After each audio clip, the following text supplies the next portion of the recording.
and welcome to MindsFest, everybody. Give yourself a round of applause for coming out to support free speech, freedom of information, and free beer, Bud Light. I'm kidding. Not the beer. There's no free beer. But thank you to our waitstaff tonight. Give them a round of applause.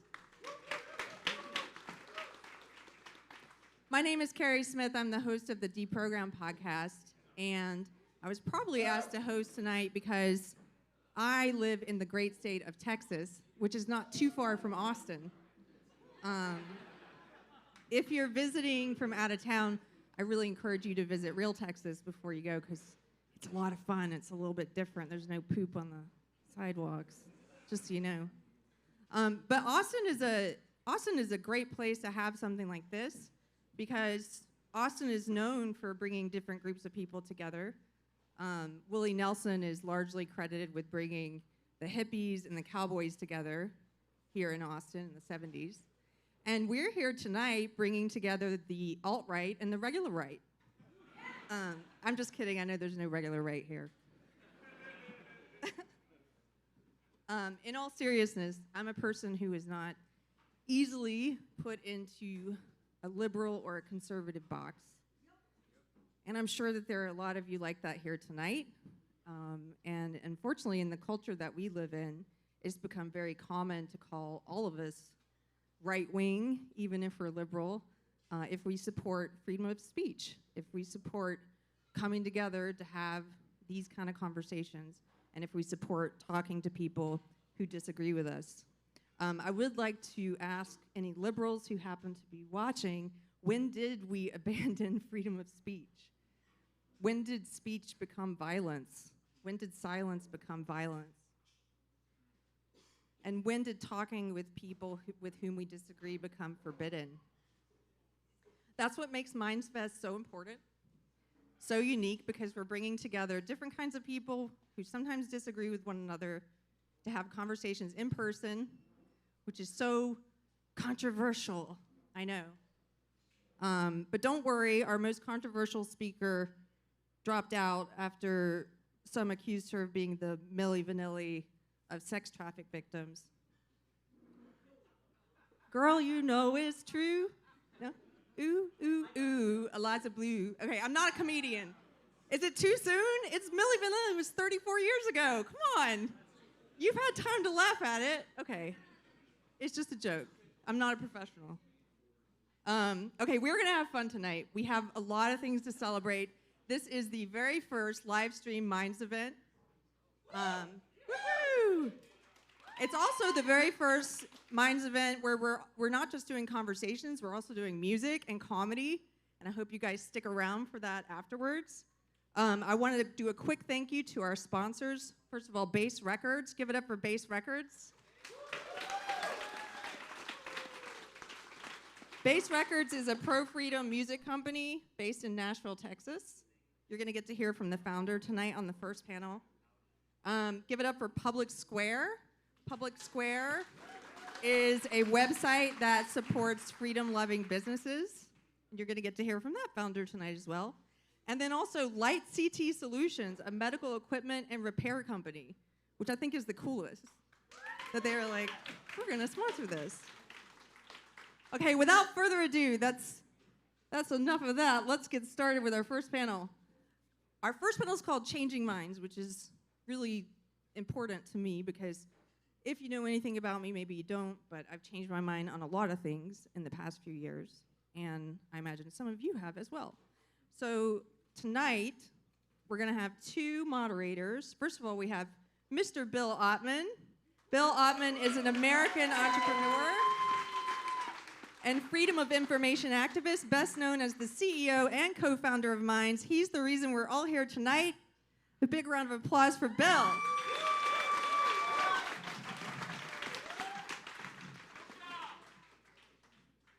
Okay, and then on the left, in the left corner, I'm kidding. As you come up, actually, I was told to let all the speakers know, just file in order. So coming up next is Stephen Bonnell. You may know him as Destiny. He is a very popular YouTuber and political commentator, and he's definitely someone that's hard to put in a box. I've been at a couple of events with this guy, and I never quite know what his position is going to be, which is super fascinating. So give it up for Destiny.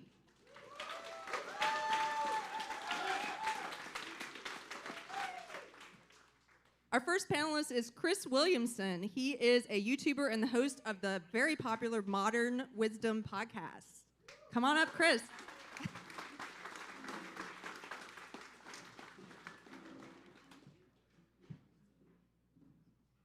And then our next guest is Matthew Azraeli, the original publisher, CEO, and founder of The Post Millennial. He's also the founder of Base Records, which is one of our sponsors here tonight. Please welcome Matthew.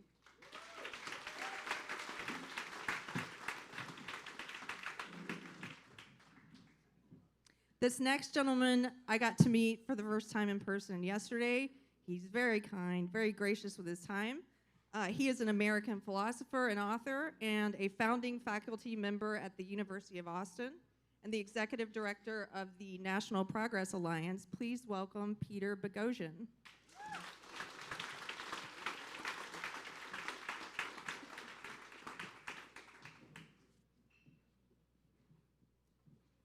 And then our final panelist, I'm sure everyone here is familiar with.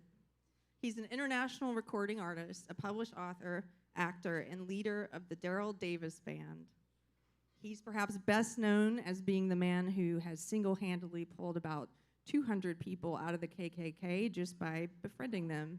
Please welcome Daryl Davis.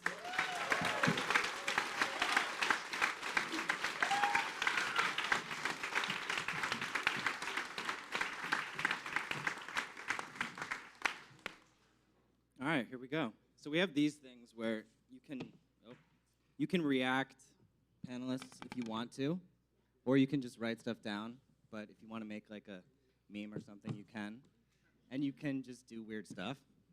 So yeah, I thought we would start with Daryl and just understand what's something that he has changed his mind on recently, or not recently. The question is, what have I changed my mind on recently? That's right. Well, I changed my mind from deciding to make a further career of music and going into studying and practicing race reconciliation. So now I just pick and choose the gigs that I want to do musically. But this thing has become a full-time thing because I love this country. I love everybody in this country. I've been in 62 countries around the world. I have performed in all 50 states. I've been exposed to a lot of cultures. I know we can work it out. And it bothers me a great deal when I go somewhere and I see groups of different people getting along fine, and we don't have this in our own country. So I want to do something about it. So that's what I've changed my mind. Thank you. Let's go down the line.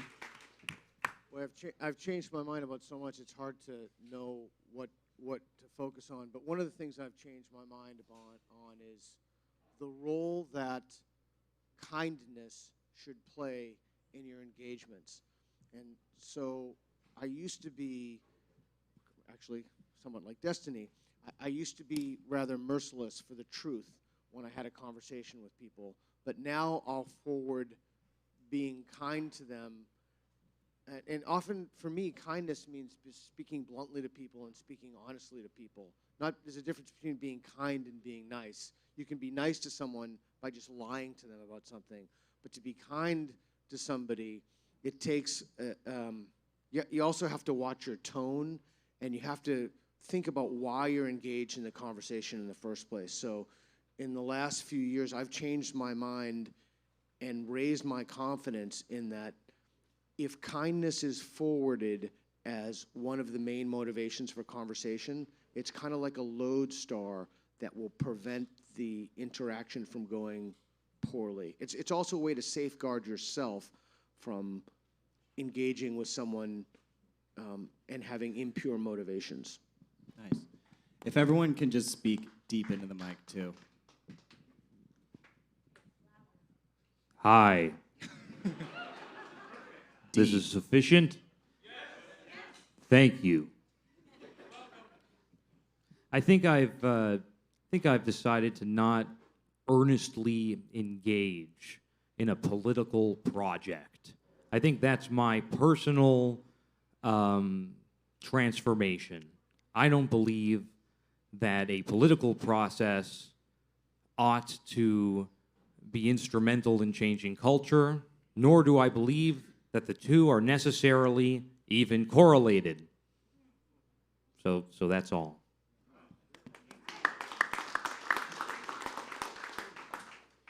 I think I've actually changed my mind about people that change their mind. So I always thought for a long time that people who flip-flopped between different opinions, it was a sign of not being certain. And since being on the show and spending a lot of time speaking to different people, all of the thinkers, all of the creators, all of the speakers that I respect the most are the people who change their mind quite regularly. Now, this isn't them having, how would you say, loose opinions. It's just them being prepared to update their position when they find new evidence. And all of the creators that I respect the least are the ones who never admit that they're wrong, who never change their mind, and who never update their programming.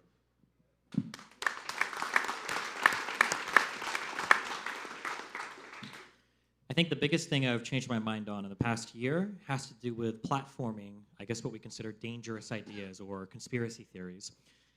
I think that for a long time, there was this idea that if you just banned everybody that had an idea that you didn't like, eventually those ideas would go away.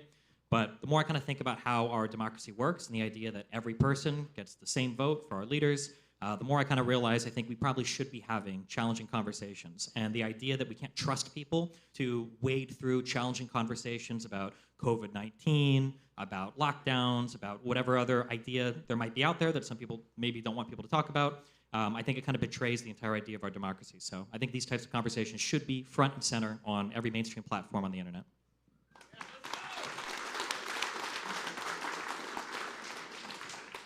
Yeah, I think when there's sub issues, all the whatever climate change or, conspiracy theories, or I don't have opinions about those things really.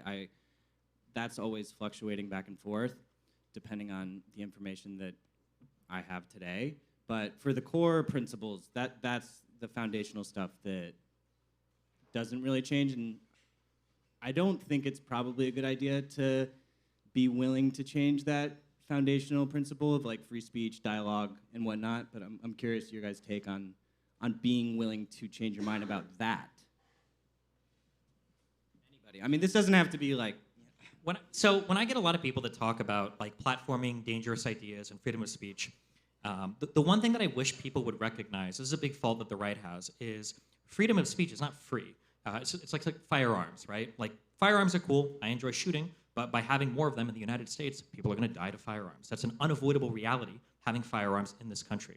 But we have to acknowledge that for some freedoms that we have, for some freedoms that we value, there's going to be a necessary trade-off or a cost to have that freedom.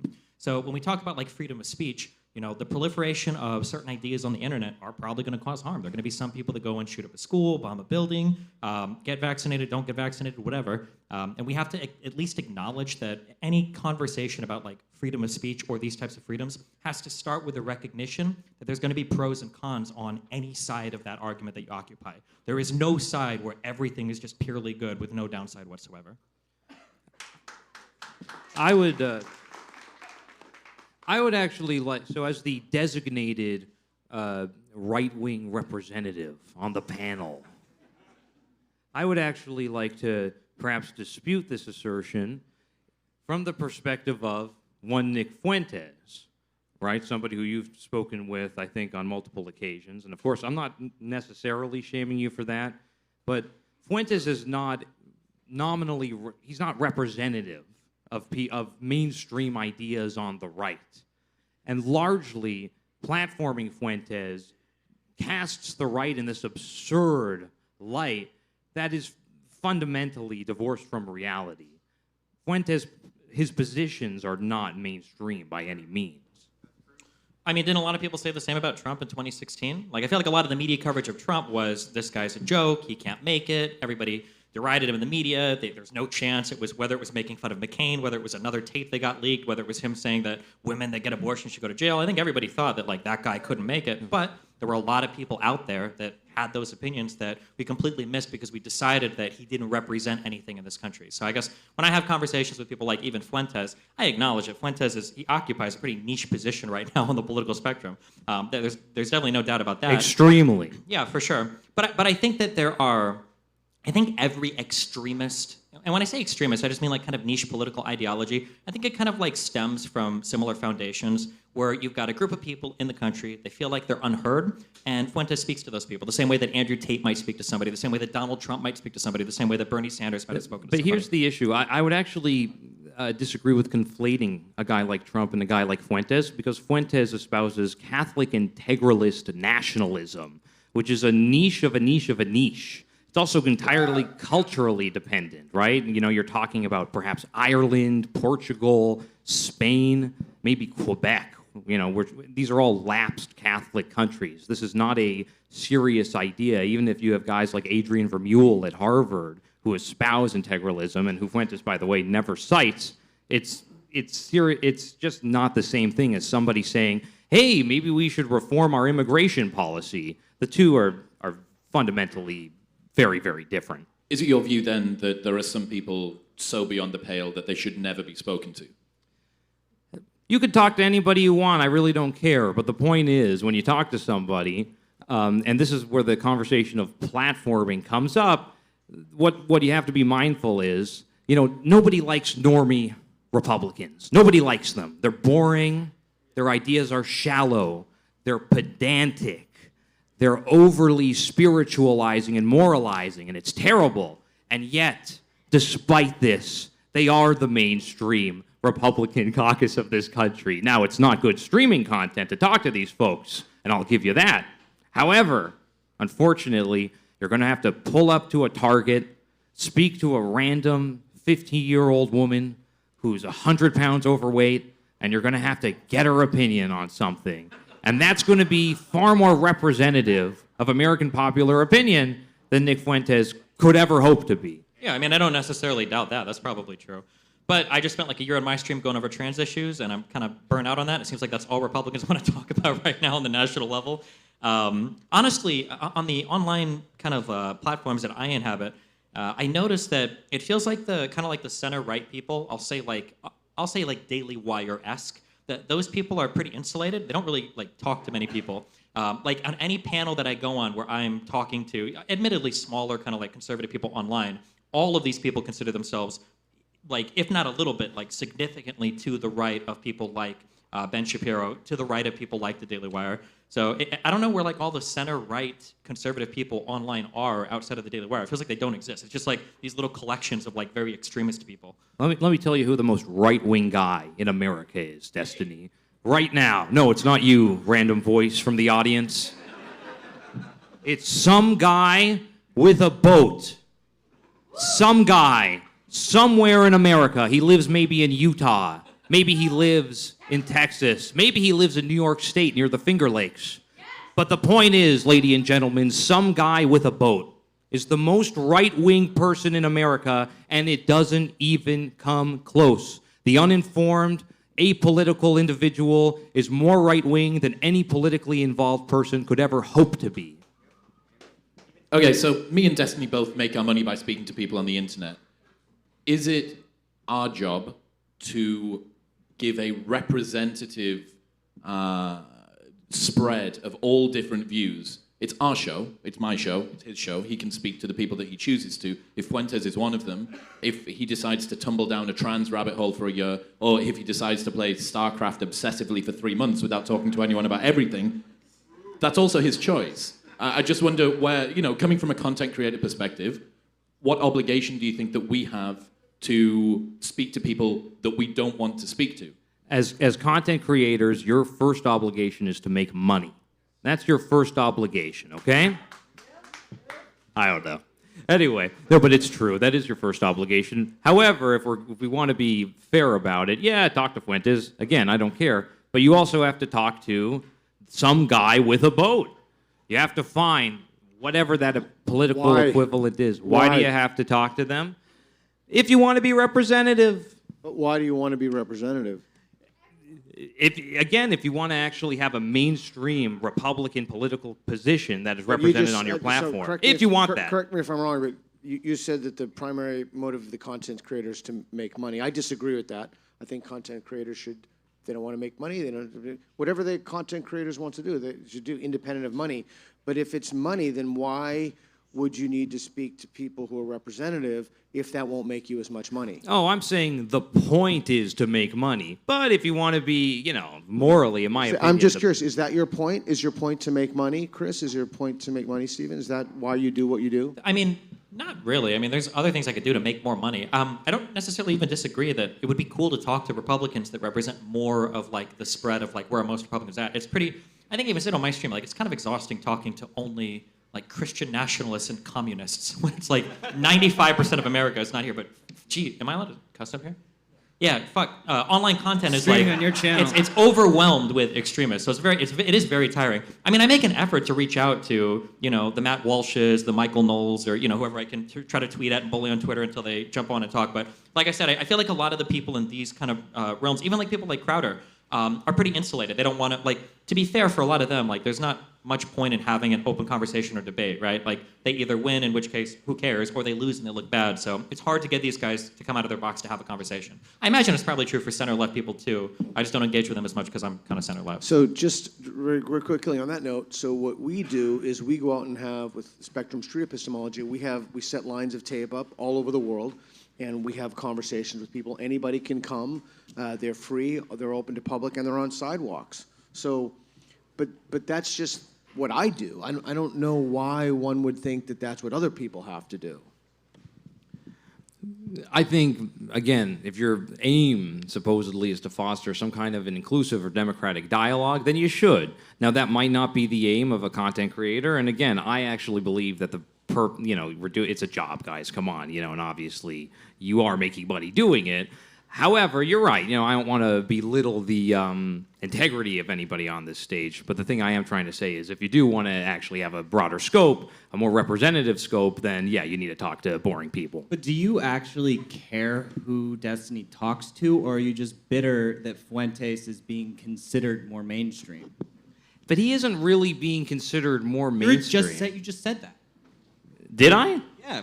Okay, well. I think the idea is that like if I'm I don't have to steal in your position because I think I largely agree with you. If the conservatives that I talk to on my stream every single day are like Christian nationalists, alt-righters, race realists, like the impression that my audience is going to get is like, oh, I guess the average conservative is like a neo-Nazi, right? Which is not really fair. That's not really true for the average conservative. But again, it's just really hard to find moderate people really anywhere on the internet. Like moderate stuff just doesn't sell. Nobody likes it. It's not like exciting to do. Like I go on panels and I describe myself literally as an establishment shill, almost tongue in cheek, because like every single person at like all of these events is like the most like anti-establishment person you can get, whether they're on the left or the right. So yeah, I mean I try to find it, but it's really hard to bring them out of their bubbles. They all kind of inhabit their little safe spaces. Yeah. I suppose my perspective is I made a living selling content to moderate conservatives, and there are plenty of them. But they just don't have any content that's aimed for them. If you create it, they'll come. So no one's talked to more extremists and racists than Daryl sitting up here. So I'm curious, Daryl, how do you see sort of actual racism and extremism versus more kind of normal conservatism? Like, do you see that being blurred more recently?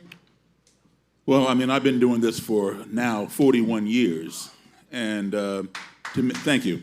But my specialty is talking to people who hate me, whether they're black people, whether they're white people, whether they're anybody else. And I have my share of detractors.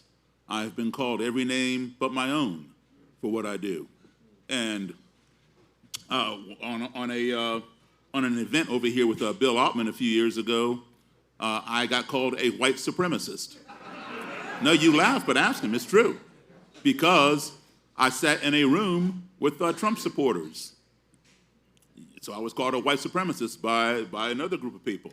But, I enjoy talking to people who disagree with me, not to convert them or to force them into some other a reality other than their own, but to plant seeds and allow them to come to their own conclusion after talking to somebody like me who they've never had the opportunity to sit down and have a conversation with. One's perception is one's reality. Whether their reality is real or not, it's their reality. And you are not going to change someone's reality just by telling them it's wrong. Okay? If you want somebody's reality to alter or to change, what you have to do is offer them a better perception. And if they resonate with the perception or perceptions that you have offered, their reality will change because that perception becomes their reality. We often make the mistake of going after somebody's reality instead of offering them a better perception. So I specialize in talking to extremists, whether they are black supremacists, whether they are white supremacists, or whatnot. And we have these conversations. Some people realize they've gone down the wrong path and they change, others don't. There will be people on all sides who will go to their grave being extremists. There's no changing them. But if somebody is willing to sit down and have a conversation, then there is an opportunity to plant a seed, to plant a new idea. That's something that they don't hear within their own echo chamber. And then what happens is these people go home and they think about, the conversation they had. Just like tonight, when you all go home, you're going to think about what you heard tonight from all of us, not just people here, but the people that come on after us. All right, you're going to reflect on it. And then some of these people will say, what that guy Daryl said, it made sense. Oh, but he's black. But what he said was true. Oh, but he's black. So they're having a cognitive dissonance. They realize what I said may make a lot of sense, but they don't want to believe it because it came from somebody that they believe is the enemy. And so nobody likes dilemma in their life. So it comes to a point where they have to make up their mind. Do I want to disregard his skin color and believe what I now know to be true and alter my ideology? Or do I want to consider his skin color and continue living a lie? That's their dilemma. I don't tell them to go in either direction.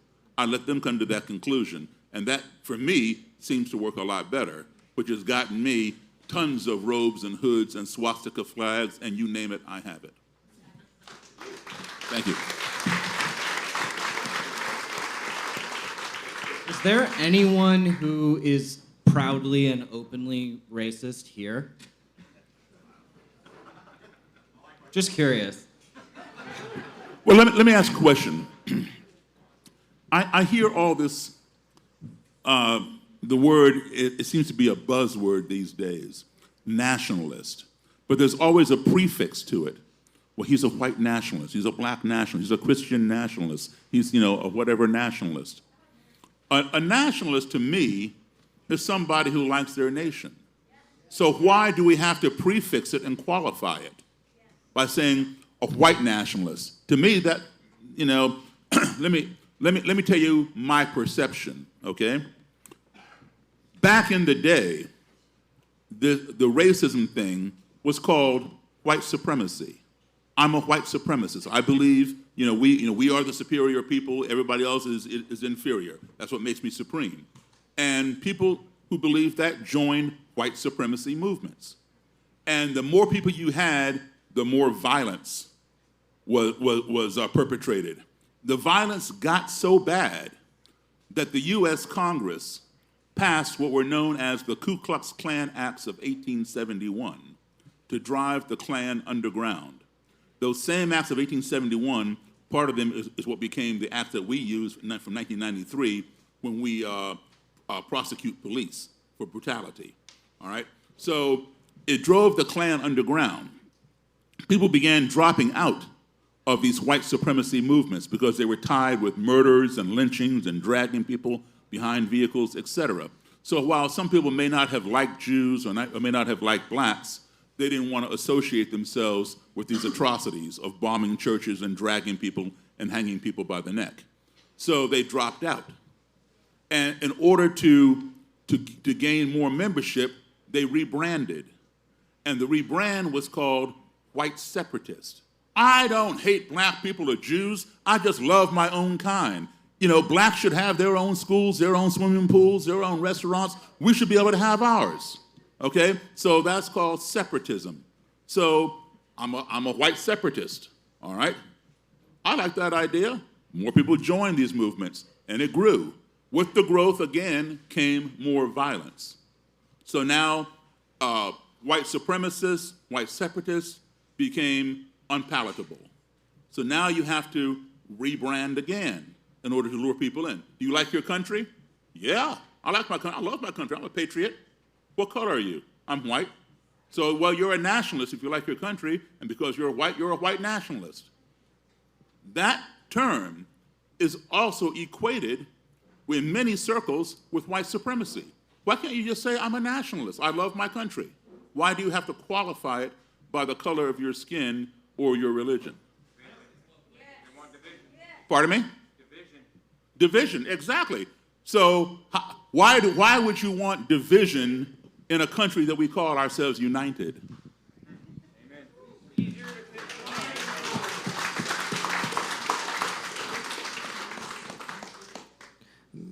If I could field that question, I think it's because, and again, maybe I've been talking too much and there are other people who are more interesting here, but I think that's because America is fundamentally a revolutionary project.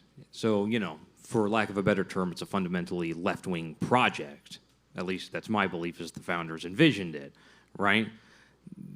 So the idea of nationalism being not appended as something negative has a very, very problematic position in the minds of many Americans because of its associations across the 20th century with right-wing movements and far-right movements. And I think that America, in many ways, is actually allergic to conservatism or to the right, and that's why you have, unfortunately, nationalism, which is not necessarily even right-wing, by the way. But yeah, that's right. And so it's just, but it's become associated with the right in a way that is unpalatable to most Americans. I feel like the problem with the whole nationalist idea is that there's two big kind of parts of it that I think give people pause, and I think rightfully so.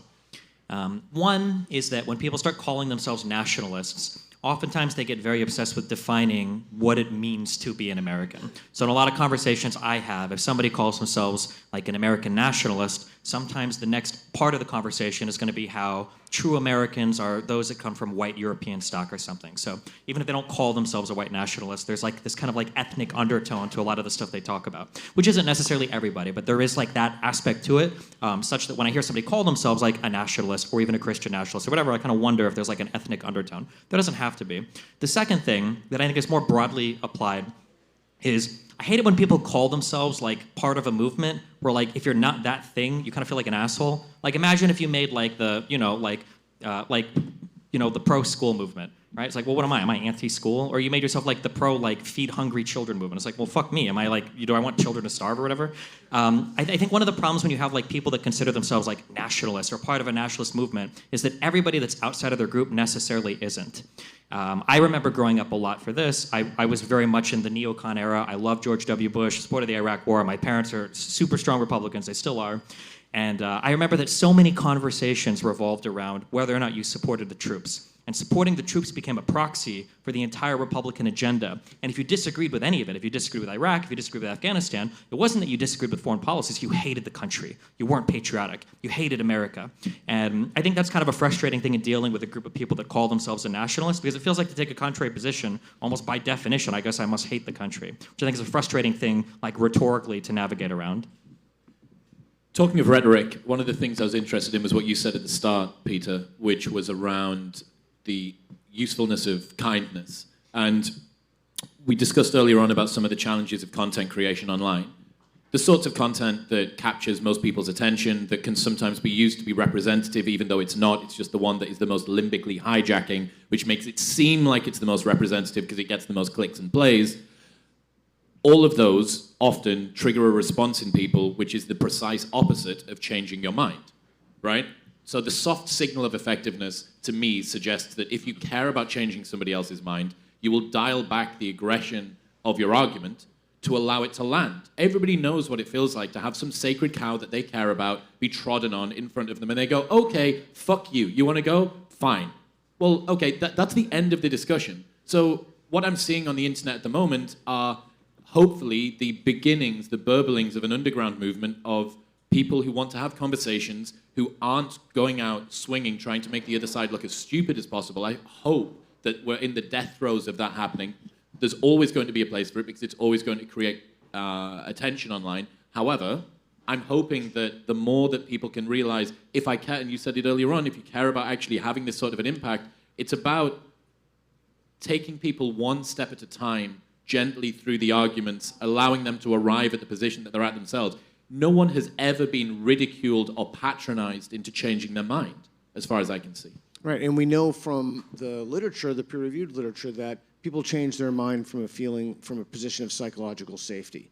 And we also know from Daryl's experience that has been borne out over and over again. So we know how to do that. We know that it's listening at the core. We know that it's seeing you as a human, as a musician. You often relate on that level to people. And so the problem is that there really is something, and I've noticed this in our videos too, if people are freaking out and giving in the Sieg Heil, those videos take off. And the unfortunate thing is what you want to do is you want to model civil conversations, because right now we're not having that. And it's literally killing us. It's amazing to me, I'm 56. It was mind-blowing to hear people talk about a national divorce. I know if you're younger and you've been in kind of, that word has been in the milieu, that's fucking insane. Like, you're talking about splitting up the country? So there is an urgency to this, and there's an urgency to get back to those basics of how do we talk to each other, specifically across divides, across people who hate you just for who you are. And I don't think that content creators, maybe we disagree, I don't think the purpose of content creation is to make money or even ameliorate some kind of a social, something wrong in society. But it would certainly be good if those conversations were more oriented toward that. The problem is that people don't like those conversations. They like the fireworks. They like the screaming. So I think we have to look in the mirror and do work on ourselves for what is going to make a society better, because we're ultimately responsible for the kind of society we create in a democracy. I used to think this. I used to think that extremist content sold really well, and stuff that was kind of more moderate was boring, and nobody would watch it. I'm pretty sure I've said stuff like this. You can find a lot of my videos where I say almost exactly that nobody wants to watch a moderate position. But I think what happens is I think that people that inhabit the extremes, they spend a lot of time working on their rhetoric. They're usually really funny. Like watching it, like, I don't like Alex Jones or a lot of what he stands for, but he does a really good show, okay? And that's true of almost every extremist content creator. They do really funny work. I think that you can get people to watch more moderate conversations, but it can't come from a place of kind of condescension, enlightened, patronizing, kind of conversational tones. And it can still be fun and exciting, and you can get a little bit rowdy, but there has to be some sort of mutual respect. And like you said, there has to be a safe landing pad for people to kind of explore ideas. I just think that people that are trying to do the moderate conversation thing, I think they need to work a little bit harder on that idea in and of itself. Well, look, it's moderate.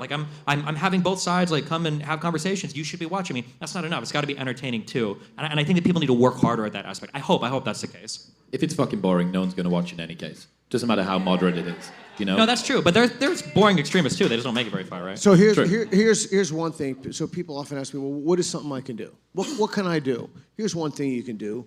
Every time I ask someone a question and they say, I don't know, I say, that's a great answer. That's a fantastic answer. Because if every time someone did that, instead of making someone feel stupid, they said, oh, that's a really good answer. If all of us did that, we would stop making a culture of people who pretend to know things they don't know. And that is part of our problem. I'll give you two quick examples of perception and reality. One will be hypothetical, one will be real. So let's say, for example, you have a 7 or 8-year-old brother who goes with his buddies to a magic show. And he comes home and he tells you, you're not going to believe this. This magician on stage, he asked for a female volunteer. 50 women raised their hands. He scanned the audience. He picked out one, brought her up on stage. And he had her climb into this long box and stick her feet out the hole at this end and stick her head out the hole at this end. And then he closed the lid and he took a chainsaw and went right down the middle of the box and right down through the bottom. He cut her in half. And then he asked her to wiggle her feet out that hole. And she wiggled her feet after she was cut in half. and you say to him, listen, it didn't really happen like that. Yes, it did. I was there. You weren't even there. Okay? You have attacked his reality. He knows what he saw. How dare you tell me that I didn't see something when you weren't even there? You want to tell me what I didn't see? You have attacked his reality. He is going to push back and fight you. All right? And then to make it even more real to you, he tells you that after the man cut the woman in half and she wiggled her feet, he separated the two halves of the box. Took the half with the feet, moved it over here to stage right, took the half with the head and moved it over there to stage left, and then he walked over there and talked to the lady's head, and she talked back to him, right? And then he brought the two halves back together. He did some abracadabra incantation above the box, and then he opened the lid, and she climbed out, you know, full form, no blood, nothing. He cut her in half and put her back together. And you say, listen, it's an illusion. No, it wasn't. I'm telling you. It happened. I saw it with my own eyes. Again, you have attacked his reality. And he's going to fight you. There's no way you're going to change anybody's reality. What you do is you offer him a better perception. You say, listen, I hear what you're saying, but do you think that maybe, just maybe, it's possible that perhaps, you know, you said 50 women raised their hand and he picked out one and brought her up on stage. Do you think maybe it's possible that perhaps she knows the trick? She works for him. She travels all over the country with him and sits in that same theater seat in every theater she goes to so he can spot her immediately, bring her up on stage. And then when she gets in that box and puts her feet out that hole, there's actually a pair of mannequin legs laying on the floor of the box. She picks up those poles and shoves them out the hole and brings her own knees up under her chest. So her whole body is on that half of the box. You ruined it for me. Hold on, I know, but I know. So then the saw never even touches her. And so of course she can shake those poles and wiggle those feet. But then when the magician separates the half of the box with the feet over there, those feet can no longer move. And he brings the head over here. He doesn't want you looking at those feet because he can't control them now, right? So your eyes are going to follow him. He goes over here and talks to her head. Of course she's going to talk back. Her whole body is in that half of the box. So then he brings the two halves back together. She pulls those mannequin legs out, leaves them on the floor of the box, and she climbs out, full form, no blood, no nothing. And then your 8-year-old, 7-year-old brother says, you know, that might be the only way that can work. You have offered him a better perception and allowed it to resonate with him, and then he has changed his own reality. That's how we affect reality, by offering better perceptions rather than attacking somebody's reality. I want to just throw something in. I don't know if you heard what he did, but did you see he did two things in the beginning of that? The first thing he did was he asked a question. The second thing he did was he said, is it possible? Here's an explanation. Is this explanation possible? So you put someone in a situation where is he supposed to say no to that? Like, no, it's not possible. So right then and there, you created a window of doubt. Questions, and the Socratic questions are the best, in my opinion, and then, is this possible? You're not telling anybody anything, although at the end we did, but questions and then asking. The real life example, a guy that I know very well or knew very well, he had the largest Klan group, KKK group in this country. And if he had lived for about another year, he would have been out of the Klan. He and I were becoming very close, and I could see him changing his mind. But he was murdered. And I knew him very well. I knew the murderer very well. I knew his whole family. And I went to his funeral and participated in his funeral, playing gospel hymns on the piano and, you know, for the service and all that kind of stuff. And his parents, his mother and father, and his 3 sisters were there. He was the only male. And these are all adult children. I'd never met his family before. They had nothing to do with the Klan. They did not believe in that ideology whatsoever. They didn't understand why their son and brother was involved in this kind of stuff. But they knew about me, and they were very happy that he was becoming good friends with me. I got to meet them, and the father began calling me, like, you know, once, twice a week. And just to talk with somebody who knew his son and wasn't involved in the Klan. And he was really feeling the loss of his son. One day I was sitting in my living room and he called. He told me he had a gun in his hand and he was going to go and kill the murderer. And he was crying and he was very emotional, very angry. And I knew I had to reach him somehow to not let him do this. I said, look, man, Frank is gone. He's not coming back, all right? If you go, if I told him that, you go and kill the murderer, yeah, that's going to give you some satisfaction because he felt that the murderer took his only son, the murderer needs to be eliminated. I get it. I might feel the same way if somebody took, my kid. I don't have any kids, but if I did, all right, I get it. But if I went to him logically, because he was acting very emotional, so you got to reach him on an emotional level, not on a logical level at this point. If I told him, look, if you go and kill this person, you're already an old man. You're going to go to prison and you're going to die in prison because you're going to get 40 years, and you're not going to live another 40 years anyway. So why do you want to do that? If I did that, he wouldn't care. His answer would be, this person needs to die. Took my son. End of story. So I had to reach him on an emotional level. I said, listen, Frank is gone. He's not coming back.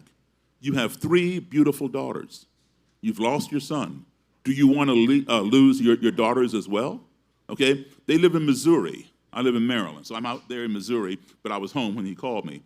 And I said, listen, they're going to lock you up.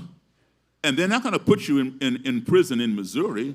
They're going to put you in San Quentin out in California or Rikers Island in New York to make it difficult for your family to come visit you.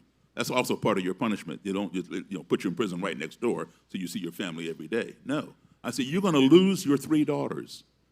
Is that what, you've lost a son. Now, do you want to lose your 3 daughters? That is what stopped him from going and killing this person. And like Peter said, I asked a question and let him answer. I could say, man, don't go do that, man, because you're going to get in trouble, you're going to get caught. He didn't care at that point. How do you deal with somebody who doesn't care if they die, if they go to jail? But his son, his family meant that much to him. Had he forgotten about these 3 girls that also could mean something to him? He's going to lose 3 more after he lost his son. He came to the conclusion, I need to change my direction. Daryl, something you told me backstage before is that you were good. Was it me? I don't know. Was that you were good friends with Chuck Berry? Chuck Berry was my friend, my mentor, my hero, my boss. I played for Chuck Berry for 32 years. Anybody who loves rock and roll music, I don't care if it's Elvis Presley, the Beatles, the Rolling Stones, Jimi Hendrix, Led Zeppelin, Metallica, Elton John, anybody who plays rock, all of their DNA goes back to Chuck Berry. Yeah. And something very interesting, to me at least, is that you've dedicated so much of your life and your career now to changing people's minds, altering their perspectives, and that's really the power of music, isn't it? It is indeed. I mean, for example, let's say, tonight's Saturday night, right? So I don't have a gig. I'm here with you guys. So let's just say I'm off. I'm not playing, and I play full time. So I make a living. So I have a Saturday night off. Maybe I want to be entertained rather than be the entertainer. So there's a bar down the street from my house, a club, or whatever. Either they have a DJ or a live band. I feel like dancing, so I'm gonna go down to the club and look, want to dance. So I go there. There's a good song playing. The dance floor is full. I'm looking around, see if I see an unattached female that I can dance with, and I see this lady right here. What's your name? Lindsay. So I don't know Lindsay, but I see Lindsay sitting at the bar by herself. She's not with that guy, and and she's sitting there doing this in time to whatever song is playing, right? So obviously she likes the song. I'm going to go over there and ask her if she wants to dance because I like the song too. So I don't know her. I go over there and I say, excuse me, would you care to dance? She's going to say, yeah. And she pops off her bar stool. We go out onto the dance floor, and she and I are dancing together. If it's a slow song, we're like this, slowly turning around on the floor. If it's a fast song, we're apart, shaking, whatever else, right? At the end of the song, I escort her back to her bar stool. I thank her for the dance. I say, by the way, my name is Daryl. She says, I'm Lindsay. And I say, so Lindsay, what do you do? And she tells me she's vice president of Microsoft marketing on the East Coast. Whoa. She's making $500,000 a year. And she says to me, what do you do? And I tell her, I'm a busboy at Applebee's. What am I making? $9,000 a year, right? Where would two people that far apart come this close? Music. And one thing I learned, that's right, music is a universal language. I met the first Klansman that I had a positive experience with. I was playing in a country band. Country had made a resurgence. In fact, it was a movie that was filmed right here in Texas called Urban Cowboy, right, with John Travolta and the Mechanical Bull and all the line dances and stuff. So country had never gone away. I like country music, but it was no longer mainstream top 40. But when that movie came out, it was so popular, all the bars and clubs changed their music format to country. And the blues and country music are one and the same. It's the same three chords, all right? It's society that divides us, all right? So I joined this country band. I can play country music as well as anybody else. So I joined this country band, and we were playing in a club in a town called Frederick, Maryland, which is about an hour and 20 minutes north of Washington, D.C. And and this club called the Silver Dollar Lounge had the reputation of being an all-white lounge. Black people were not welcome. There were no signs, like you saw back in the day of colored restroom, all that kind of stuff. Nothing like that. But it had that reputation. You knew if you were black, you were not welcome there. And when you go somewhere where you're not welcome and alcohol is being served, it's not always a good combination, right? So here I am in the Silver Dollar Lounge. I'm the only black guy in the band, only black guy in the club, and the band had played there before. So we finished the first set, and I'm following the band over to the band table, and I feel somebody from behind come up and put their arm across my shoulder. Now, I don't know anybody in this joint, right? So I'm looking around to see who's touching me, and it was this white gentleman, considerably older than me, maybe 15, 18 years older, and a big smile on his face. He says, "Man, I sure love your all's music." And I said, "Thank you." I shook his hand, and he pointed at the bandstand and said, "I've seen this here band before, but I ain't never seen you before. Where'd you come from?" And I explained to him, "Well, I just joined the band a couple months ago, but yes, you have seen them. They told me they played here before." He says, "Man, I sure like your piano playing. This is the first time I ever heard a black man play piano like Jerry Lee Lewis." And I was not offended, but I was rather surprised, given this guy's age, being older than me, that he did not know the black origin of Jerry Lee Lewis's piano style. And I proceeded to tell him, well, Jerry Lee got it from the same place I did, from black blues and boogie-woogie piano players. That's where rock and roll, rockabilly evolved.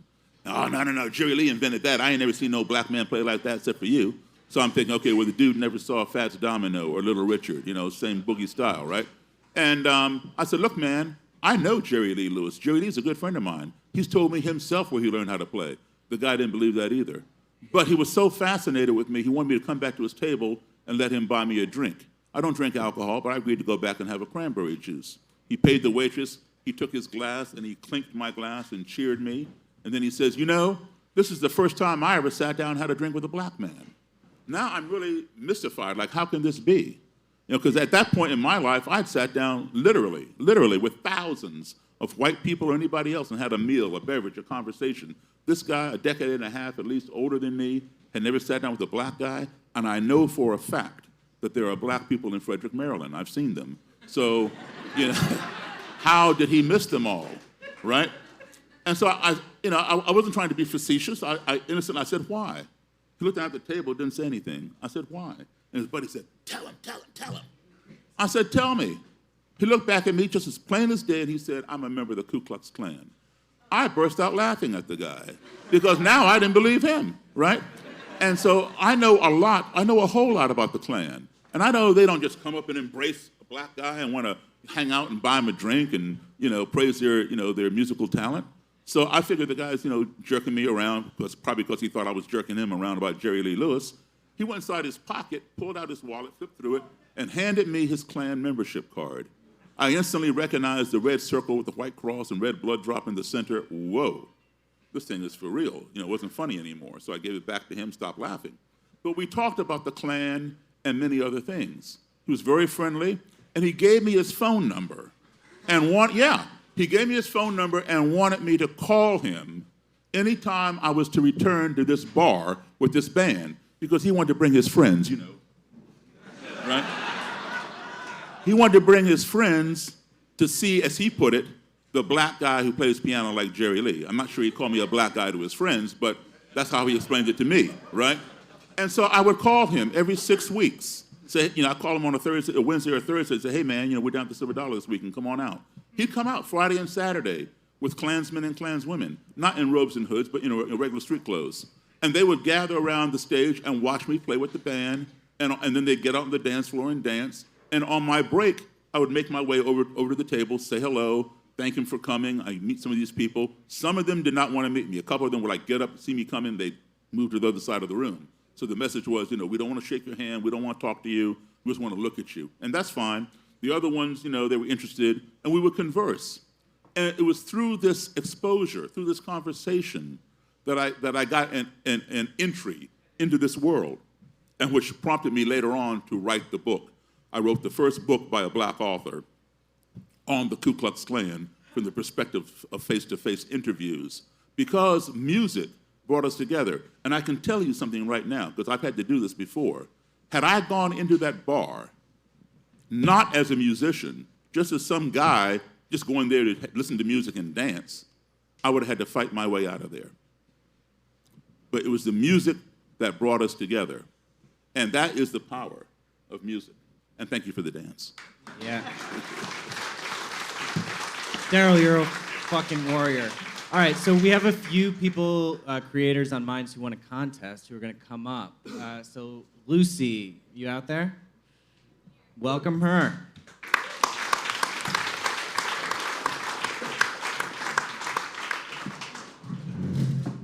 All right, so we asked everyone to bring a topic, and yeah, Lucy, what's up? So first of all, thank you for this discussion. I joined Minds a month ago, and 2 weeks ago, I was elected by the community to join this panel, so I'm honored to be here. Thank you. And the topic I want to discuss is freedom. I moved to America about 2 months ago from the UK. And I realized that everyone in America was fighting for freedom, right? It was people on the left who were fighting for free people, free community, freedom of choice. It was people on the right who were fighting for free speech, freedom of religion. And then I realized, so what's the issue? Why is America so polarized, right? Why can't we just get along? And then I realized, well, it's because we have different perceptions of freedom, right? The left and the right don't agree what freedom means. And then I connected this to a philosopher called Isaiah Berlin, who broke down the definition of freedom into a positive concept and negative concept, right? So the positive freedom is freedom to fulfill your potential, right? So what the Democrats are saying is you have freedom to education and healthcare. You have freedom to resources that will allow you to become who you want to become. What the Republicans are saying is we want freedom from interference by the government, right? So we want free speech, freedom of religion, freedom to protest. And so my question to the panel is, what is your definition of freedom? Do you believe that negative freedom is more important than positive freedom? Do you believe that the Bill of Rights are the most important freedoms that we should have? Do you believe that there's other freedoms that people should be granted? Well, I can't answer for everybody, but I can answer for myself. A lot of that started back during the Civil War. And if you go to a northern state high school, you are taught that the Civil War was fought over slavery. And that is true. If you go to a southern high school, you are taught, no. The Civil War was fought over states' rights. Yes, that is true too. The state's right to own a slave. Okay? So, there are two different perspectives. And oftentimes, the right and the left may share some commonality in the freedoms that they want. But the state's rights is what started that negative and positive freedom thing. So it's perspective. Yeah, well said. Oh, yeah. So this is a very easy question to cheat on. So you could say, well, you need both, or they're both related to each other. But now I'm going to pressure the rest of the panel. But I think, is your question choose one, which is more important? So choose one. So let's not try to cheat the question. So I think that negative freedom is more important. And the reason that I think it's more important, well, one of the reasons that I think that negative freedom over time will lead to positive freedom, but I don't see positive freedom leading to negative freedom. So if I were to choose one, and I only had one to choose, I would say negative freedom. So negative freedom, I think historically was called liberty, right? The liberty, the ability to do something, right? And I'm from Canada, and in Canada we had, we've had quite a few years of COVID lockdowns.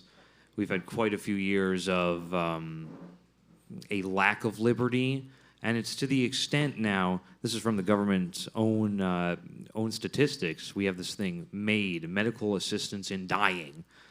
So you have the freedom to go to a panel of doctors, and then they can kill you. What a freedom! What a free country! Now, in 2021 alone, over 10,000 Canadians were killed by MAID. And we have a population in about 1/10 of the United States. So that's, you could, if you scale it up, perhaps that's not correct to do that, but that would be about 100,000 people, over 100,000 people in the United States, which is only double the amount of gun deaths per year in this country. But 100,000 people is really a lot of people, actually, right? Or 10,000 people, quite frankly, is a hell of a lot of people.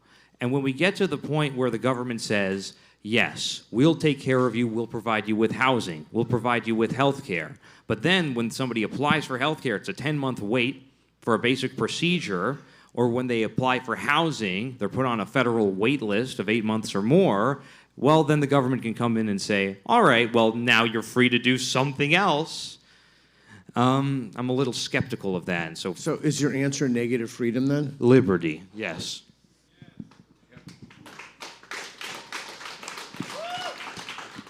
Being British and coming over to America, the learnings about the sensitivity and sacredness of the word freedom is something that I've had to spend an awful lot of time getting accustomed to.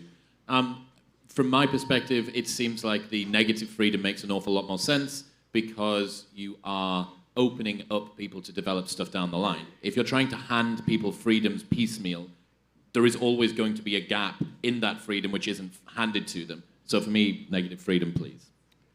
Yeah, just a quick something quickly on that thought. If you gave people positive freedom, but they didn't have negative freedom, over time they would lose the ability to understand the argument at all. You would need negative freedom so that you could even have a conversation about why you would choose negative freedom or positive freedom. I've only just become introduced to this concept 3 seconds ago, but it seems to me like negative freedom is a principle and positive freedom is more like a policy.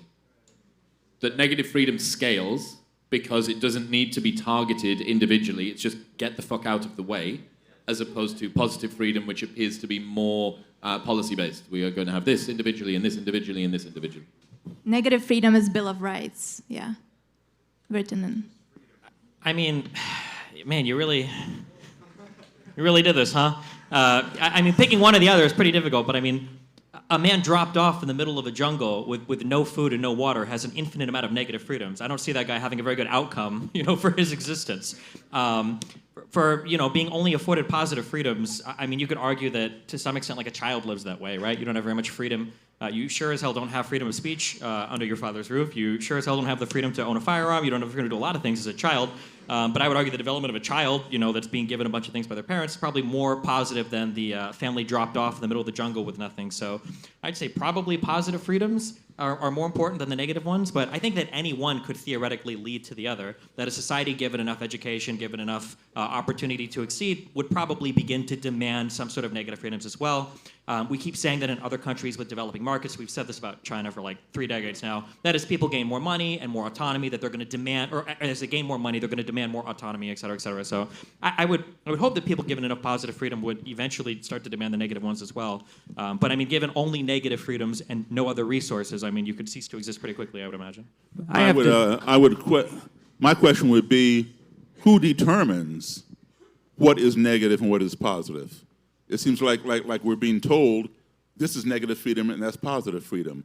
well, who has the authority to call this negative and that positive? It seems to me that from the description of positive freedom is you have freedom only if you do what I tell you. So to me, positive freedom is like Jim Crow. Okay, so you can drink from water fountain, but it has to be that one. You can ride the bus, but it's got to be in the back.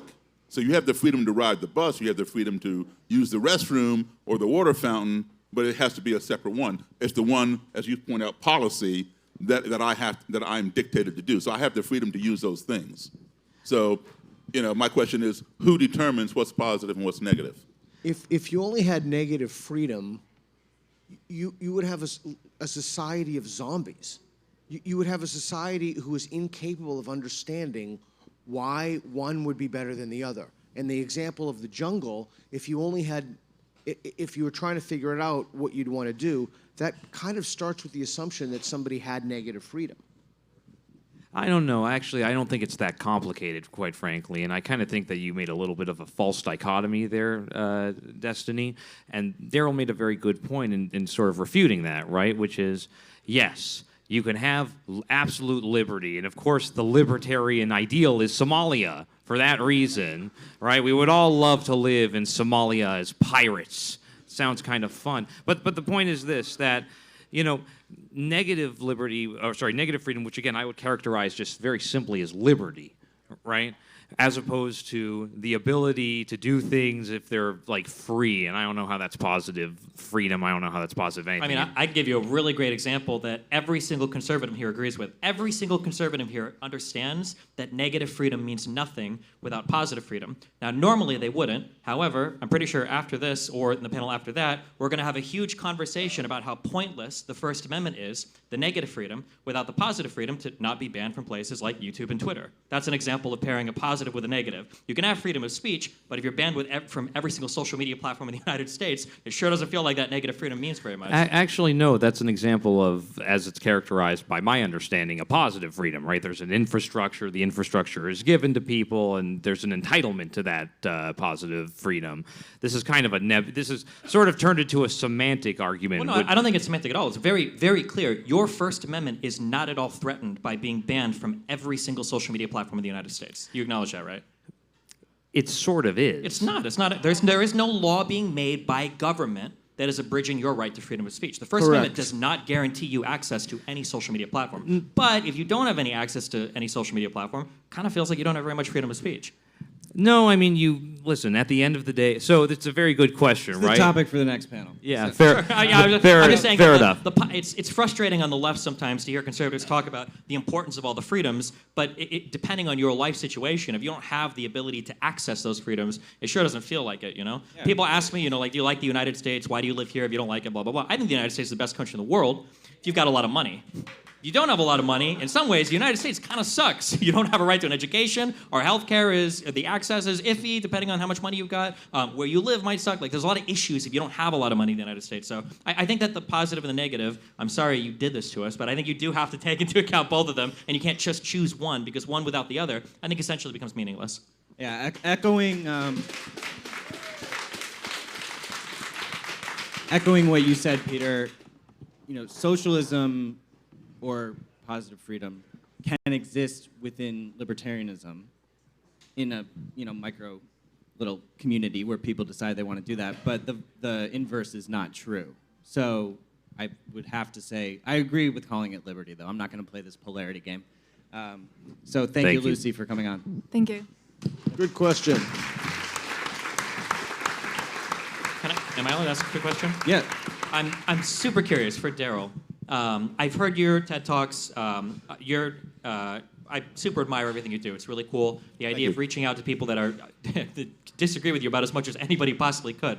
One thing that I haven't heard you talk about, that I have heard other people talk about, is what is the pushback you get, or how do you deal with the pushback from your own community about the types of things you do? So, for instance, I don't know this, but I imagine that other black people are probably really critical of you engaging with Ku Klux Klan people and give you a lot of heat for that. How do you deal with that type of criticism?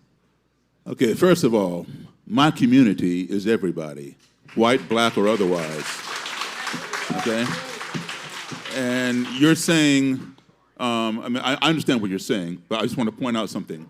You know, how do you deal with other black people?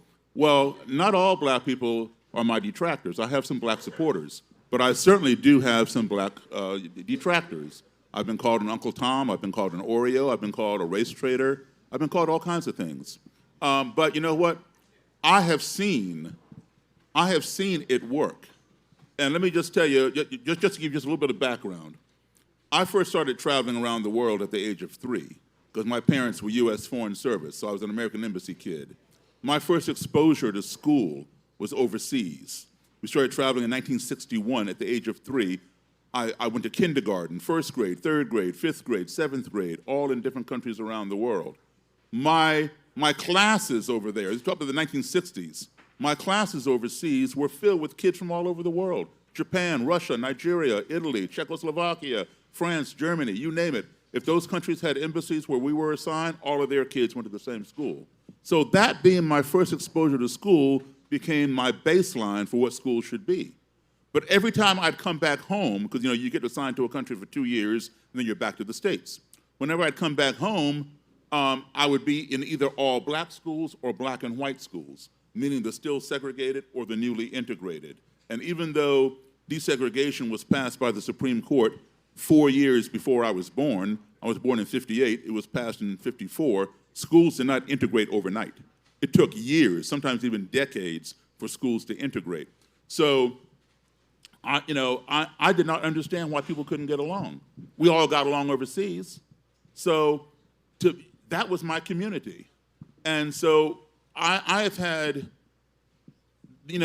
traveling as a kid with my parents and now traveling as a musician on tour around the world or whatever, when you combine those two sets of travels, as I mentioned earlier, I've been to 62 countries on 6 continents. I've played in all 50 states. What does that mean? Besides, I have a lot of frequent flyer miles and hotel points. What it means is I have been exposed to a multitude of cultures, ethnicities, skin colors, ideologies, religions, etc. And all of that has helped shape who I've become. According to the U.S. Census Bureau, only 37% of Americans even own passports. So that means we don't do a whole lot of travel, whether it's black or white. And so the experiences that I've had are not common to many people. That all this travel does not make me a better human being than anybody else, don't get me wrong.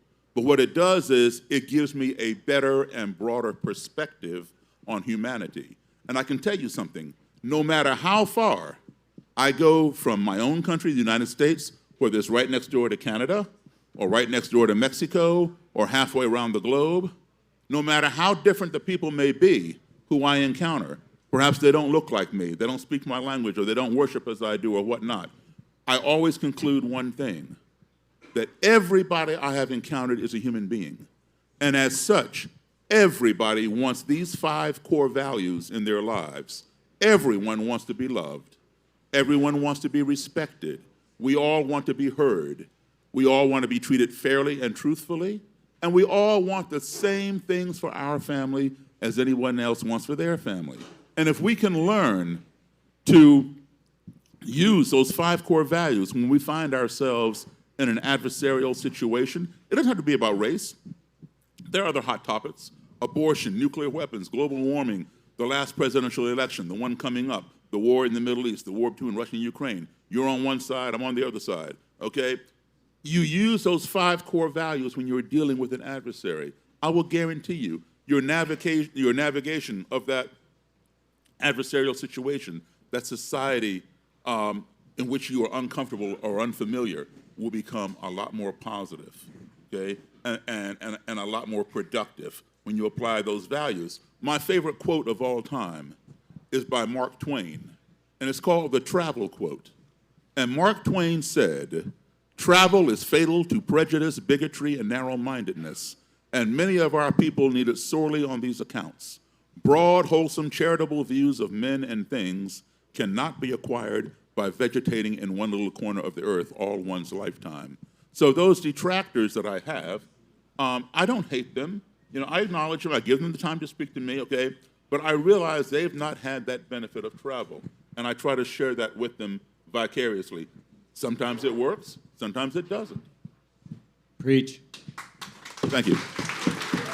All right, next winner, Chris, come on up here. Give Chris a round of applause.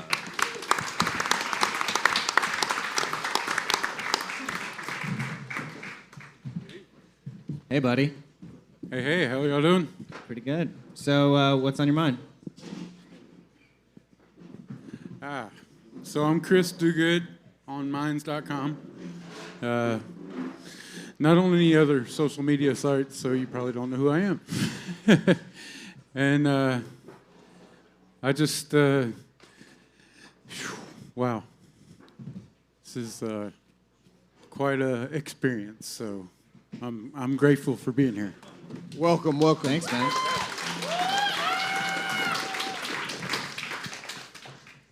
So what I got to say isn't really easy to sum up in a couple of sentences and,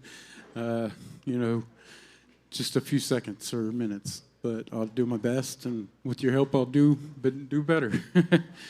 And so here we go. Communication is lacking. So we have not been really fully communicating with each other. It's more of a lack of communication by way of confusion in our language. There's so many levels of meaning within various words, various sects of construction, different occupations, all the different things. And we are supposed to rely on something that is deceiving us. So, What do you mean by that? What's deceiving us? like I said, there's so many meanings within one word. Or Give us three, so what are three things that deceive us? our government, our court system, our education system, our police, our safety protectors. There's so many levels of deception, and there's so many people that are not willing to admit that we have been deceived. And if I may, so I just want to make sure that I understand to make it helpful. And is the idea that because there are these forces of deception in society, that makes conversations more difficult? For sure, yeah. And so is the question, what then do we do about it? That's what we need to have more conversation about. Okay, so And- do you and- want everyone on the panel to say, given that there are mechanisms in society that deceive us, and there's already confusion in terms like we had today, you and I discussed God, or faith, or what have you, how do we proceed to have a meaningful conversation? Is that, I don't want to put words in, I'm trying to understand, is that? That's part of it, yeah, for sure. There's so many more levels, but yeah, that's a good start. So here's something that I think is essential for political conversation. I think that you have to come at political conversation. This is very hard to do, but you have to come at political conversations with the understanding that people are truly trying to advocate for what they think is the best for the country. That when people on the left talk about how 12-year-olds need to be on puberty blockers, it's because they really do feel like there are trans children that are that young that need access to this medication, otherwise they'll kill themselves. When conservatives say things like we need to prohibit all children from accessing HRT, it's because conservatives genuinely do feel like there is a social contagion that is pushing children to making bad medical decisions. Once you start from a place where at the very least you both acknowledge that each side is trying to do what they think is best, at least you can start having real conversations about what everybody's trying to do. But when you start from the place of people on the left are groomers and they're trying to trans all the kids for social media clout, or people on the right just want to kill all trans people because they're genocidal, the room for conversation is over. At that point, it just becomes, I guess, adversarial in like a violent manner. Like at that point, you just have to start shooting each other because there's nothing you can do from that point once you've assumed that the other political side is evil. So I would even take issue with the framing of the question. When you say that people are being deceitful, I don't think people are genuinely trying to be deceitful. I think they're selling you their perception of reality that they really do think is true. It's just that we happen to disagree on those perceptions. I want to underscore something that you said. I think one of the most important things when you have a conversation with someone across the divide is to not assume that they're a fucking lunatic. Or right? evil. Or Yeah. evil, or bad, or insane, or just extended charitable, huh? What if they are? Oh, well, that's a totally different question. But don't go into the conversation assuming that they want the worst for everybody and they're just malintent. And that's what we see is the norm in conversations now. People who disagree with us are all of a sudden existential threats. So I think it's really important. I want to underscore that when you have a conversation, just start with the fact that they're probably a decent person. Maybe they have a disagreement, and it's okay that people have disagreements at the end of the day. This idea that we have to have friends or people with whom we have relationships who have to agree with everything we believe, that's ridiculous. I mean, you should have friends with a diversity of opinions, and you have far better conversations and engage them. But don't assume the people with whom you're having a conversation with are just inherently bad people from the get-go. And there is one thing that I found from literally doing this my whole life, writing about it, et cetera, is that one reason that conversations go awry right from the get-go, and I still make this mistake in spite of how many times I've done this, is that you don't define the terms right up from the bat. And I know that must sound academic, but it's just not. Like, what do you mean by that? What do you mean by, like what we did today? What do you mean by faith? What do you mean by God? I had a conversation with a guy. I post my bad conversations too, so people will learn from the mistakes that I made.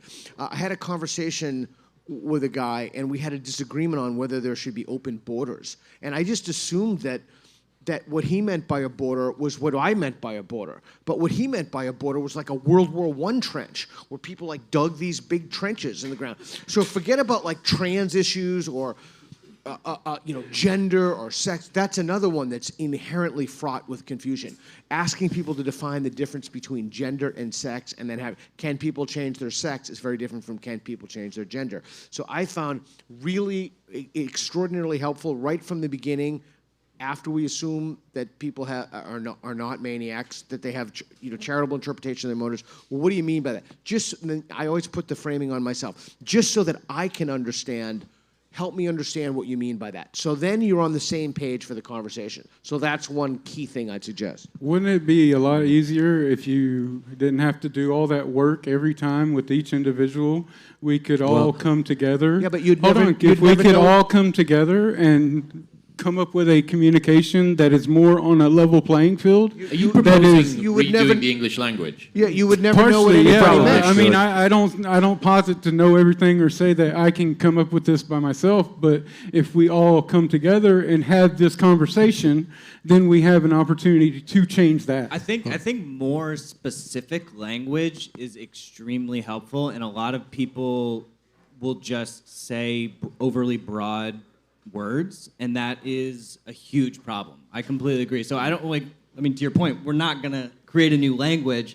However, being specific as possible so that we're not, alienating anybody, it's very helpful. I think Peter made a wonderful point, which it's ironic in a way because he suggests what G.K. Chesterton, the Christian apologetics writer, termed the great Christian virtue of charity.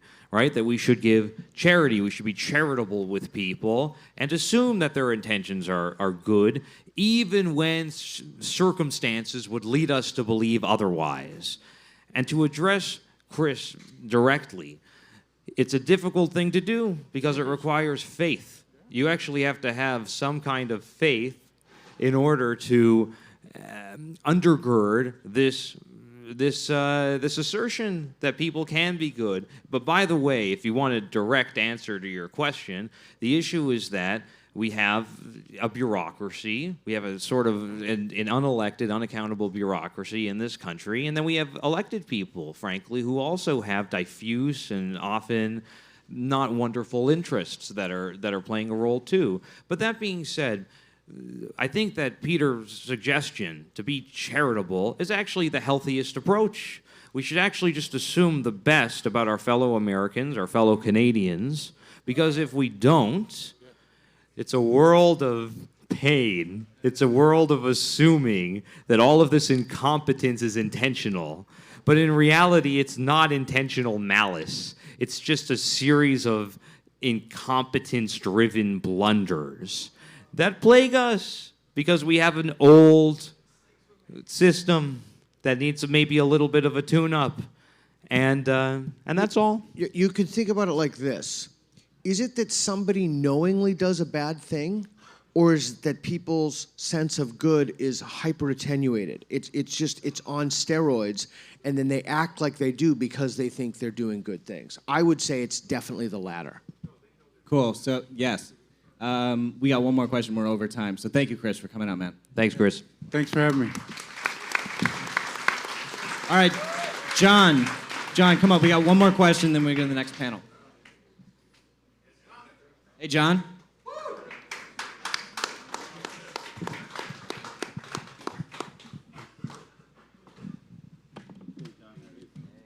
Hey, John. Hey, buddy. Give John a hello. Hello. Hello, can you hear me?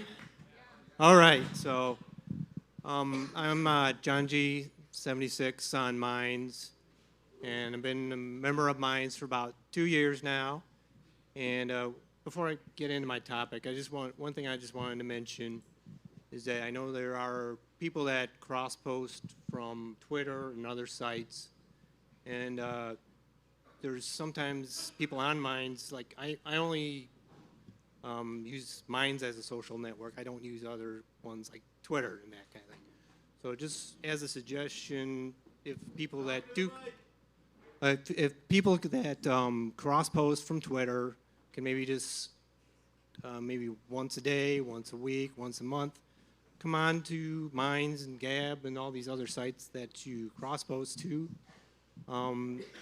I think you would, build up more engagement for the people that are exclusively on those channels, and it'll bring a little more community into the whole picture there. For my background, I'm an automotive engineer in the Detroit area, and I'm currently working on battery vehicles. Work on a component on those battery vehicles. Talk into the mic a little bit more. Okay.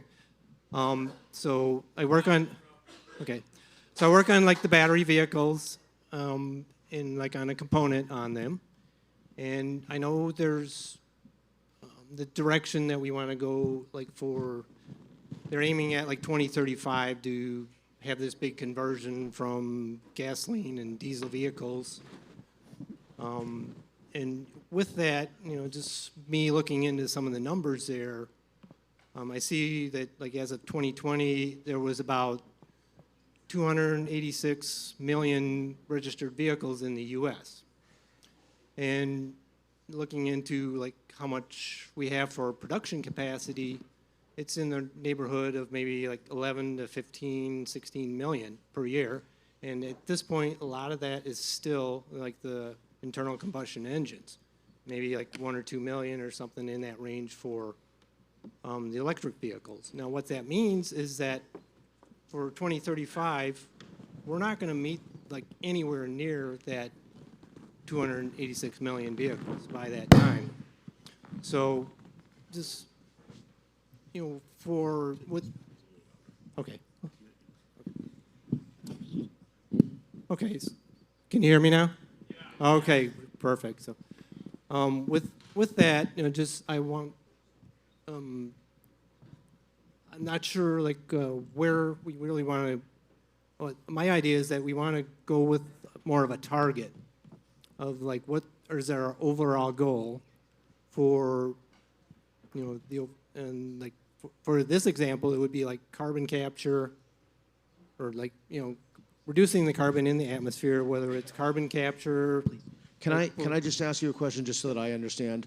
So there are 286 million vehicles in the U.S., and so what is your question around that? I'm trying to get to that. Like, Okay. I guess my focus here is, to try and wrap it up here a bit, is just, my proposal would be to focus more on the overall goal and not dictate how you're going to get there. And I think where that becomes a problem is if you dictate, like, oh, we got to convert all the vehicles to battery vehicles and that kind of thing, rather than all the other options that could be out there, whether you're doing carbon capture and turning it into graphene and that kind of thing, like Ian talks about.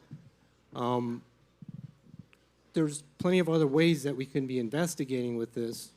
So, I mean, I'm just using this as an example because I'm familiar with it. But just as a policy, I think we need to just go use these.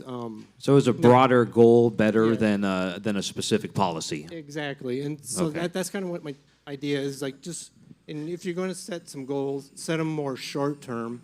Right. So, like, maybe within like a development cycle. Right. So, And that kind of thing. so personally, I think you make a very good point, and I think that when it comes to government policies, maybe very specific initiatives, they're doomed to fail. Look at Stalin's 5-year plan. I don't really know anything about this topic, to be honest with you, but maybe you have a point. Anyone else? I'll throw something out. I think it depends on what the specific goal is and what the broad goal is. Somebody told me something, fortunately, when I was younger, and if you're younger in the audience, I think this is an extremely helpful way to think about it. Think about the person, this is goal directed. Think about the person you want to be when you're, I'll just pull my age, 56. Where do you want to be in your life? What type of person do you want to be? Then think about what you would need to do at 46 to get there, and then 36 and 26. Usually what people do is they think, what do I want to do next year and the year after that, or maybe I want to go to this college or this graduate school or work at this firm. But that doesn't look at the big picture. That's not the long frame picture. So I think I like the framing of the question. I thought it was really good. So when you talk about specific goals, should you have broader goals and more specific goals? I think the idea is it depends. So as a society, what should we be doing in terms of mandating how many vehicles and how many are battery driven? Again, it's not my field. I haven't the faintest clue.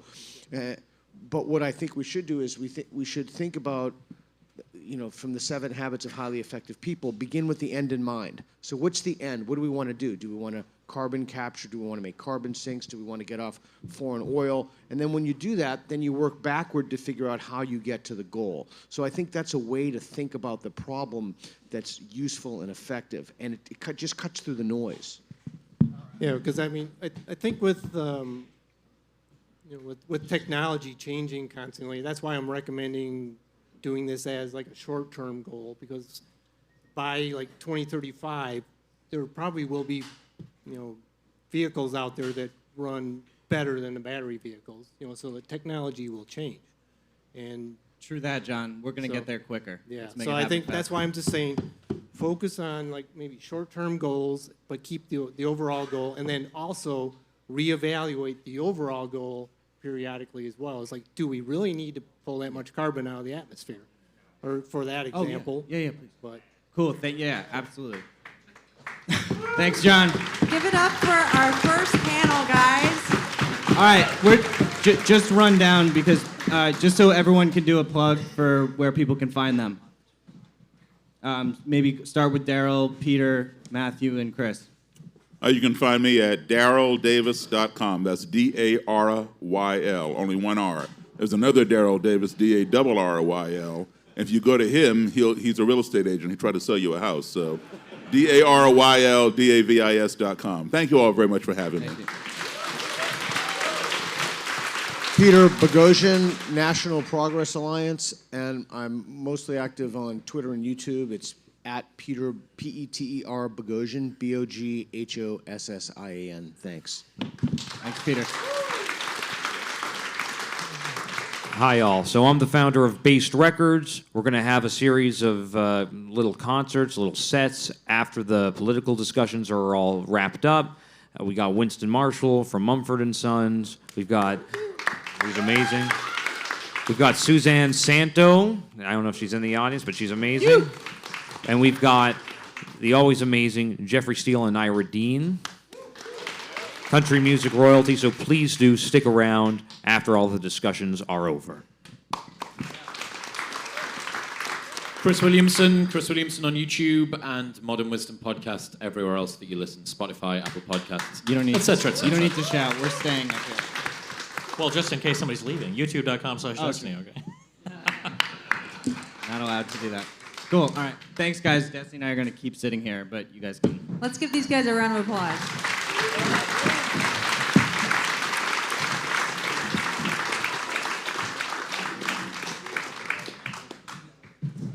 Okay, we're going to get some new waters on the stage for our next group.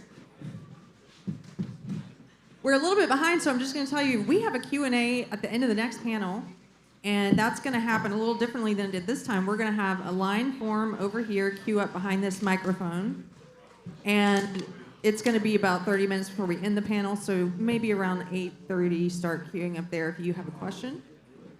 And we want to ask that you keep your questions as brief as possible so we can have more people ask questions. So just try and get concise with your question. Think about it now. Start thinking about it now. Okay, our next panel is called How to Moderate and Decentralize Social Networks. We are joined by Bill Ottman and Stephen Destiny Bunnell, who are already here. Our first panelist is a singer, actor, a co-host on the popular Timcast IRL podcast, and the co-founder of Minds. Please welcome Ian Crossland.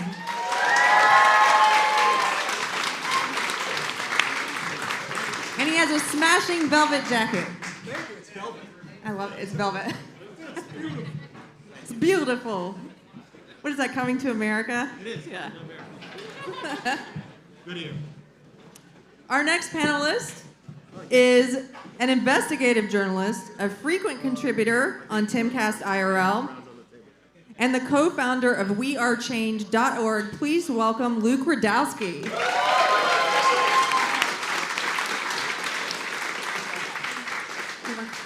He wants to sit on this side. As far away from me as possible. The blue dye is dying off on people.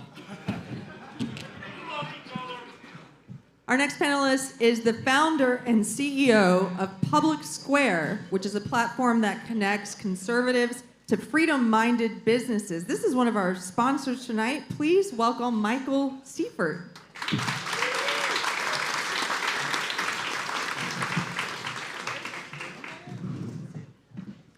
And then finally, our next panelist is the editor-in-chief of the Postmillennial and Human Events. And she is a lovely human being, one of my favorite human beings. That's a bit of an editorial. I need an editor, because I shouldn't have said all that. Come on up, Libby Evans. And you guys, I was told just to remind everyone to speak directly into the microphone closer than you think you need to. Luke, so what should be banned from social media? Nothing. Let people choose what they want to see. I think we're all adults here. If something's bad, the audience and the market will speak for itself. Obviously, you know, there's the concept of hurting children. That obviously is an exception. Obviously, there are government institutions that run international child trafficking organizations. So obviously, are you going to entrust those organizations to go after that? That's another question and conundrum that I think a lot of people are asking themselves. But other than the exception of children being hurt, I think we are adults and we could actually decipher and decide what we want to listen to and don't want to listen to. Treat us like human beings. We shouldn't be treated like babies.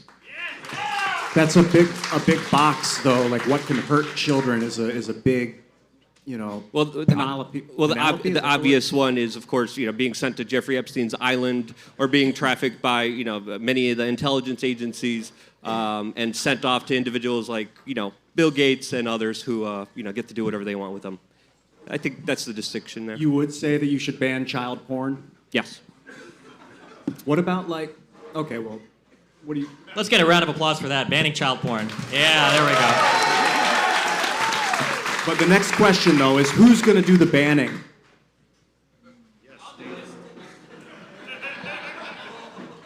I think it should probably be human beings should be doing the banning and not an algorithm or a bot or something like that. I think these should be human beings checking this stuff out and taking a look for child porn, if that's what we're looking to ban.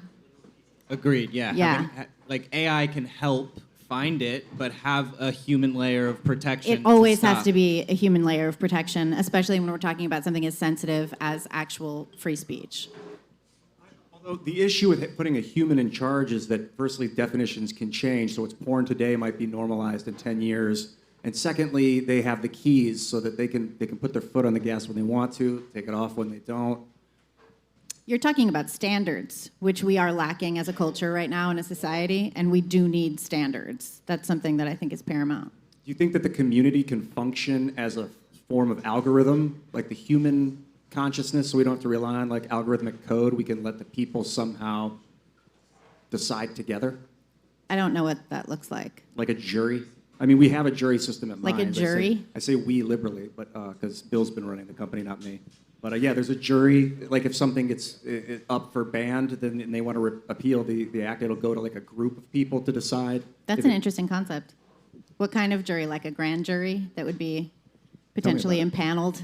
It's a randomized set of active users who aren't connected to each other to try to decrease bias. But yeah, we try to keep ourselves in check with the community. I mean, I think the issue, I don't know if we're talking like in a dream world or as it exists right now. I think the problem is once a platform grows to a certain size, having a human element in moderation is just like prohibitively expensive. I think that's why for, Jesus, over a decade, when did Steam start automating their bans? I think having like human people involved in every single moderation action just becomes prohibitively expensive for any sufficiently large tech company, I think. But we need the protection of human interpretation in order to secure free speech. I mean, without free speech, we really have nothing at all. It's like pretty much the only thing that matters. I mean, well, I think there's a lot of things that matter besides free speech. But I guess the question becomes like, is it a company's job to safeguard what I guess we're using in common parlance free speech, because we're not really talking about the First Amendment right now. Should it even be a company's, I guess, prerogative to guard free speech, right? I was talking pretty much about the First Amendment. Well, the which First I do Amendment think is says pretty nothing for paramount. being banned on like Twitter or YouTube, right? Well, because of like the whole private company thing. Well, because it's not the government thing, right? Yeah, but you don't have to be the government to censor.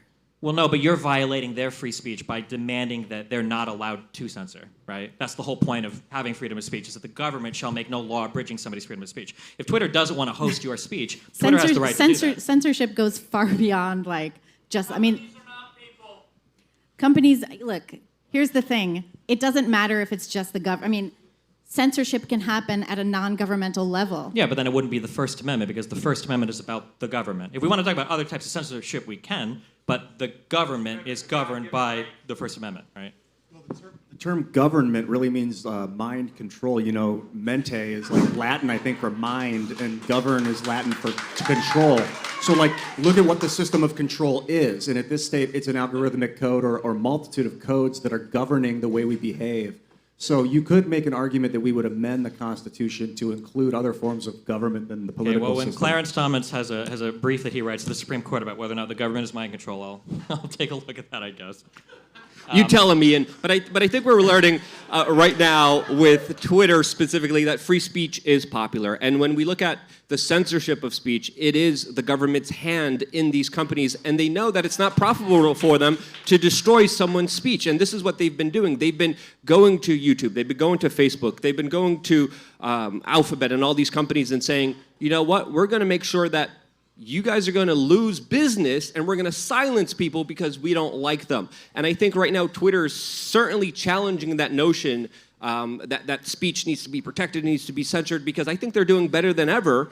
I think the platform is thriving. I enjoy the platform personally myself, speaking from a biased perspective, but I think they're really showing and leading the way, saying free speech is the answer, and it could also be profitable, and it could also be successful at the same time, allowing a perfect harmony of profit and respect of individuals to speak their mind. I think something that I spoke about earlier, real quick, was when we have these conversations, I think it's very important that we're firmly rooted in reality. And conservatives have this mantra that they, I guess, repeat to themselves at midnight in the mirror with all the lights turned off that go woke, go broke, go woke, go broke, go woke. It's not true. It is true. It's It is absolutely true. not true. It is These true. companies online that are engaging in Vanguard censorship- just pulled back and said, after a decade of pursuing ESG, is the third most powerful investment firm in the world. We are leaving ESG. We're It not is ESG. woke. We're not talking Yeah, about it ESG. is. Please, God, This don't, is what let's not do woke finance is. okay, okay. We're not Environmental, talking about ESG. social governance. The reality What do you is think that social is? The reality is that online, having aggressive moderation platforms that are trying to ban speech that a lot of you guys want to protect, that I want to protect, that I think is cool to protect,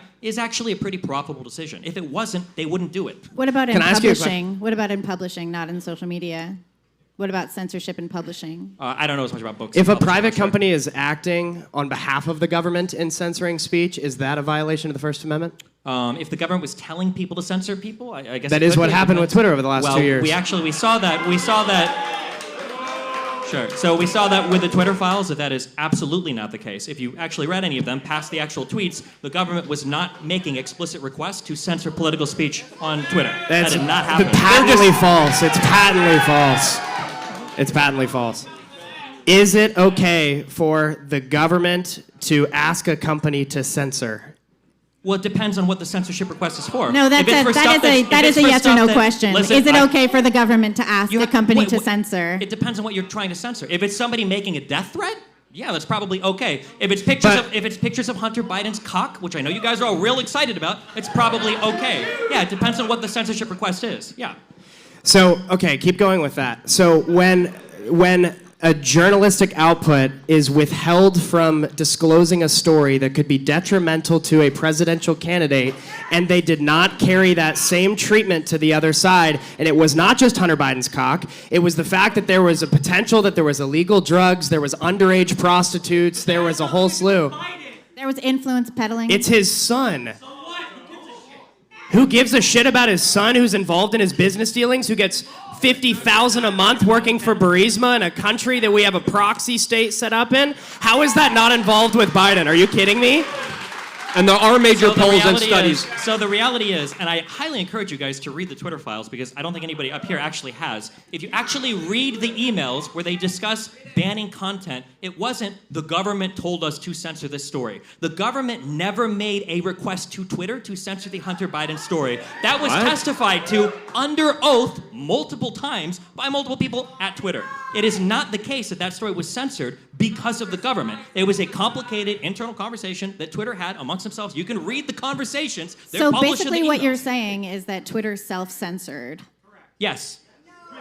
So a climate of self-censorship does come from a government level. No. Yes, it comes No, from it doesn't. government intimidation. Yes, it No, does. it doesn't. or were there- Hold on. This is If historic. it came from government intimidation, why did Twitter only adhere to like 37% of the requests the government actually made?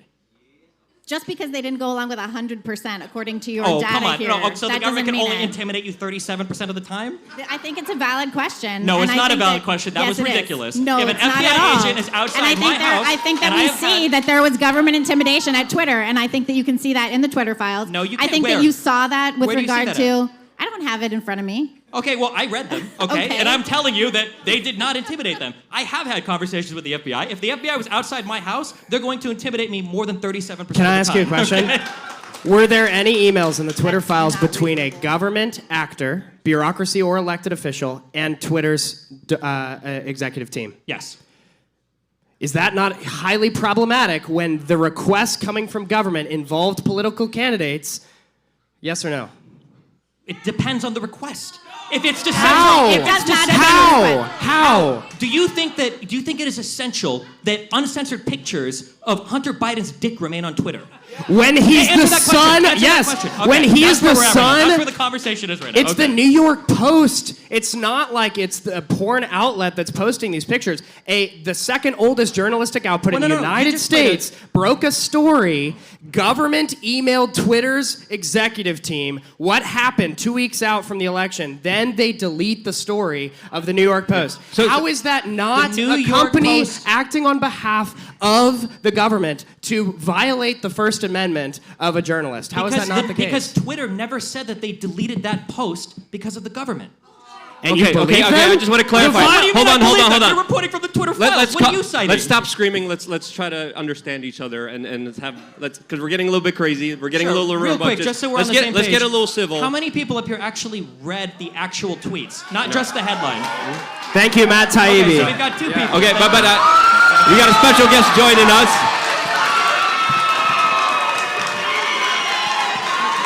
But I just want to ask you the question. Stephen requested that we had Alex on tonight, so I thought. They told me to get here at 8 o'clock. I didn't even go on stage at 8. So I'm only 30 seconds late. Sorry. Alex, do you think that what was the exact question? Do you think that there's things that should be censored online, Alex? I guess, how do you want to ask it, Stephen? How would you ask Alex this, where we're at right now? I'm not even sure what I would ask Alex right now. I would just go back to 5 years ago where violent threats, specifically calling for violence, which is illegal already, and child porn and stuff like that, and people's hacked personal information. Those things are illegal. Things that are illegal, not our free speech. It's really simple. Do you think that there are things where it's it's legal but unethical that should be pulled down? No, I think it should be the Wild Wild West. That's what America and freedom is. And once you open the Pandora's box, everybody is going to say this is evil, and other groups are going to say that's evil. Conservatives are going to say ban this. Liberals are going to say ban that. This group's going to say ban this, and then it's special interest banning what they don't like. No, that's not what I want. I'm a big enough adult that I want to see everything. People say, well, then don't let the kids see it. Ban TikTok. No, don't let your kids on TikTok be their parent. So I'm curious. What is your enforcement mechanism? You want to go to Twitter and you want to say you're not allowed to deplatform certain speech or ban certain actors. What do you want to do to keep them from doing that? Do you want to make it illegal for you to ban people that you disagree with, that do hate speech? What does the enforcement mechanism look like there? Well, hate speech is really just a modern corporate name. When the media, when U.S. senators call for nuclear war with Russia, to me that's hate speech. But they still have a right to say that and be crazy people calling for World War III. So one person's hate speech is somebody else's love speech.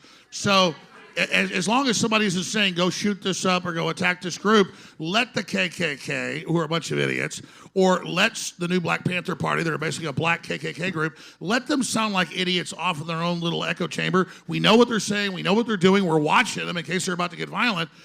Everybody knows in all the studies, you suppress speech, it puts stuff underground. You want it, the old American idea that was really the vanguard, that was the Renaissance. We call it old now, but really it's the new thinking that we forgot about and went back to the old thinking of tyranny, is to let everything out there and believe in the public to choose what makes sense. And in that world, whether it's the new Black Panther Party or the KKK, we're going to reject those idiots and we're going to embrace a civilization. And you radicalize, you do radicalize more people by censoring speech, and you put them off into farther corners of the internet where they become more radicalized. And that's why a more honest, transparent conversation and dialogue where we're able to have actual clarity on the issues and actually fix the wrongs and actually discuss the problems actually helps fix the larger issues that we're dealing with, but rather again, than what censoring is the enforcement mechanism? How do you keep Twitter from banning people that you don't want banned? What do you think should be done?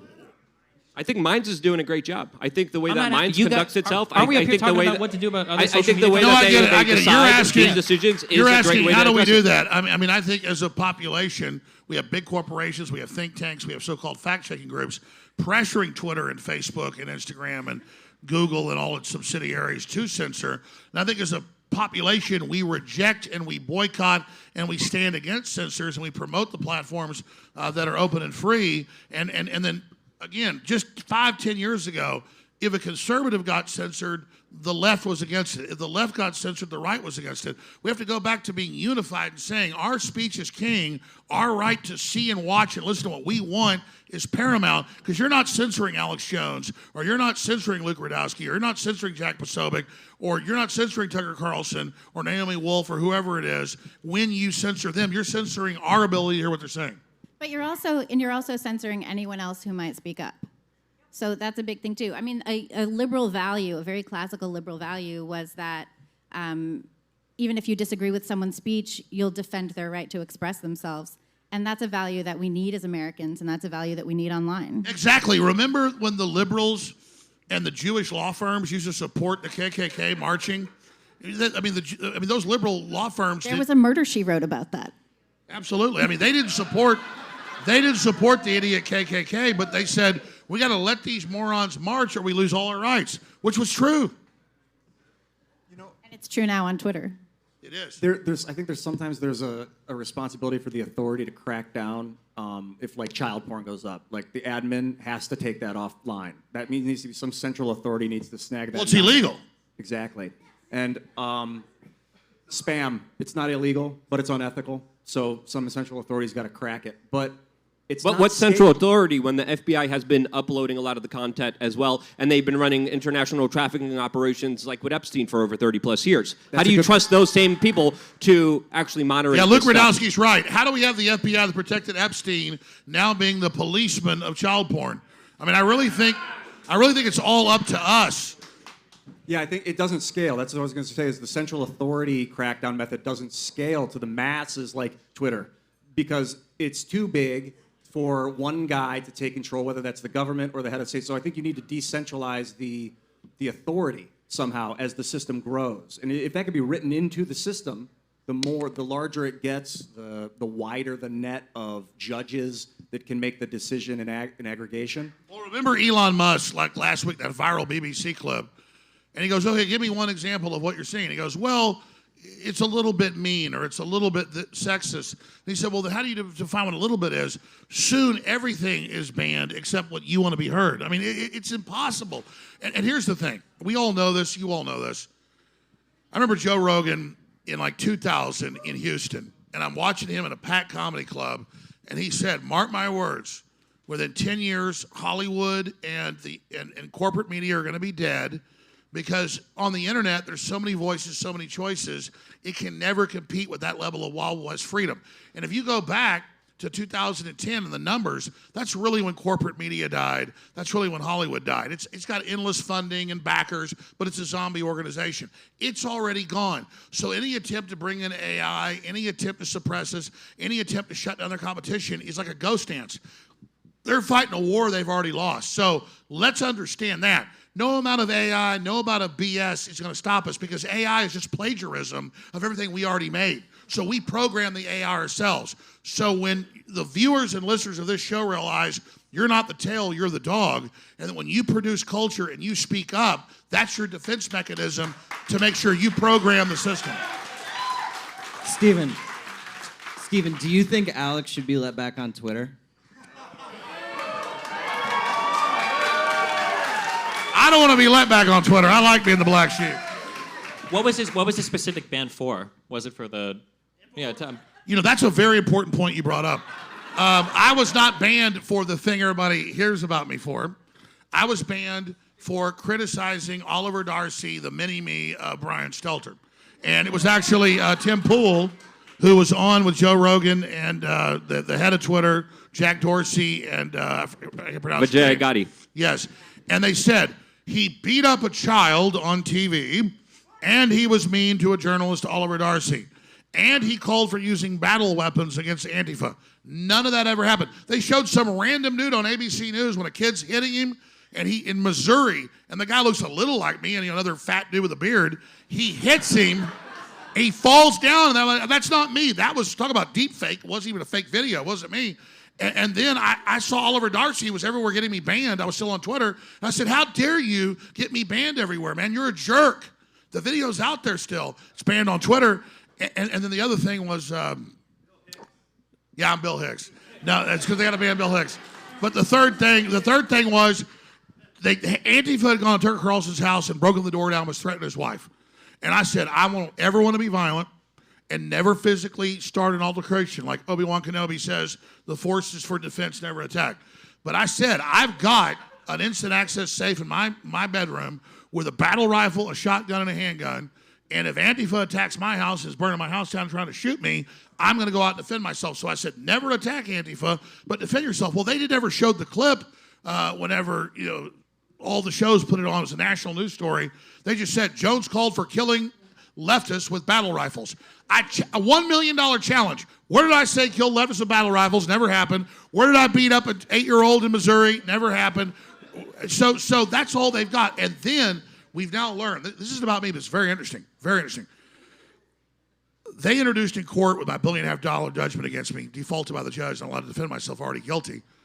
They entered in court 24 minutes of video most of it from 9 years ago, of stuff that was edited clips out of context of me just saying, the internet says this, what's going on? That turns into I'm pissing on people's graves, I'm doing all these things I never did. And when they sued me and didn't get any evidence, they defaulted me and then said the new model. And they're now doing that with Fox News and the Dominion lawsuit. And if you don't like Fox News, the judge says, you're not giving me the right evidence, I'm going to default you. So you don't get a trial, you're guilty now. A jury decides how guilty you are. That's the weaponization of the judiciary. So then when Hillary lost and Trump was about to win, they had a PR firm. They've now bragged about it. I didn't know this live for the cases. They hired a PR firm that does the UN PR. It's like the second biggest PR firm in the U.S. to run all these national stories everywhere about Jones is attacking people, he's peeing on graves, he's going after people. I'm like, no, I'm not. It's like Joe Rogan when they go, he said the N-word. He's like, stop saying it, because they edit it all together. And I kind of did say some of that, but not most of this. And I didn't know what was going on. And then they defaulted me. Then they did that. Then they wanted $2 trillion. Oh, you only get $1.5 billion. I don't have $5 million. So I learned how the whole thing was not about me. It was about demonize free speech, demonize a populist. And when people don't stand up for Alex Jones, then all the dominoes fall. So I don't feel sorry for myself. I feel like I'm caught up in a really historical point. I don't have the incredible organization and focus and purity of a Julian Assange, who I find no sin with, who I think did basically a perfect job. If he's free Julian Assange. He's a great guy. 8-9 years in solitary confinement, almost dead. So anytime I feel sorry for myself that made a lot of mistakes, would go crazy on air and get drunk on air and everything, take mushrooms on air, and I'm like, God, I didn't say some crazy stuff. It was not done to be mean. I look back on all that, I just say, I'm lucky this machine only did this to me, didn't use CIA sex operatives, didn't set me up, and didn't literally put me in a solitary confinement cell for 9 years. So I'm not a victim. Julian Assange is, and he's who we should be getting out of jail. And that's one of Trump's biggest faults, is he told Julian Assange in 2016, he said, Julian, if you've got the evidence of Hillary, I want you to release it now. And then he releases it, and they throw him under the prison. So at the end of the day, fuck Donald Trump for that. You know what I mean? What I understand about the Twitter banning of you, Alex, is that you got banned for one reason, which was the stuff you were talking about. And then now Elon just doesn't want to let you on because he thinks that you were mean about the kids with the Sandy Hook crash. No, I agree with Elon Musk. I should not be let back on Twitter. Really? You think? No, I'm dead serious. But I don't like that one guy can have arbitrary authority. Like, I just feel like I don't like the way he's. Well, no. What you're saying is totally true, but let me explain the 3D chess. No, I'm being dead serious. Elon says, I will not arbitrarily ban people. I will follow the law and the rules. Then he says, Alex Jones attacks dead kids, and Jesus said, if you do that, you should tie a millstone around your neck and be thrown in the ocean. So he's being hypocritical on his statement of him not making personal decisions. What he said there was a lie. But let's explain. It's a battery. When they ran tens of thousands, and that's conservative, of articles, thousands of national newscasts about what they said I did to kids that I didn't do. People don't know who Anna Blands is. They think I killed him, okay? I mean, literally, you think that name, I won't even say the name, they think me. So they've charged up this giant battery against free speech that's Alex Jones. He's freeing all the captives. He's doing great things at Twitter, changing the whole paradigm. I have to only salute him. If I was Elon Musk, I wouldn't go as far as to actually be thrown in the ocean with a millstone around my neck, but that's a little too far. I shouldn't be killed. Please don't call people to kill me. But I understand that if he did that, they would have been able to shut down Twitter, overthrow what he did, and stop the revolution. So when they said, everybody kept going, free him, free him, free him, he goes, no, he's the sacrificial lamb. So it's almost like the Dark Knight. I get it, because of all that demonization and that investment that I'm the devil. He goes, great, everybody else is free but him. We're going to crucify him. I'm not comparing myself to Christ. But I'm saying, I get it.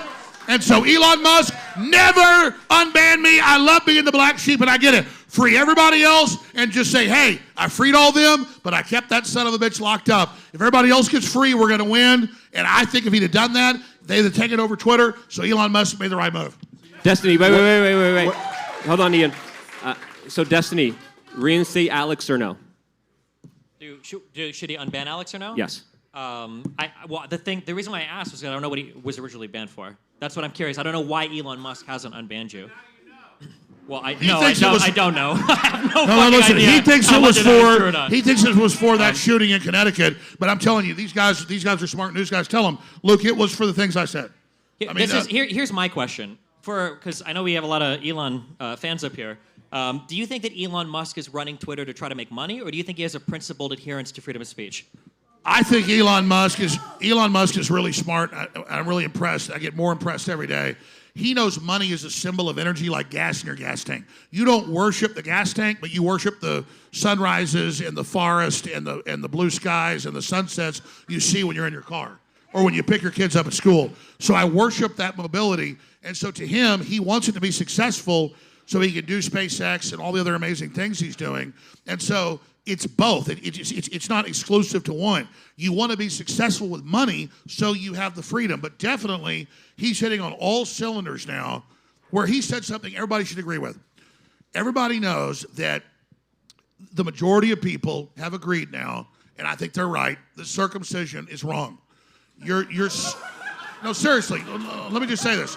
Your newborn son does not have a say whether part of his pecker is going to be cut off, okay?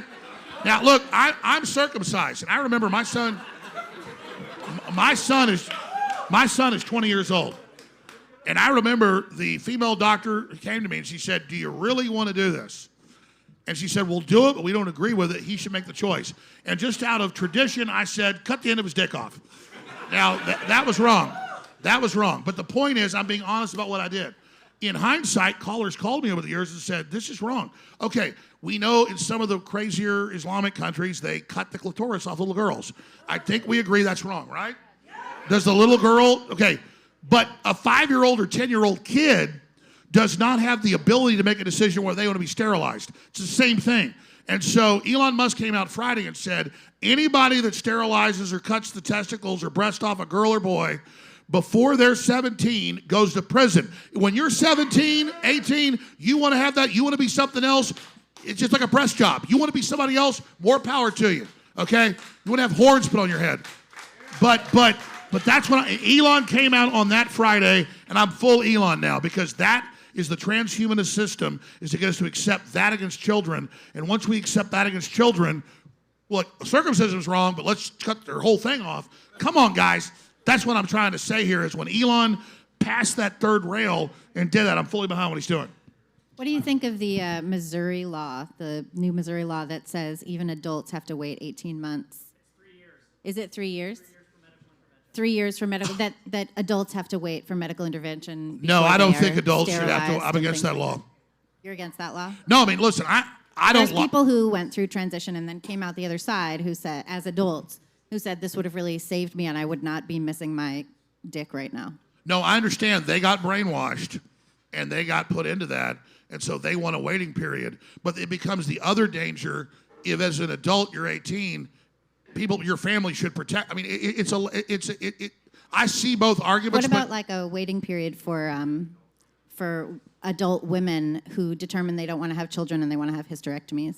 Because it's very difficult for adult women to get a hysterectomy voluntarily. No, I think a woman. Listen, I don't like assisted suicide.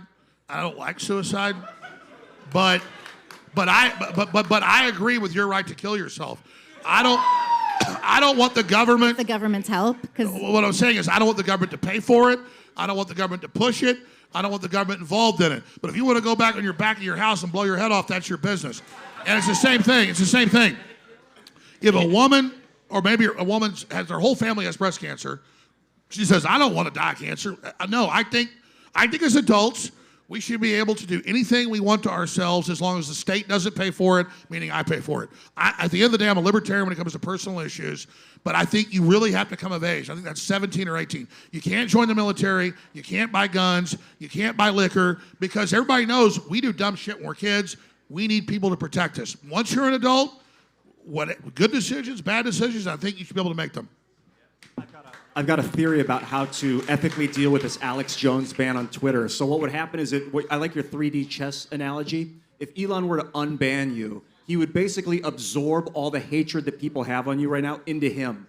And that would be too much for him, and it could destroy the platform. But if the community provided enough pressure, and there were enough people that forced him to do it, and it gave him essentially no choice because there was such a loud noise. The hatred would absolve into the community, and it would be diffused among many, many, many people to the point of confusion where it wouldn't really affect anything.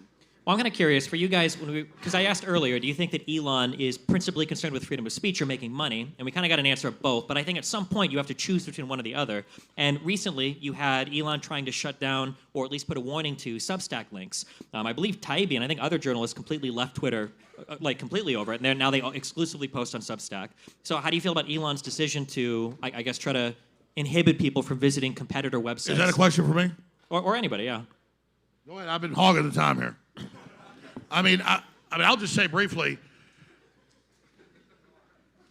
Substack was basically empowered by Twitter.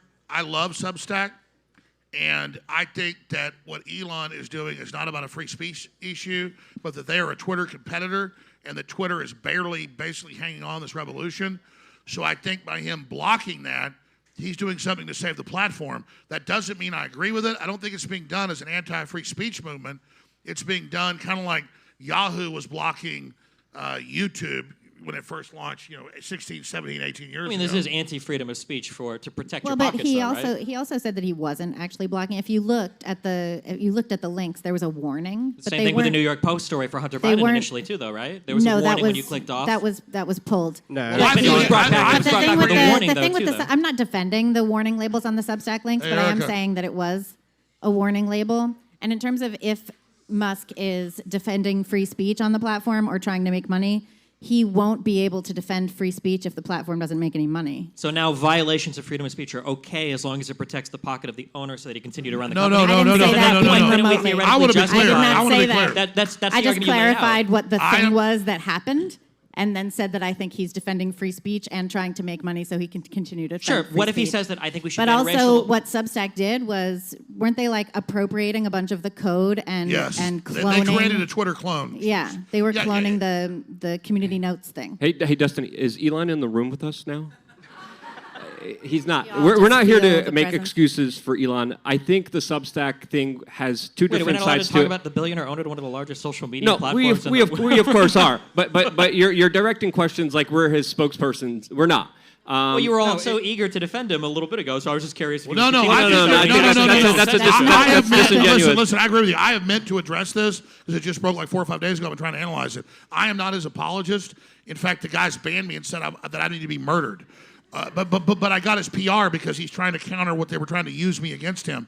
What I'm saying is that's a corporate decision and it is censorship against a competitor that's using their technology. I was simply saying I think that's wrong, and there's a lot of great Substack people, and he should stop it, and I believe he's created the Streisand effect. But the CIA and the Justice Department and these combines with the deep state working with all the big tech to censor everybody, that's the big threat, and Elon has broken away and is doing his own thing. So I don't agree with him, but he gets a little bit, not even of a grace period, but just a little bit of a time to see what he's going to do because he's broken with that. That's what I'm saying. But yes, I think he shouldn't have done that to Substack. I think they jumped the gun. I think that it's an issue. They're threatened by Substack. And, quite frankly, I hope Substack becomes bigger than Twitter. I hope there's 10 Twitters. That's all I'm saying. So what we learned when Twitter open sourced their algorithm from the Substack stuff was that it actually isn't the production live algorithm, because there was no Substack reference in GitHub. So they have some sort of link blacklist somewhere, which we don't know about. And they did say that we haven't seen all of the algorithm yet. And what we also learned from the algorithm is that all links are punished on Twitter. And actually, Facebook does this too. They all do it. They basically demote links because it pushes people off to other websites, which is stupid, and he shouldn't be intimidated by that. I mean, we saw just a few weeks after the acquisition was over that Twitter rolled out a policy which they rescinded, which was to block Facebook and Instagram and even Nostr, which is the decentralized protocol that we're using. So that's it. So they've all done this to each other before. Yeah, YouTube does this routinely. Like you can't when you outlink in the description on your YouTube channel, they demote your video in the algorithm. So Why are we discussing and talking about Twitter when all these other social media platforms are also engaged in Well, this that's platform because we were as herald- well? because And, we were and I think if we're heralding talking Elon. about Twitter, let's talk about YouTube doing it as well because I think they deserve criticism And again, as well. it's not I about don't not think YouTube is- criticizing Elon. It's not about not criticizing Elon, but what Luke just said is true. We're all focused on Twitter because they release the files. The other big tech does it even worse and more sophisticated. And I think that's what Luke's saying, but I think your question's reasonable. Facebook ran psychological studies seeing how they could manipulate people's emotions through the algorithm, trying to make them outraged, trying to make them sad, trying to make them feel happy. They were able to do psychological studies. The things that Facebook does, they know when you're about to take a shit, all right? These motherfuckers are up your fucking ass with so much private metadata that we can't even imagine, we can't even fathom. And I think when we criticize big tech social media, yes, let's criticize Twitter. Twitter could do better. But I think there's a bigger elephant in the room, and that's all the collusion and all the actions that big tech has been acting on, particularly from one side of the aisle, and That's that right. side is the It's the big establishment. globalist governmental combines controlling all of big tech, and then Twitter breaks away, and we go, Elon, you're exposing the censorship, but then you're protecting your platform, which I'm not even agreeing with that. I'm just saying that's a different animal what he's doing. Just to have like a basic tech conversation, are we like opposed to tailored algorithms? Is this a bad thing, do we think, or? Absolutely not. Obviously, individuals get to choose. I think at the end of the day, individuals should be able to choose, but private companies get to choose whatever algorithms they want. But when they're politically motivated, when they create echo chambers, when they create conversations When that they are block dominated, other algorithms, Yeah. I think it should all be open and free. Yeah, when they radicalize individuals that only hear their voice and not opposing viewpoints, and there's no actual logical debate, and you only hear one side talking shit about the other side and becoming more emotional and more enraged. Sure, so I think there deserves to be a discussion about our ability to what we're curated and what we want to see, because at the end of the day, what we subscribe is what we should see. But And by that's the way, not what what's Luke happening. just said is the answer to everything. Go back to YouTube and Google and all of it. It's a parent company 20 years ago. They on purpose put us in groups and then put the most radical in there to push those groups to divide us and make us a new country. And I was part of that. I didn't know I was being used, but they were pushing me because they could take out of context a few things they liked that were radical or crazy. But I didn't do it on purpose. So exactly what Luke just said, you can't ban algorithms, you can't ban that, but we should be aware of it. But absolutely, they set up the algorithm that made the left wing so crazy, that made the right wing so crazy, that turned this country into what we are. Well, also, it's the algorithm on TikTok and Tumblr and all of these other things that contribute to the social contagion of trans among kids and teens.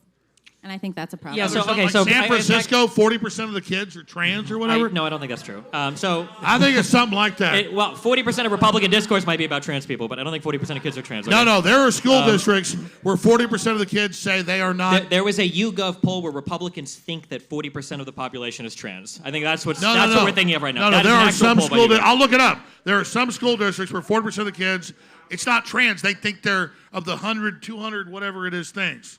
I mean, there was also the story that spread like wildfire that kids were getting kitty litter boxes in their school that came from like a Joe Rogan episode that was completely fake as well. Fake story. Completely fake. But why has there been a 4,000% increase in girls identifying as trans? Yeah, there's no doubt this is. Are you denying that if you turn mainstream television on, you're just hammered? Like everybody hates a Coca-Cola ad or a Chevy ad or whatever you're being hammered with. You look at any mainstream culture, it's trans. I mean, are we denying that? I don't even know what we're talking about right now. Are we moving to trans issues now? I thought we were talking about social media and how to like moderate social media. Now we're talking about algorithms. I think there's a lot of interesting. Well, no, I think this is important, okay? Because I notice that when these panels happen, you guys never actually say anything. We move from crazy topic to crazy topic to crazy topic. I think there's a really fascinating and interesting discussion that can happen about algorithms. So, for instance, you guys earlier were being critical that algorithms radicalize people. Well, is it the job of a social media platform to put content in front of you that you might not want to watch? If somebody watches a video by the Young Turks, are you saying that the next video that should be recommended should be like a Tucker Carlson video? Like, you guys throw a lot of criticisms out about these companies. No, you guys you throw a lot of criticisms out cool. about these companies, but then at the end of the day, true. you're not really like saying anything. And then we just move from like sensationalist topic to sensationalist topic, and now we're talking about 40% of the population is trans. But this is not that hard to understand. So don't make it sound like we're talking crazy here. This is pretty simple. if I, as the consumer, have an easier access to certain types of content because that content aligns with the political philosophies of the executive team of that platform, that's a problem.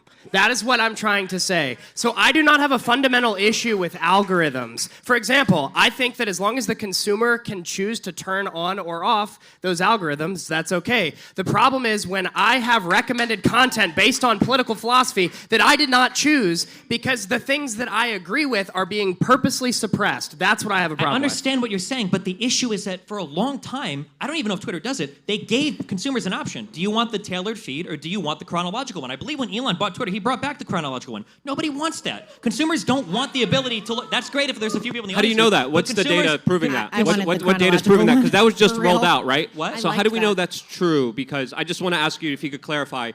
How do we know people don't want Because that? Because given I the personally, opportunity to choose- I personally use it. I like it, and I haven't seen any data released I like it highlighting too. that argument.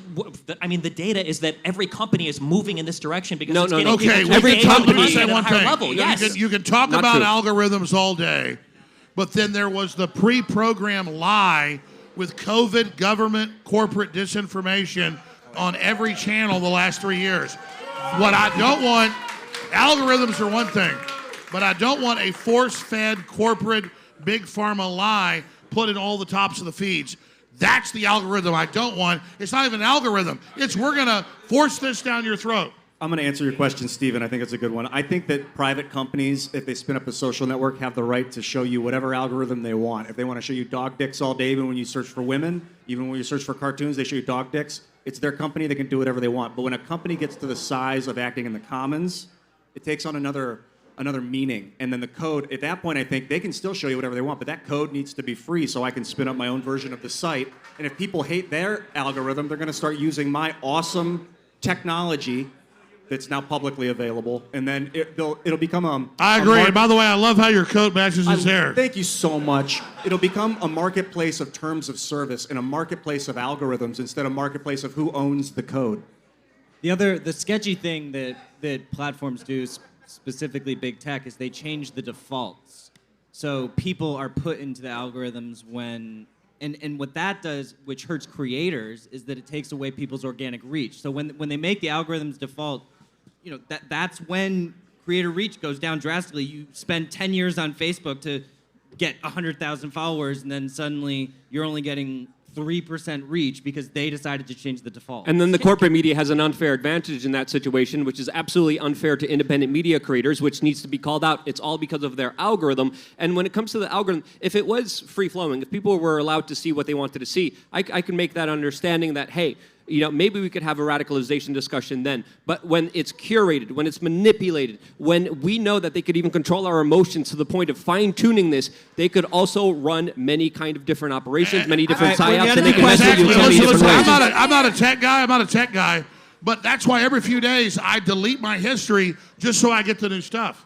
Like, I'm not a tech guy. Isn't that what you do? You just delete the history, and then you get the new It's a little stuff? bit more sophisticated than that, but... What about the guy? Wasn't Well, there when I like a delete the guy history, who- I suddenly get new feeds. I do that on YouPorn. You guys give it up for our panel and our Back special Harry. surprise guest, Mr. Alex Been an Jones. hour already? That's amazing. I have to jump in here because we have so many people excited to talk to you guys and ask questions. We have like at least 12 people, maybe a baker's dozen of people in line. So you guys be very concise. No life stories. Just get to your questions so we can try and get everybody and speak closer to the microphone than you think you have to.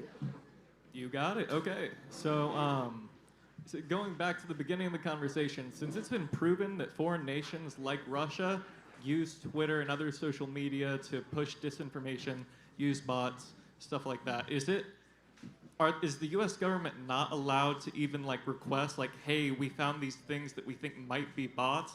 Is that going too far, or should they just allow all of that to happen and potentially undermine democracy? There was a situation where a certain a bunch of bots were identified by a third party, and it turned out that those bots were mostly just American citizens. So I think there's a concern in that identification process that it has to actually be accurate, and you can't just base it on somebody's biases. But I'd love to hear what other people think about that. You're asking if it's ethical for the government to go in and ban what they consider bots on a social network? Is that the question? specifically like foreign interference. Again, the government make recommendations to social media platforms. So, for instance, in the Twitter files, the government made huge recommendations to Twitter where they said, we think that these accounts are foreign disinformation. I think because they said they followed like 2 or more Chinese diplomats, but they had no tweets. And then Twitter overviewed a lot of these accounts. They said, we don't agree, and they didn't ban them. That would be an example of like a request that the government might make, or making something aware of a tech company, to a tech company. Maybe I think the word foreign might be a little vague. You know, it might. Foreign as in not American, not of this Yeah, country. because if I'm in Ohio but I'm chatting with someone in the UK, am I all of a sudden a foreign compliant? You know, so I really I don't know. I don't like the government. I don't like some central authority shutting down what they don't like and using. Man, this is a fucking challenging environment. I can't answer this on my own. Do you know what's interesting is I had brought this to talk about because I wanted to bring Tolstoy to talk about censorship, and Tolstoy talks about how when he was writing this book, What is Art? Because I'm a dork. Anyway, when he was writing this book, the publisher came to him and said, "Can we just change this a little bit? And can we just change that a little bit?" And then it went to the government censorship office and all of this, and he says that eventually a book appeared under his name containing thoughts attributed to him which are not mine. And I think that that's something that we have to be concerned about when we have an environment of censorship and when we have a culture that encourages self-censorship. Because as soon as you have any kind of censorship higher up, it trickles down and people start censoring themselves. And self-censorship is censorship, and we should look out for that and not let it happen. Agreed. Go to the next one. We're going to jump in for the Yeah, next keep question. going. I have a quote-unquote conservative family member in the federal judiciary to whom I have posed the argument of publisher versus platform. They have argued that forcing the speech on these corporations is the limitation of the corporation's speech. How do we convince the neocon conservatives that the corporations are not working in the best interests of the population and that monopolies held by these corporations are infringing on the personal liberties, not allowing competition, especially when it is these people who are being tasked with protecting those liberties? Thank you. Well, thank you. That's a great question. The neocons want total power. They follow a Professor Strauss. So they basically love Hitler. So they know they're running over us. They're bad people. They want control. And so, yeah, we keep thinking like, oh, the system wants to work with us. You know, they want to be nice. They're trying to be liberal. No, the globalists are fascists that hide behind a liberal veil, folks. And they want total control. Free speech is the answer to them. One way you can look at it is corporate free speech is not about who they let say what, because they can control that legally. It's about the code they use. Their speech is their code.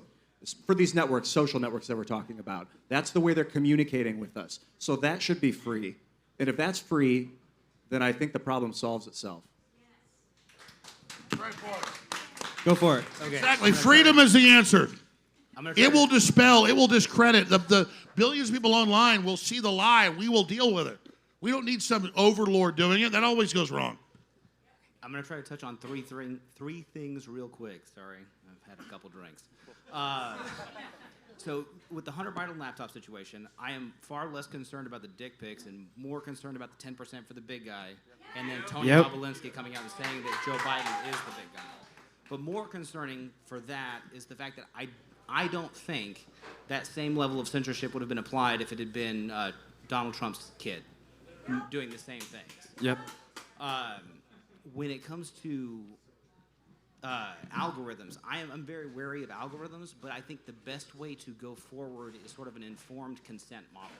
Like if I'm going to be subject to an algorithm, I think I should at least know that I'm being fed a certain feed. You know, like whether I'm being shown more right-wing content because I'm watching right-wing stuff or if I'm being shown more left-wing content.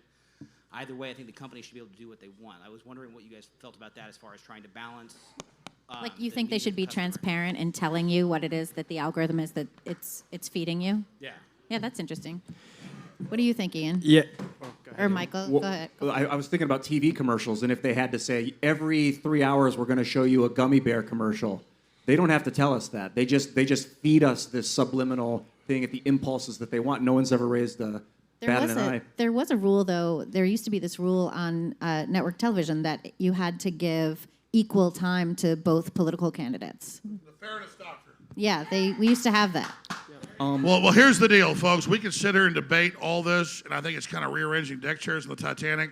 I already knew this because when Obama left office, and he was just a puppet of the deep state, they put $2 billion into the Countering Foreign Disinformation and Propaganda Act, and then suddenly, months later, they're having congressional hearings in the Defense Department in the House Armed Services Committee saying, Alex Jones is a Russian agent. We're battling him right now with the CIA. And I'm like watching C-SPAN going, wow, I didn't know I was a Russian agent. Plus, less the CIA's after me.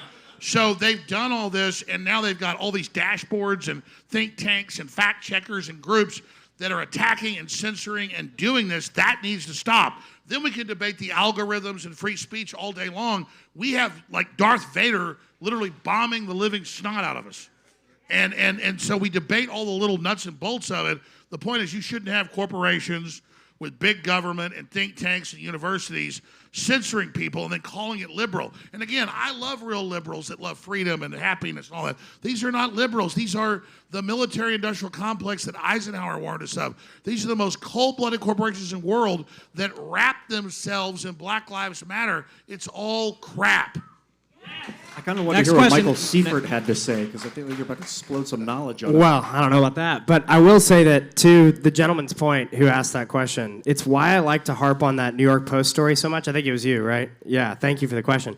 And the comment on the New York Post story. It's a huge deal, and if you're just trying to write it off by saying it was just about Hunter Biden's dick pics, it's completely disingenuous. The reality is, if a government can get in bed with a corporate entity to purposely thwart the likelihood of their opposing candidate winning the election, that's a very serious problem. And so it's so much more about the business dealings. And then to elaborate on the point even further, like the big issue here too is that these corporate entities have become hijacked by lobbyists and by their dealings with a government that'll give special favors if they align with them politically. Like we got ours started with our company. Can we get some examples? Yeah, I would be happy to. I'd be really happy to. I was about to. Thank you. Did you watch the congressional hearings the last month? Yeah. I want to know for Twitter, what were the special favors given to Twitter? What? For the Hunter Biden story, what are the special favors given to Twitter? What do you mean special They paid favors them like given to $6 Twitter?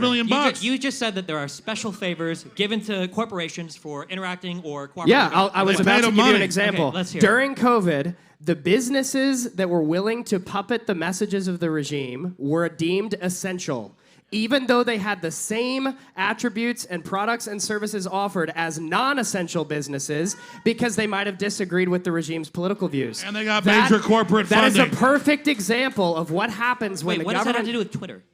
The question wasn't about Twitter. Advertising, The question Bill moved Gates. into corporate entities in general, Okay, so it's getting just more involved in random political. shit over But random there was shit. over also, random shit. wasn't All there right. in the Twitter files? You're not wasn't arguing there the a- point. You're Yeah, just she's saying saying it's something. random shit when No, you no. can't The defend it. reason why it's random shit is because all you guys are doing are bringing up random fucking conspiracies. But No, in the- man. but every in the- every Bill time you have Gates the opportunity spent to like talk, $5 billion rather during than that. staying on one topic and talking about one thing and focusing on an actual conversation, it's This like, is like- here's the deep state, This is like here's the- essential businesses, and here's trans You kids. said and that's give like the us whole fucking panel. You Like, what are we said talking give about us up here? one Holy example, shit. Hey, and he just kicked your ass with examples. And just transparently, none of what I just said was conspiratorial. It was all very out in the open. Do you all remember certain businesses being called essential and others being non-essential? That was like churches. Pfizer spent $10 million on advertising. That's what paid for All right, it. next remember question, how- next question, next question. Do you remember how wait, do you guys remember how casinos and liquor stores were essential and churches and schools were I not? You support guys remember that? censorship. But I don't trust anyone to do it. That includes Gab, Truth Social, whatever. If open protocols like for news and social media, like Nostr or Blue Sky succeed, how might this conversation look different? What are we going to be talking about in 5 years when none of these platforms can actually intermediate news and social media? We're going to be talking about when code says no, disallow all dogs, but what the code is actually doing is transposing some other value for the word dog. And so when you read the code, you're going to see that you're going to think it's doing something about dogs that it's not. So you're going to need to know the language of the sub-language of the language. Yeah, I think that you're exactly right, because the other thing too is when you censor people, right, and you say these kinds of ideas can't be talked about. What people are going to do is they're going to continue to talk about the ideas, but using different words and different language, and then you're going to have to censor that. Like I remember very distinctly when my son was in kindergarten, I think it was, and the teacher said that you're not allowed to call anybody stupid. And so all the kids were like, okay, we won't call anybody stupid. And they started calling each other silly instead. And then the teacher tried to make them not say the word silly. And they just kept coming up with other words so that they could call each other fucking stupid, you know? That's 'Cause what's what great the about kids were humans is we're not going to be suppressed. Yeah! All right, next. I guess this is my question. What do you consider the ethical obligations of private companies like Meta for free speech and facilitating public discourse? I mean, I know initially people were talking about, oh, easy, just ban child porn, no problem, that's all we need to do, and then, Meta is terrible, but I guess I'm just kind of curious, like, what in your minds did you consider also like But that's not what I said. I said it was great free internet we had 5-6 years ago. You ban hack material or people being doxxed. You ban child porn. You ban calls for violence or like open scams and criminal activity. Anything illegal is banned. Also, you need to learn when to put down the sword. You fight as a corporation metaphorically to gain market traction, and then once you get it, you need to let it go. You need to set it down and let the market take it. There was actually this really interesting thing that happened recently where, so there was this Trans Day of Violence that was being advocated for on Twitter. And then anybody who reported on the fact that the Trans Day of Violence was being advocated for was banned. Do you remember that? And so, or was it violence or vengeance? I think it was vengeance, not violence. Apologies. That was vengeance, yeah. But yeah, I remember Andy No got locked out of Twitter. Marjorie Taylor Greene got locked out of Twitter. ThePostMillennial.com. You should check us out. ThePostMillennial.com/subscribe. You should come check us out. Anyway. But you're right. They didn't ban the people calling for violence. They banned banned people the journalists reporting reporting on it and the congresswoman reporting on it. What about that? That's a tough one, right? Because, and what you had was, what's her name, the new head of Twitter Trust and Safety, talking about how anyone who said Trans Day of Vengeance would be banned, even the reporting on it. And I thought that was disingenuous. Well, I think real quick, I don't think that the issue wasn't that they were trying to ban the reporters. I think the issue is that it was exploding on Twitter, and they were just trying to get rid of like that type of speech on Twitter as quickly as they could. Yeah, so they ended up just banning everybody that was like reporting on it. 5,000 accounts. Yeah. Yeah. But I don't think it was an intentional, like, if you're talking about this, we're going to ban you. They were just trying to get it off the platform. So, and but they ended that's up a catching lot of situation where it journalists would in have been like AI doing that. That wasn't probably people doing was, it. yes, So in that yeah. case, it would have been better to have people monitoring that system. Well, then it's a question of how many people do you want to hire. That's the issue, is that it's really expensive to hire a lot of people to do content moderation. I know, but still. Another shout out to the Necessary. Minds jury system on this one, because I think that might be the future of moderation online. All right, I'm getting Do prompted it to up. jump in here, so I'm going to do it. My name is Dave. I'm a crypto anarchist. Destiny, you're not going to like the premise of this question, so you can sit it out. I'd love some substantive answers. But, Don't censor Destiny. well, Don't I'm censor just Destiny. saying, you can sit it out. Take a breath, drink some water. So obviously, to the rest of us, government censorship is getting more and more severe. They're making laws like the new Restrict Act, or they're just coercing the hell out of these platforms, dragging all the CEOs up to Capitol Hill and grilling them until they agree, okay, we'll go along with the Atlantic Council, don't shut us down. So a lot of people think that this is just going to keep getting worse, and no matter who we left, right, or center, the agenda continues. It got worse under Obama, it got worse under Trump. It doesn't seem to matter who's in that seat. So as content creators and as people who have built free speech platforms, moderation algorithms and banning are one level, but infrastructure providers killing apps like Parler, whether you're on, AWS or whatever, your server, your .com gets seized or shut down. Blockchains were created specifically as a fuck you to all of that, as a response to authoritarian control. So we have Bitcoin for money. We have a lot of Web3 smart contracts that can create censorship-resistant platforms that can't be shut down, no matter what laws they create. So my question is, instead of just jumping from platform to platform as content creators, as the algorithms squeeze you out, why are we not just jumping right to Web3 blockchain tech? Not only the content and the social graph, but also the servers, the compute, the storage, the domains themselves. All of this tech is available now. Why are we not building aggressively for when we inevitably face the next wave of censorship? Thank you very much. I mean, we're doing the best we can, but it's still immature a little bit. It's getting there, and I think everyone on this I think panel. you'd be surprised how mature it's. Oh, becoming. trust I me. know I mean, we're. I know, Noster, you're killing it. Yeah. No, yeah. we need to decomplexify it because people just aren't willing to be inconvenienced for freedom. So, baking freedom into the apps is key, but, people are going to stay where they are for now. Well, and I think part of what we have to do a better job of, because I'm very passionate about this very topic, is messaging it more in a user-friendly manner. Because I think sometimes we get really passionate and excited about the future of Web3, but you have to go where consumers are. And on our platform, the average consumer on the platform is a 37-year-old mom with kids who's incredibly busy.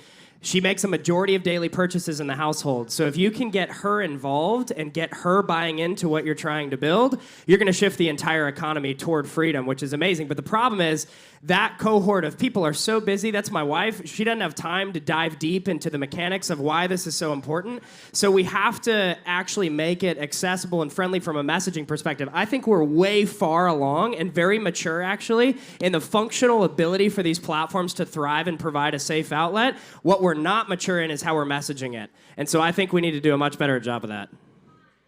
And we don't need the CIA with fact checkers running everything. This is going to be our last question. Unfortunately, we ran out of time for everyone. There will be a Q&A after the last panel.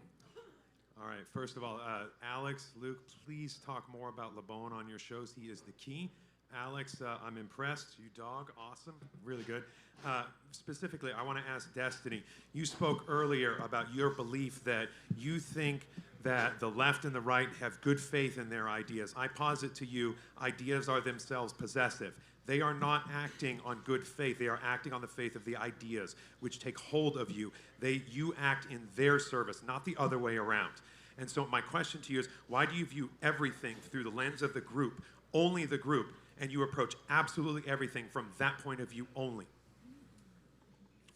Can you clarify, what do you mean approach everything through the lens of the group? I don't know what you mean by that. Groupthink, Well, if I'm speaking to an individual, I'll try to take the individual for where the individual's at. But if I'm talking about conservatives or liberals or communists or fascists, I'm going to have to talk about what the group thinks. It just depends on where the conversation is directed to.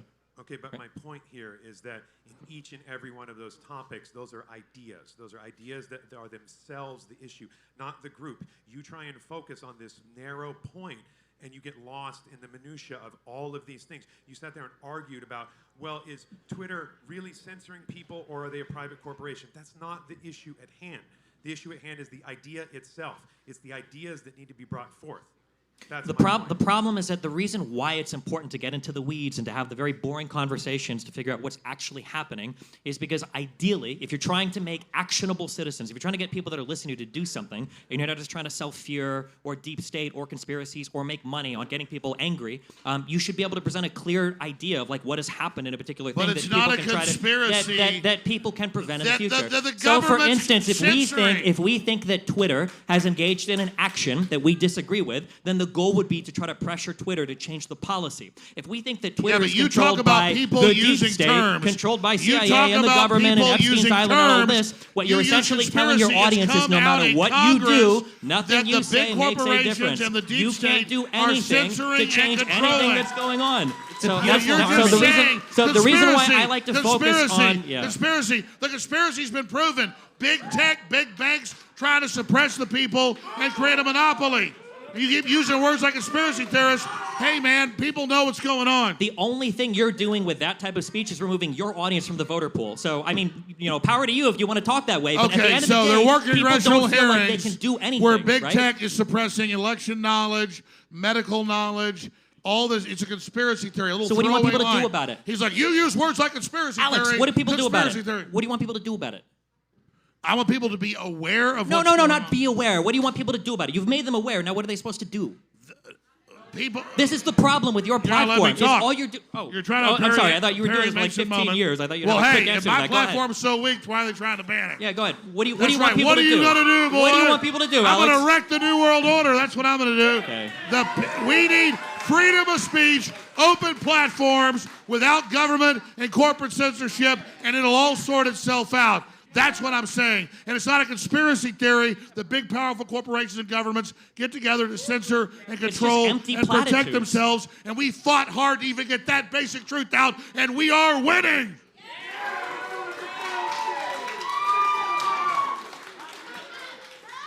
The only the problem with people talking over each other is it's like painting two different colors of makeup on your face that you love both of the colors very much, but when you put them on your face, they turn brown. Not that brown's a bad makeup color. What is that color blue jacket? Is that electric This blue? is electric blue suede, Alex. Nice Okay, guys, we're gonna observation. do a All right, switch we're doing to a little swap because we're pretty much talking about the same stuff for the rest didn't even of the plan it show. with your hair, man. So Carrie, we're gonna swap out a couple people. Can Keep we have a ripping. round of applause for these guys first? And we're By the gonna- way, Destiny and I are dating. So everybody should know that. We're gonna They're bring secret out- gay lovers. I saw them making out behind the stage. But seriously, Destiny. He's mad because I heard him earlier. In all seriousness, thank you for challenging us. Thank you for giving a No, you made contrarian great point of view, points. You made great and thank you for being here and engaging in a conversation. And I just want to say I appreciate it, and I want to thank you for doing so. Here's the Destiny. So I think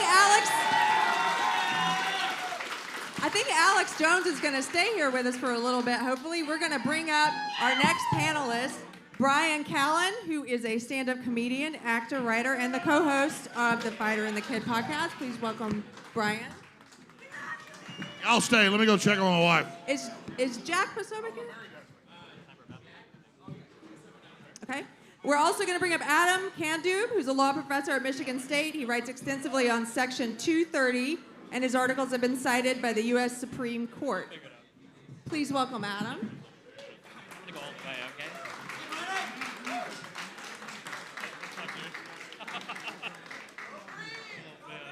Adam.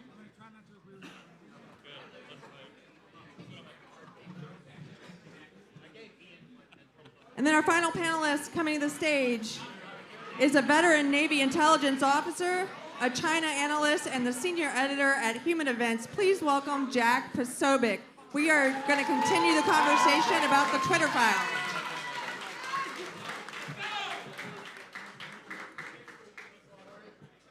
So I'm excited to have an actual attorney sitting next to us who knows he's a free speech lawyer. I mean, we need to.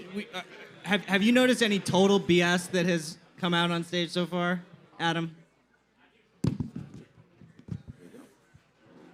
Well, I guess yes is the answer. Although I'm still trying to get my mind around the idea of inviting a lawyer to a comedy club. But okay, I'll go with that. But yeah, there's been I think, as law professors would pompously say, much confusion in some of the areas of the law, and maybe we could talk about it. So what specifically? Well, let's start with the Twitter files. So, Twitter is a private company. It can do as it wishes. But when it acts at the behest of government, as the Supreme Court, exactly, and when it acts at the behest of government, when it does, as the Supreme Court says, government cannot do through a private individual what it cannot do itself. And that's what we're having. The idea that that the government just goes to Twitter and says, oh, by the way, would you mind banning this? And they look at it like that request, like it came from you. That's not what's happening. The Twitter files show that almost half of the government requests for censorship result in action by Twitter.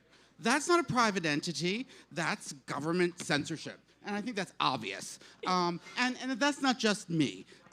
In fact, a federal court in the state of Louisiana, in a lawsuit by the state of Louisiana and Missouri, alleging that Twitter was a state actor, has pretty much said that they made the prima facie case and is allowing the question to go to trial. So, whether it is true, we will find out. But the fact that it's dismissible or absurd is wrong. I mean, it's legally wrong. Okay, so it's not dismissible and it's not absurd. The question is it happening? That's, I think, what we want to demonstrate, and I think that's what the Twitter files have over and over again failed to demonstrate, is the government making, not just any request, but is the government making an inappropriate request to censor something off of Twitter that it shouldn't be doing? And I don't believe that was ever demonstrated. You can't just say that every request for censorship is illegal. For instance, I'm sure you would agree, if the government were to bring to Twitter's attention illegal activity that's happening on Twitter, they are fully within their rights to make that request, and Twitter is fully within their rights to take that content down should they deem necessary. Yes, but this whole thing reminds me of this story of Henry Plantagenet, Henry II, and Thomas Becket. If anyone remembers it, Man Henry's- for all seasons. Yeah, that's right. No, actually, it's a few generation before, but close enough. It's Murder in the Cathedral. Any Murder in case, the yeah, Cathedral, okay, yeah. But Henry II was surrounded by his highly armed barons, and he got an argument with Thomas Becket, and he said, "Will no one rid me of this turbulent priest?" Knowing that his highly armed barons were all around there, and what did the barons do? It's like, well, this is a government request. Let's march down to Canterbury and assassinate Thomas Becket. Now, was it government speech when Henry II said, "Will no one rid me of this turbulent priest"? Of course it was. And similarly, I worked in D.C. I was Assistant Secretary of Commerce for the National Telecommunications and Information Authority. I could see how pressure is brought by government to get certain actions done in the private sector, and we have to be blind not to see that. Sure, but so if we have to be blind not to see it, it should be easy to point it out. So for instance, Twitter adhered to, I believe it was less than 40% of the requests that the government made for accounts getting taken down. For the ones that they didn't follow through on, was there repercussion for it? Were they actually being pressured? Did any of the internal emails make Twitter seem like they were worried about what the response would be from the government if they didn't follow through on any of those requests? Because I didn't see a single instance of any of this. Was there? Well, there are two responses. First of all, government doesn't have to give you a specific threat to make you feel afraid of it. I mean, as Ronald Reagan says, what's the most scary sentence you can ever hear? I'm from the government. I'm here to help. So, I think the idea that you have to say, Twitter was going, the government was going to go and, imprison Jack Dorsey or make him take out his nose earring if he didn't censor these people. That's not the way it works. The way it works is I think generalized threats are good enough. And the point is, the way the government works, Were there threats is the question. I didn't see any of that. Well, right, so that would, what I think is significant is that the government, Twitter didn't follow the rules it didn't think it needed to, or at least didn't agree with. So it still had that freedom, but the question is, did government actually make a threat, right? So if there's a law enforcement issue, you can see how they'd come in and say, hey, there might be some false information that could lead to people getting killed. Who knows? Maybe this minority over here is thinking about what they did with the Rohingya. I think there was some examples on Facebook. But I don't think the government you couldn't point to probably any threats, could you? Am I wrong about that? Well, I think you could. When I talk to industry in that position, think of all the things the government can do to these companies. They can change their preferred tax status. They can change their Section 230 special status. They can, what's that? Yeah, but a little bit. But they didn't do any of that, though, well, right? actually, they threatened to at times. Well, yeah, but the Section 230 threats all come from Republicans. No, Biden often talks about how we need to clean up the internet and they have to do more. It's a constant refrain from the Democrats is that Having to do more. Hold on. Having to do more to clean up the internet is far different than threatening Section 230, which I've heard repeated multiple times by multiple Republican lawmakers. I believe Trump himself has talked about Section 230. That is a huge conservative talking point. I think Jack over here has probably even talked about Section 230. That's definitely a conservative talking point. It is, but the Democrats talk about it just as much, and they often talk about imposing all sorts of hates, and they have hate, as they have in California, as they have in New York, hate speech laws against social media companies. Wait, there are hate speech laws in the United States of America? Yeah, one was just declared unconstitutional in New York State, and one is. So they're trying to pass them, but there are. I don't. My understanding. They are passed.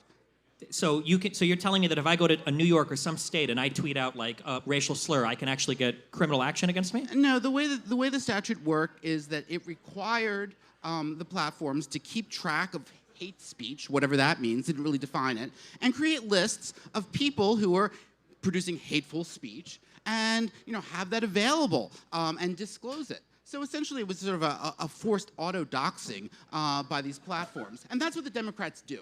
And so, you can't sort of say, the Democrats aren't going to hurt the social media companies. They do, and they have. These are the ones, if I remember correctly, it's California and New York, and then Minds, and I think Tim Pool actually has Luke's And or Babylon Ian or Bee. here Yeah, we just would sued remember- or- the state of California. Right. Because Are actually in they- the lawsuit on this law, right? It's the path towards direct hate speech laws. They're basically requiring social media companies to have specific policies about these clearly charged topics: misinformation, disinformation, hate speech, extremism, and radicalization. None of them are actually defined, and this is currently passed in California. So it's a step in the direction of actually getting fined for hate speech. So returning to the original part for Twitter, okay? So a lot of times we say things like it's nuanced, it's complicated. However, you're a lawyer, so I want you to break this down for us. I really want to know, when you talk about how there's this idea of a generalized threat from the government to Twitter that was prompting Twitter to act, why did we not see any of that in the emails? No concern for lack of ability to act on a government request. Why did we not see any type of even implicit repercussion for Twitter not following through on banning accounts that the government would highlight as problematic? Well, that's not true at all, though. You do see that in the Twitter files. Where? You see that in the people who are responding to Yoel Roth that are currently working for the Biden administration in the NSC, and the other one, she's, I think Buttigieg's like policy advisor at Secretary of Transportation. Specifically, when they were talking about things like the Hamilton 68 files, when they were saying, when Yoel Roth was saying, look, this Hamilton 68, to your point, was saying that this was just a bunch of BS. We don't think these are Russian actors. We think these are just conservatives. But there were people internally at Twitter saying that so Yoel Roth wanted to put out a statement pushing back on the Hamilton 68. This is in that, I don't know, tranche, you could say, I guess. And there were people at Twitter that were saying we need to think of the bigger picture. They were making statements like we need to be careful how we go back with this. They were worried about pushing back. I think they were. And also, if I could just interrupt here, government action is not shown not simply by threats, but as the courts of appeals have said, coordinated action. And I think that gets to Jack's point. We have a situation where those social media companies, they are filled with personnel who do this revolving door between the social media companies and the security states, or in those weird nonprofit organizations that play this weird intermediate role.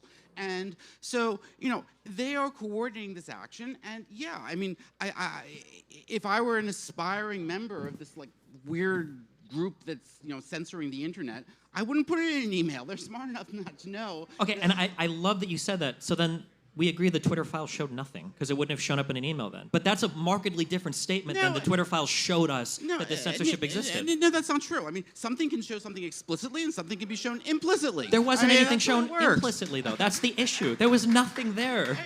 There was. I mean, if I went to Twitter and I said remove 10 posts and none of them would be removed, and the government went and almost half of them did, I think that that's something there. But the good faith question that I find nobody does here is what posts were removed and why. The Hunter Biden laptop.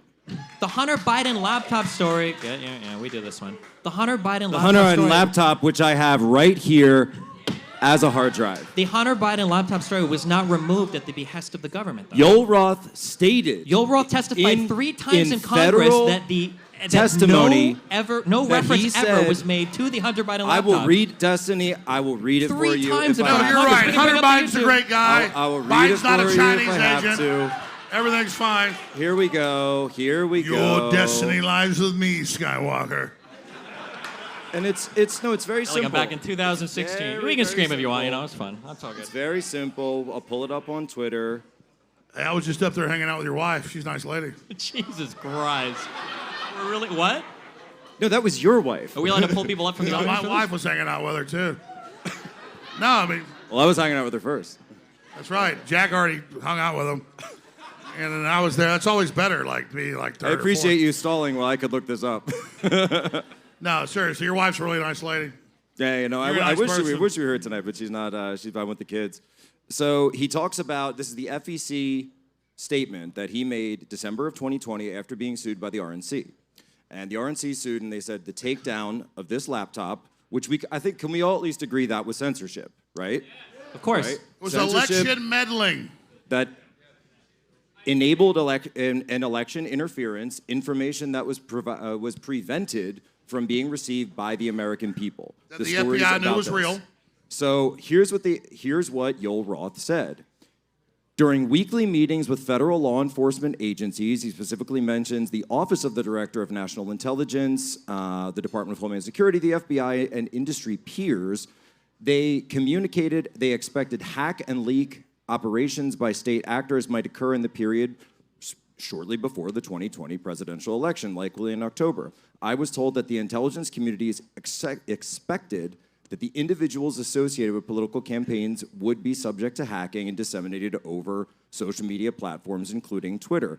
And I also learned in these meetings that the rumors that a hack and leak operation would involve Hunter Biden. And then it just goes through and says there. That's true. However, later on under oath, he clarified that that exact statement Which came is from perjury, and he should go to jail no, for that. That's not perjury. That's perjury. He gave that quote. Hey, he said America No, didn't I'm with sell you. out to He China. definitely perjured himself. Destiny's right. We didn't sell out to China. Everything's fine.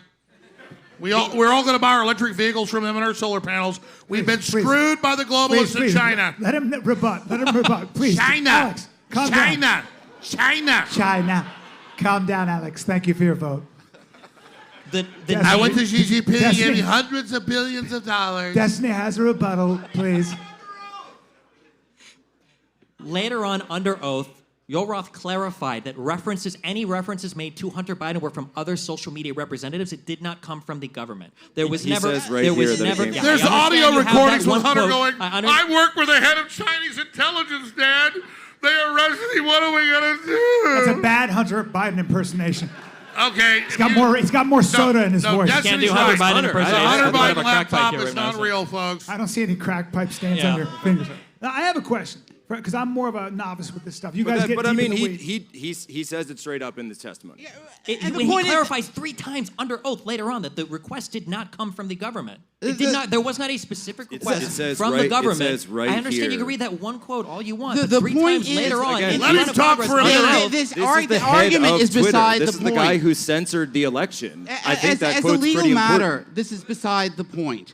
I mean, it doesn't matter. You don't have to say, oh, if you don't do 1, 2, 3, and the government's going to punish you, and you have to show that direct threat in order to get government action. That's one way to do it, but you can also show it through coordinated action. And I think anyone looking at the whole gestalt obviously sees that's what's going on if you're fair with the evidence. And that is what a jury is going to determine in a few months in some of the law cases that have been brought against Twitter in the United States government. I guess the question is, where is the retribution from the government?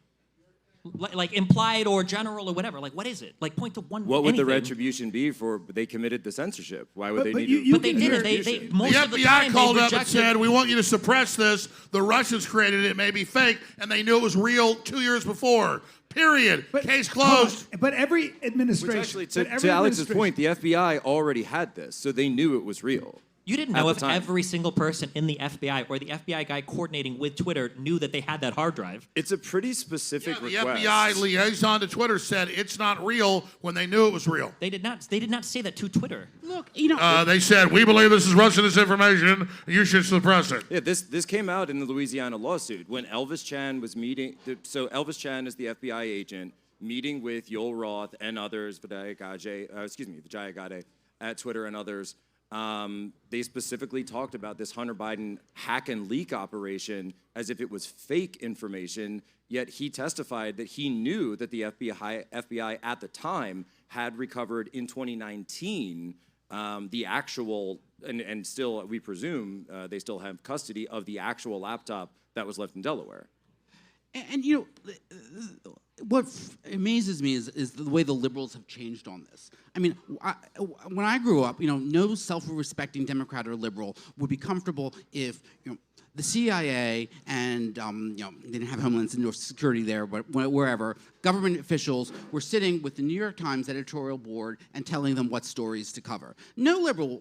I grew up in a very liberal environment. They would be horrified. flip out. They would flip out. Now, however, they're like, yeah, let's go do it. Oh, simply because there wasn't a death threat from DNI or CISA. But you did have administrations like Lyndon Johnson calling the Chicago Sun, et cetera, and telling them to hold on to stories. Yeah, We've- they did, and right. people criticized it. I They thought it understand, was but- wrong. but it was- And what has but it's happened to always the gone left on, right? that no one says it's wrong anymore? That's the problem. Well, I mean, every administration has done their best to try to manipulate the press to their end. Yes, So exactly. my question is, it seems to me that this is an economy of influence. So if you have social media companies, just like if you have media companies in general, whoever's in power is going to do their best to get an angle and make sure that they're covered favorably versus But unfavorably. they've got an angle of the 800-pound gorilla where they're dominating all But the how do you discourse. avoid that? We've never been able to avoid that. I'm wondering if you're going to have these private companies and they're going to sway one way or another, right? If it seems to be that most of the young people at Google and these companies tend to lean, let's just say, left in general, right? 98%. It's hard. It's very difficult to then change that with a law. So right? just let the what public would see you it say? all. Right. so Let what- us decide. Actually, there is a law. Okay. It was passed by the great state of Texas. Thank you very much. HB 20, which prohibits viewpoint discrimination by the social media companies. So that means that they can't kick people off because you're Republican or you have political views that That's fair. Jack Dorsey says, and that's fair. Well, It's the same rule that applies to this comedy club. Right. Yeah, right. They can't kick you out because you're black or you're Jewish or you're gay. And the same way, social media companies shouldn't be able to kick you out because you're Republican. And this is a key difference because what you mentioned was newspapers, right? But a social media company is not a newspaper. It is fundamentally different. A newspaper has an editor, they have reporters, they have people who are deciding, and some sort of hierarchical process determining They're a okay, what's gonna be on utility the front under law. page. But a social media company is closer to a communications platform. So it's closer to you using, I would argue, and this is more, I guess, philosophical than legal, but I would argue it's closer to you picking up your cell phone and calling somebody, or I guess It's a texting utility. somebody. Right, So the social media company that's a good comes point more because than that. because one of the defenses I've heard even from the right is the idea that Twitter was a private company and it wasn't the public square, even though it was treated that way. So that would be an effective defense, it seems. I don't agree. I think that they did seem to have a bias, but for the most part, they could still claim they're a private company. That algorithm was created by someone like Jack Dorsey, whoever. But they were being directed by government consortiums and secret think tanks on dashboards on what to censor. That is government corporate collusion. That is fascism by definition. Right, and then so the question before us is, we can go back and forth all day about, did they break specific laws? Did they violate the First Amendment? Some people would argue yes, some people might disagree because you don't see it in the specific email. Got it, cool. But the bigger question, I think, going forward is, okay, we can't put the genie back in the bottle of social media or whatever comes next in terms of social intercommunication, right? We're gonna have, VR is probably the next level, Oculus, all the metaverse, all these different things. So we've got to come up with some way as a society, right? If we want to have individual liberty, if we want to have freedom, if you want to continue to have freedom of speech, and by the way, especially in the weeks right before a major presidential election, right? So it's also the repercussions here. This isn't like, somebody posted, like Alex Jones posted a meme and he got banned for 12 hours. This is actual information that was prevented from getting to the American people. But the biggest problem, I think, is not. I think it's taken care of itself. There are Rumble and all these different platforms are coming up, Minds. But my worry is that no one can agree on a fixed point of truth. Nobody can agree even on the sources. So that why you get should your we? Information. Sorry? So why should we? Right. I mean, it's like I couldn't. That's why the saying Wild why Wild West is should what we we? want. Well, I worry though that we can't. It's very difficult to even agree on what the truth is. So if I were to say, well, here's what I think, and then you said, where'd you get that? I'd say, well, Fox News, and you'd stop me, you'd cut me off at the knee. Somebody would say, that's bullshit because they lie across the board. Right. And then we can't even actually have a dialogue. And that's what I think is the biggest worry. That it seems to me that there doesn't seem to be, we for the first time in history, information is so atomized, and we have been able to purify our echo chambers. And so it's very easy to surround myself with people that agree with me. And pretty soon I start thinking that is the only truth. Well, And I don't know how to get out From of that. all the, That's what I think all is the crazy. congressional hearings and all the evidence, populist conservatives, classic Americans, classical liberals are under attack, are being censored, are being targeted, are being debanked, are being harassed.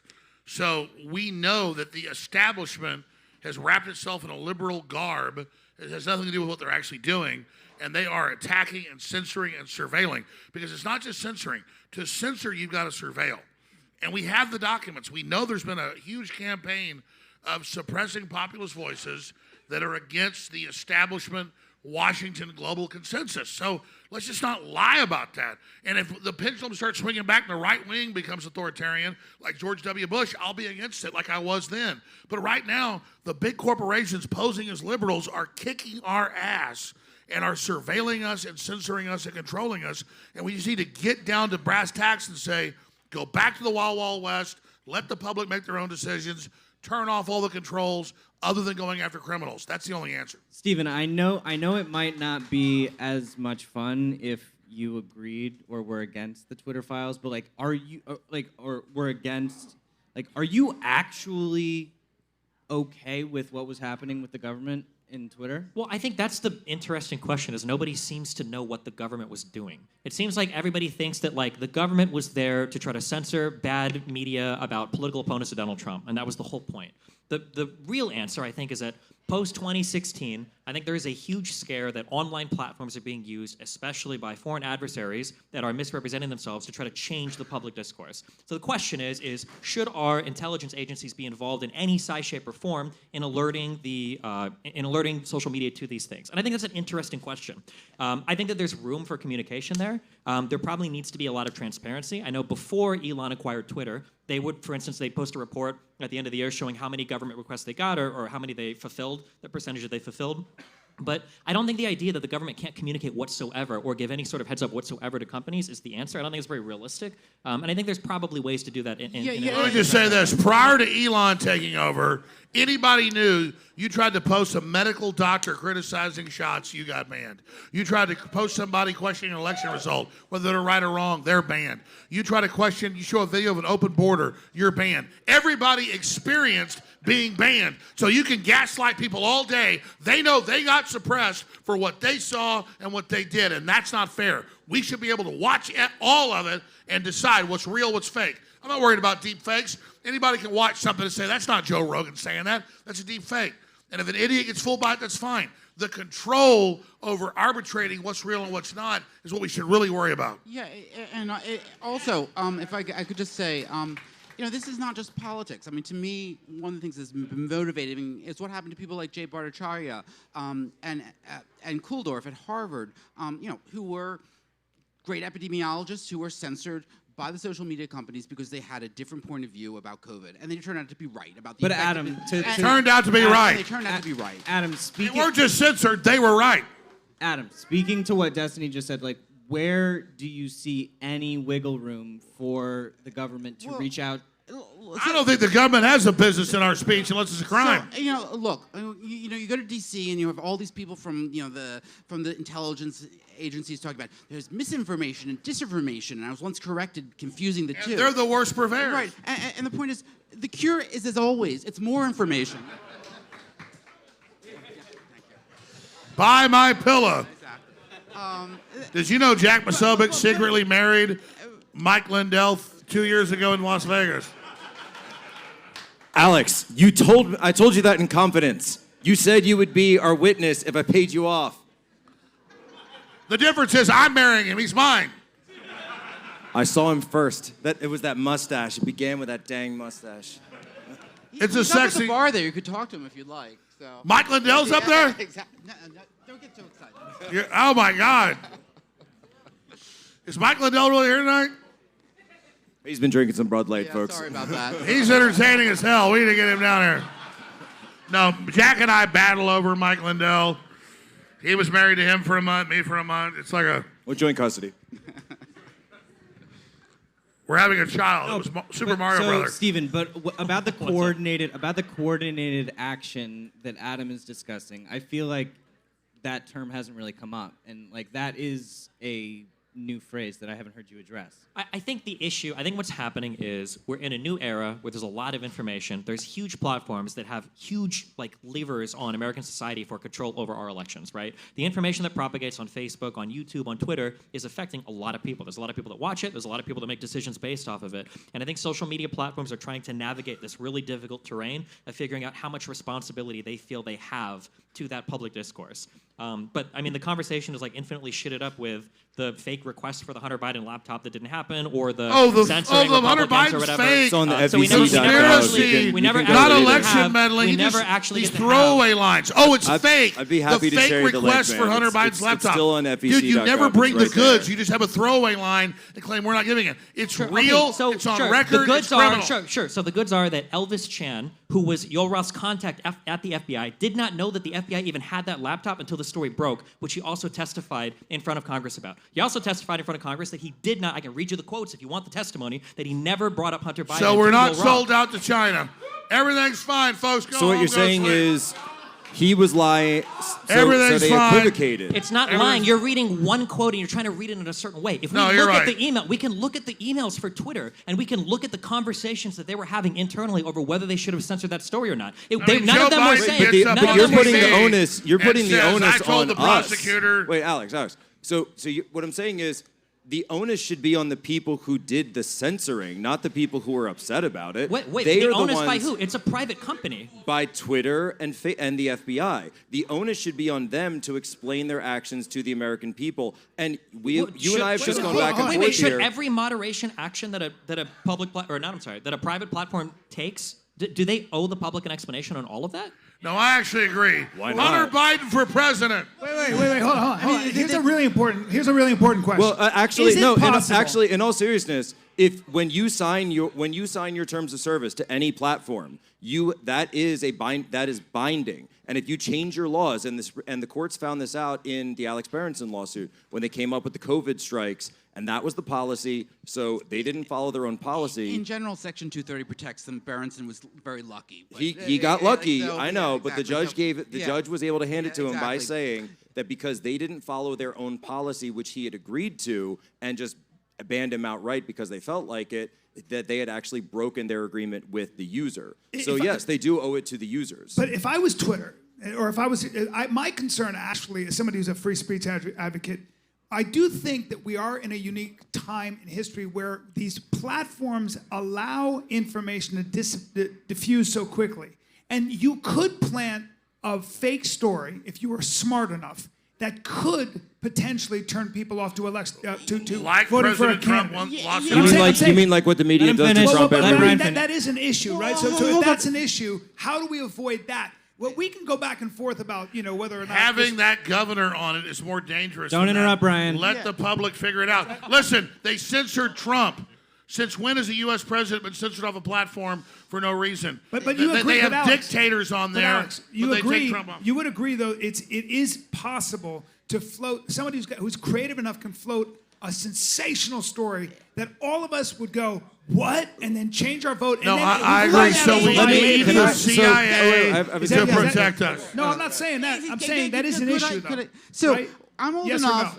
When I was going to the supermarket with my mom, there were all of these things called the National Enquirer and the Daily Globe with these absurd sensational Right, stories. right, that's You know, true. Nancy Reagan is having sex with aliens and is taking over the world. We would get wise to it. We'd get wise to it. In other words. Well, and all of the good suburban matrons were going past, looking at them and reading it. Right. Now, nobody thought that that was real. No one thought it was a threat to national security. Right. The point is, there are always these fantastic stories about famous people. Right. And it's only when the liberals have the control to shut conservatives down do these become threats to the democracy. Right. And that's very dangerous. Yeah, since when did the left become anti-free speech?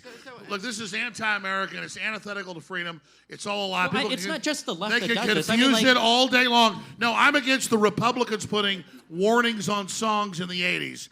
What the left's done is like the left claims the right wing's banning books. No, they don't want child porn promotion to 5-year-olds. Telling you're not going to give Penthouse magazine to a 7-year-old is not banning Penthouse. It means you don't sell it. Like not selling cigarettes to an 8-year-old is not censoring people to get cigarettes. So the left says, "Oh, the right wing's banning books." It's the left banning speech and surveilling us and controlling us, and we all know it, and it's allied with the corporate fascist, and it's a fraud. It's that simple. I actually have a great example for you about that. So, so I know we do a Q&A at a certain point when we get towards the end of the panel, but I'm going to do a Q&A with the audience, right? So Trump said that there was a way that you could cure your own COVID by drinking Okay, you just heard that. Like, almost one guy said chlorine, but everybody else said bleach, right? Did Trump actually say that? No. But the media told you he did. Joe Biden told you he did. Did he say Mexicans are bad Did he people? ever No. once utter the word bleach? No. And so that happens already. I'm sorry? No, what was your comment? Okay, here comes the cope. Here comes the cope. Here comes the cope, guys. That's a good point, though. It's a good He point. didn't say the word. He but, was but promoting. I felt like he was said the promoting word. therapeutics, which we know they suppress vitamin C, he was vitamin talking D, about ultraviolet lights. hydroxychloroquine. They called it horse paste. All of it was in real studies. Like the big pharma was suppressing real studies. People have a right to see Right, that. so I don't mean to get into the whole efficacy of it, but I just mean everyone in this room knew the answer to my question, and it was fake. The whole thing was fake, and so he didn't imply it. Like you just think he did because the TV told you to, because you let the TV do your thinking for you instead of actually listening to what actually happened. Like you just believe just because you believe a lie a lot doesn't make it right. $100,000. Anybody gives me a video of Trump saying drink bleach. It doesn't exist. It's in your mind. Admit you were lied to. He didn't say the word bleach, seriously. It's actually funny. Let's get ready to rumble. Right, to your point, that was a very sensational story. It became a punchline on SNL. It became a punchline for Joe Biden throughout the rest of the campaign, and it was just a lie. It was just straight up a lie. Okay, that's not what I talked about. That has nothing to do with what I just said. Talk about bleach, not hydroxychloroquine.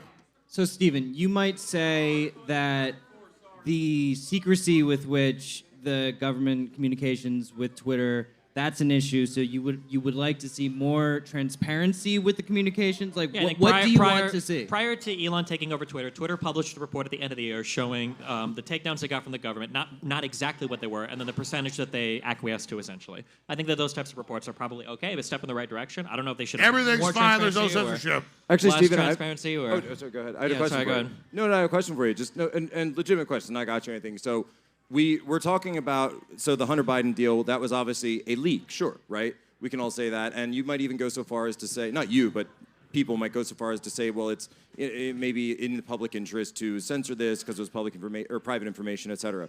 So there is a leak that's going on right now in the public that's come out. This gamer, 21-year-old reservist or Air National Guard. And they tried to claim it wasn't real at first. Now they admit it's real. They did claim it was Russian at first, but it turned out that it was real. As far as I know, and if anyone has seen differently, please let me know. Please inform me. I haven't seen anyone take down any of those documents on Twitter right now that have been posted. Now, obviously, we're post Elon owning it. We don't know, to your point about government requests, whether or not the FBI has requested to take any of that down. But I'm just interested. Kirby did request on Thursday that social media take it down, but you're right. So, okay, Kirby did request that? But you don't know if he reached out to Elon No, he personally. just said Right. he publicly said we're requesting. So what are your thoughts? Because, I mean, obviously this has done national security damage to the U.S. Regardless of what your thoughts are on the Ukraine war or some of the other things that were in there, obviously it has done damage to U.S. operations and U.S. Clearly sources and methods, intel operations that are going on right now. I'd be interested to hear your thoughts on whether or not that should be taken down or should it be reported, allowed to stay up. I think there's fundamentally a different question between stuff that's like real and stuff that's fake. So, for instance, if we talk about like the Trump bleach story or the kitty litter story, I think there is an argument to be made that killing these kinds of stories early serves the public interest because the information is fake. Now, there's arguments on both sides behind that, but that would be like an argument in favor of killing those stories. I think the problem when you get into like leaked documents, especially like classified leaked documents, is if they're leaked at all, the damage is probably already done. So I don't know how effective it is to kill those stories once those documents have already seen the light. How do you of day. trust the people that kill the stories? Who picks them? Who are these people? Well, it would probably be the people that run Twitter's moderation team, Alex. Well, that'd be a really important group for authoritarians. The people that decide what's real and what's not. How about it is us? Well, that kind of defeats the whole purpose of censoring highly classified documents. We need some magic expert. But I guess, look, lies about me get told all the time. Well, They're I guess what I would fantastic. respond I love them but- because within a few days, people first believe it. Within a few days, people figure it out. It blows up in their face. Every time the human intelligence, when they put out outrageous crap that I've personally been lied about, people wake up and figure it out very quickly. So what if this had happened just on this? So let's say Elon never bought Twitter. This happened. Yoel Roth is still there. His buddy Elvis Chan is still there. And then Elvis Chan comes to him and says, hey, and you remember this story was the initial story Reuters reported at one point. The initial spin was that this was Russian disinformation. Hold on. Was that the initial spin or was that the initial thought? Because those are two highly different things. Do you think Reuters was trying to spin the story? No. at the It was three unnamed officials went to Okay. Reuters and said, we believe this has all the, they always use that phrase, all the hallmarks of Russian disinformation. So let's say Yoel Roth hears that and says, oh my gosh, Russian disinformation, here's his buddy Elvis Chan that he's built up all this rapport with, and decides to then go and make the unilateral decision, the same way he did with the Hunter Biden laptop, to censor these documents. Well, he didn't. To be clear, that wasn't a unilateral decision. If it was, there would have been conversation inside the. Point Twitter is, the file. laptop's real, Jack. The 12 people who... Yeah, it wasn't a unilateral decision. There was a the 12 heated conversation people who on make how the to address decision. it. Election meddling. The question is about, would you be okay if they had going off of that information for him to then go and censor it, even though later on we find out, because obviously there are other platforms, like Telegram was really one of the big ones where this propagated, that it was real. I think it's a really tough question. I think that there is a strong argument to be made that having some kind of coordinated effort with the U.S. government to kill certain stories that might be damaging, especially to national security interests, could be a positive thing. You're But hearing liberals obviously, defend intelligence my bad. agencies controlling U.S. news. How they've taken the leftover. My then- God, I thought Republicans were bad. Jesus Obviously, Christ. on the flip side, we're going to need some sort of oversight. I don't know whether that's another government committee, whether that's a public statement made by Twitter to make sure that that process isn't being abused, because you don't want them killing stories that It'll are always just be politically abused. inconvenient. But to it'll some, always right? be abused, though. Yeah, It'll always be if I abused could by just- either side, won't it? Won't it? And how do you avoid that? Right, Well, that's since- like that's. I know you got blue hair, but you only get half the time. Go ahead. So, I mean, since the Patriot Act, the huge, enormous intelligence community has been turned inward, looking at foreign interference in our press. And that is viewed as somehow actionable. And they have used that, of course, as a springboard to monitor a huge amount of lawful speech by Americans. I don't know why we're so afraid of foreign propaganda. I mean, what's going to happen? If we hear... nothing's going to happen. What do you mean nothing's going to happen? What do They you mean? also label American powerful speech as foreign. I thought you wanted this guy to talk. And the point is, the best thing the government can do is say, look, we believe X, Y, and Z are actually working at the behest of the Russian government. You decide whether they're making good arguments. I mean, sometimes propaganda is right. Americans should be able to make the decision. And what happens when you decide, oh, this is a danger to national security, we have to suppress this, it's just an invitation to the whole, gobbledygook. Now we become China, because Yeah. China says, to some we extent, censor though, stuff to protect from a legal things. point of view, like some of it is done illegally, right? You can't misrepresent yourself as a U.S. citizen and then create a corporation in the United States for the purpose of spreading speech to influence Fine. elections. That's an illegal thing, right? Then let's enforce the law. I mean, I'm fine with that. Dude, I've been blamed in congressional hearings to work with the Russians. I've never been to Russia. Nobody controls a goddamn thing I do, including me. So the idea that I'm controlled by fucking Russians is a lie, and I'm sick of it. Alex, does part of you enjoy the Streisand effect that you receive from I being love banned? the Streisand effect, but I ain't working for no goddamn Russians. I mean, I watch congressional hearings. Jones is a Russian asset that puts out Russian information. I just watch the news and say, I think this is BS. No damn Russians like tapping me on the shoulder going, little devil, like Putin's like, what do I do, Putin? Oh, say this. It's ridiculous, man. And that's how what he just said. They've turned the entire intelligence apparatus that they used in the Cold War to take our liberties. Then it was take the Muslims' liberties they used against us, and now we're all terrorists.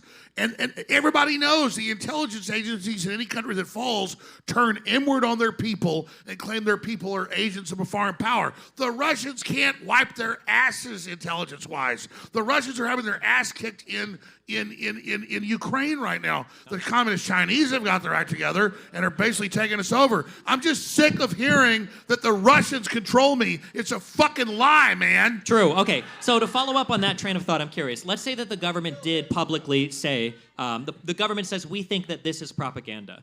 Wouldn't people like you be up here arguing then that they're still making then implicit threats against those people or on those platforms, like you said earlier? Like, let's say the government comes in and identifies like 10 or 15 different accounts as being propaganda. Let's say 1 or 2 of them get banned because they do break the TOS. Wouldn't we be right back on this panel saying the government was essentially threatening those social media platforms to ban those people? Possibly, but at least we could have a public discussion about it. Do we block what Kim Jong-un says? We laugh at him. I mean, we're like, oh, North Korea says Kim Jong-un makes the birds sing.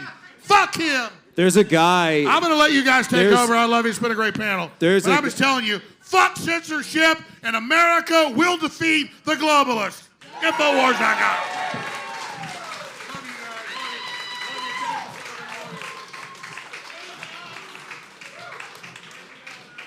Only in Texas, folks. Only in Texas. I was going to say, we'll see you later. Yeah, no, what I was going to bring up, though, because you talk about going after, like, threats against specific accounts, and this one doesn't... I'm sorry? Okay. And, no, I'm all about being interactive. It's cool. And there is a situation, there's a 33-year-old man right now named Doug Mackey, who, now, this was not censored on Twitter, but he posted a meme that disparaged Hillary Clinton and her supporters in 2016 using his constitutional rights. He was just convicted in a federal court for posting his meme, and he is now currently awaiting sentencing for potentially up to 10 years in prison for posting a meme in an election. What is he charged with?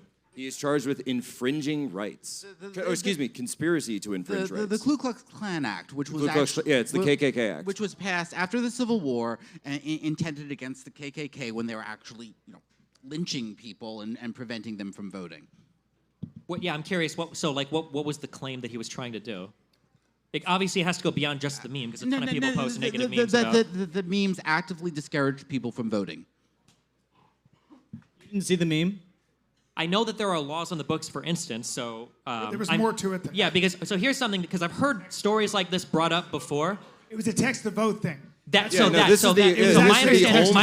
only time this has ever been done. Well, hold on. My understanding is that in the United States, I don't believe it's the only time. I think in the United States, if you give misleading information about where to vote, I think that's a federal election crime. Right. Yeah. So if he was doing that, then it wasn't just a meme. If he was saying text this to vote or go here to vote, I believe that is a crime in the United States. That was a legit crime.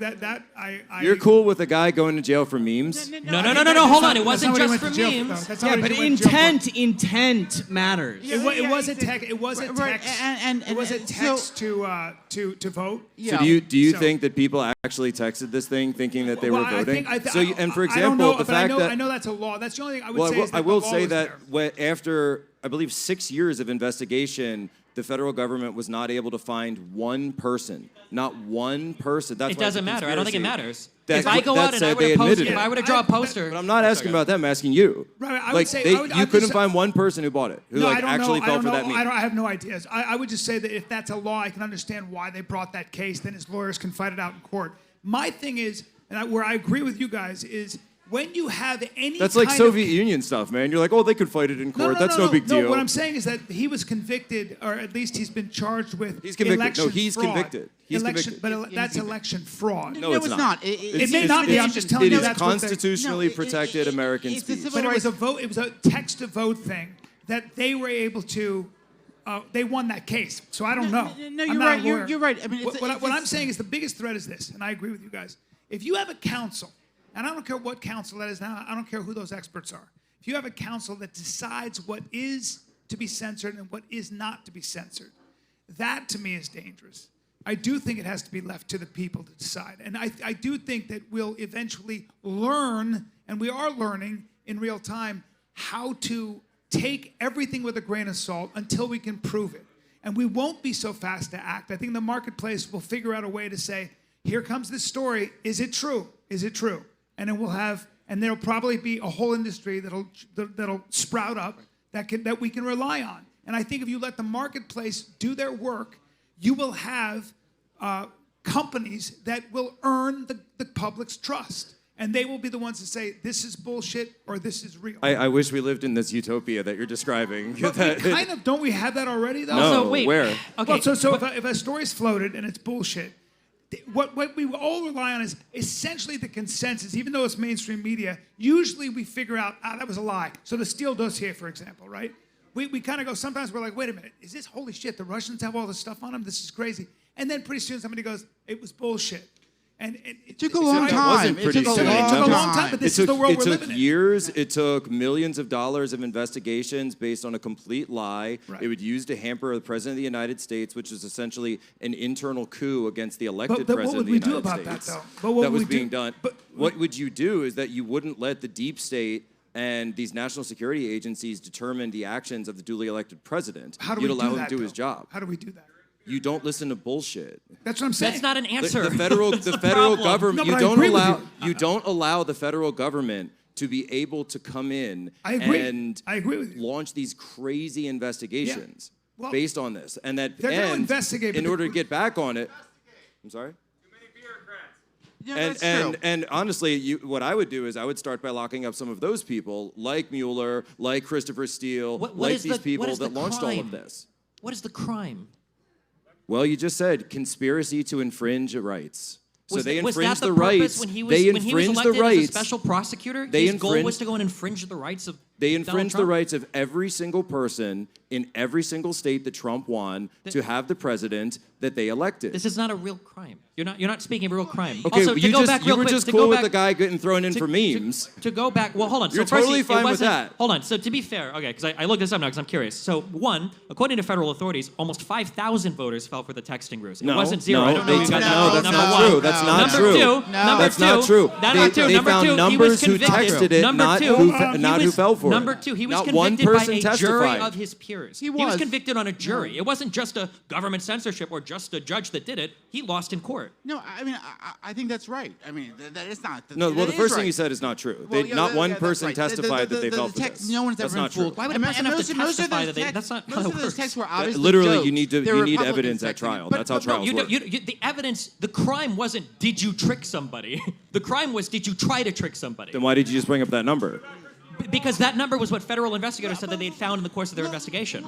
Okay, but you just admitted that it's extraneous. Look, the point. No, it's extraneous to the conviction. Then but- why did they bring it up? Because you brought it up first by saying that nobody was tricked, which is not relevant. The Well, point is, it was that relevant no one, in the no one discussion had, no, of his look, point that the they were point is infringing on that rights. no government has ever interpreted that law to include parodic jokes that nobody, really would take seriously, and arguably was not intended sacredly. Okay, guys, And that mere speech had never been used in such an extensive way. Really, any fair reading of the history of the law was for physical intimidation, threats of force, threats of violence, or clear physical efforts to confuse people. And it was a very dangerous thing when the government took this extraordinary step of taking a meme 4 years later.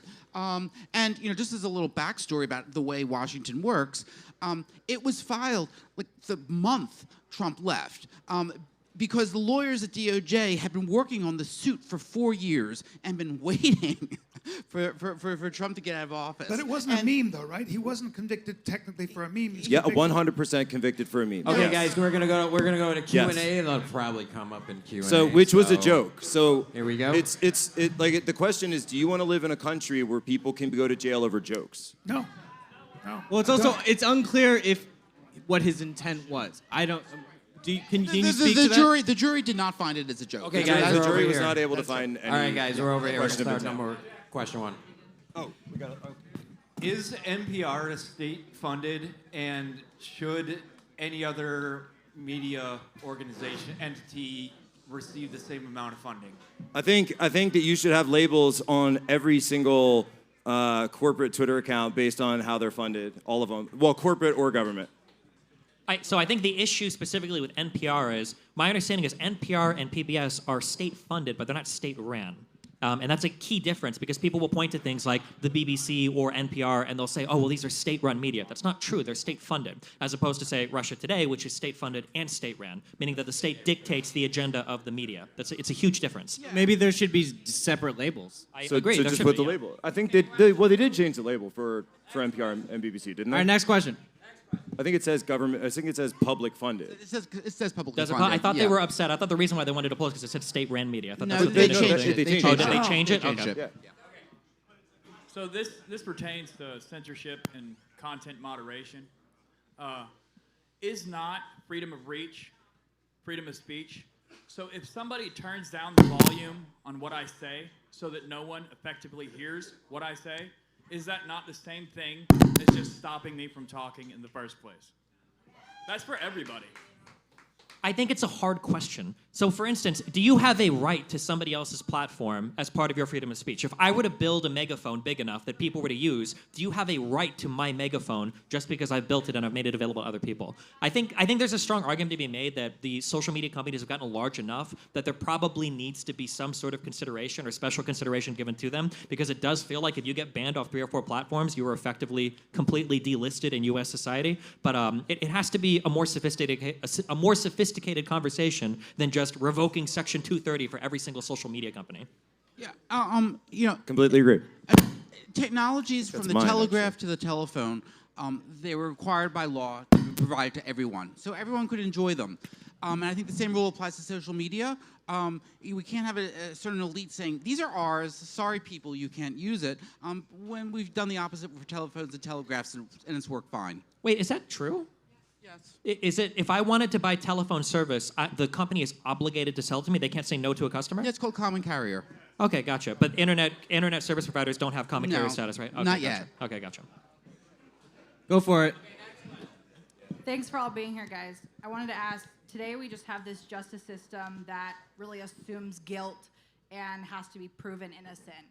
What should we be doing to actually get back to being innocent until proven guilty? And is social media part of that problem? Yes, it's a huge problem.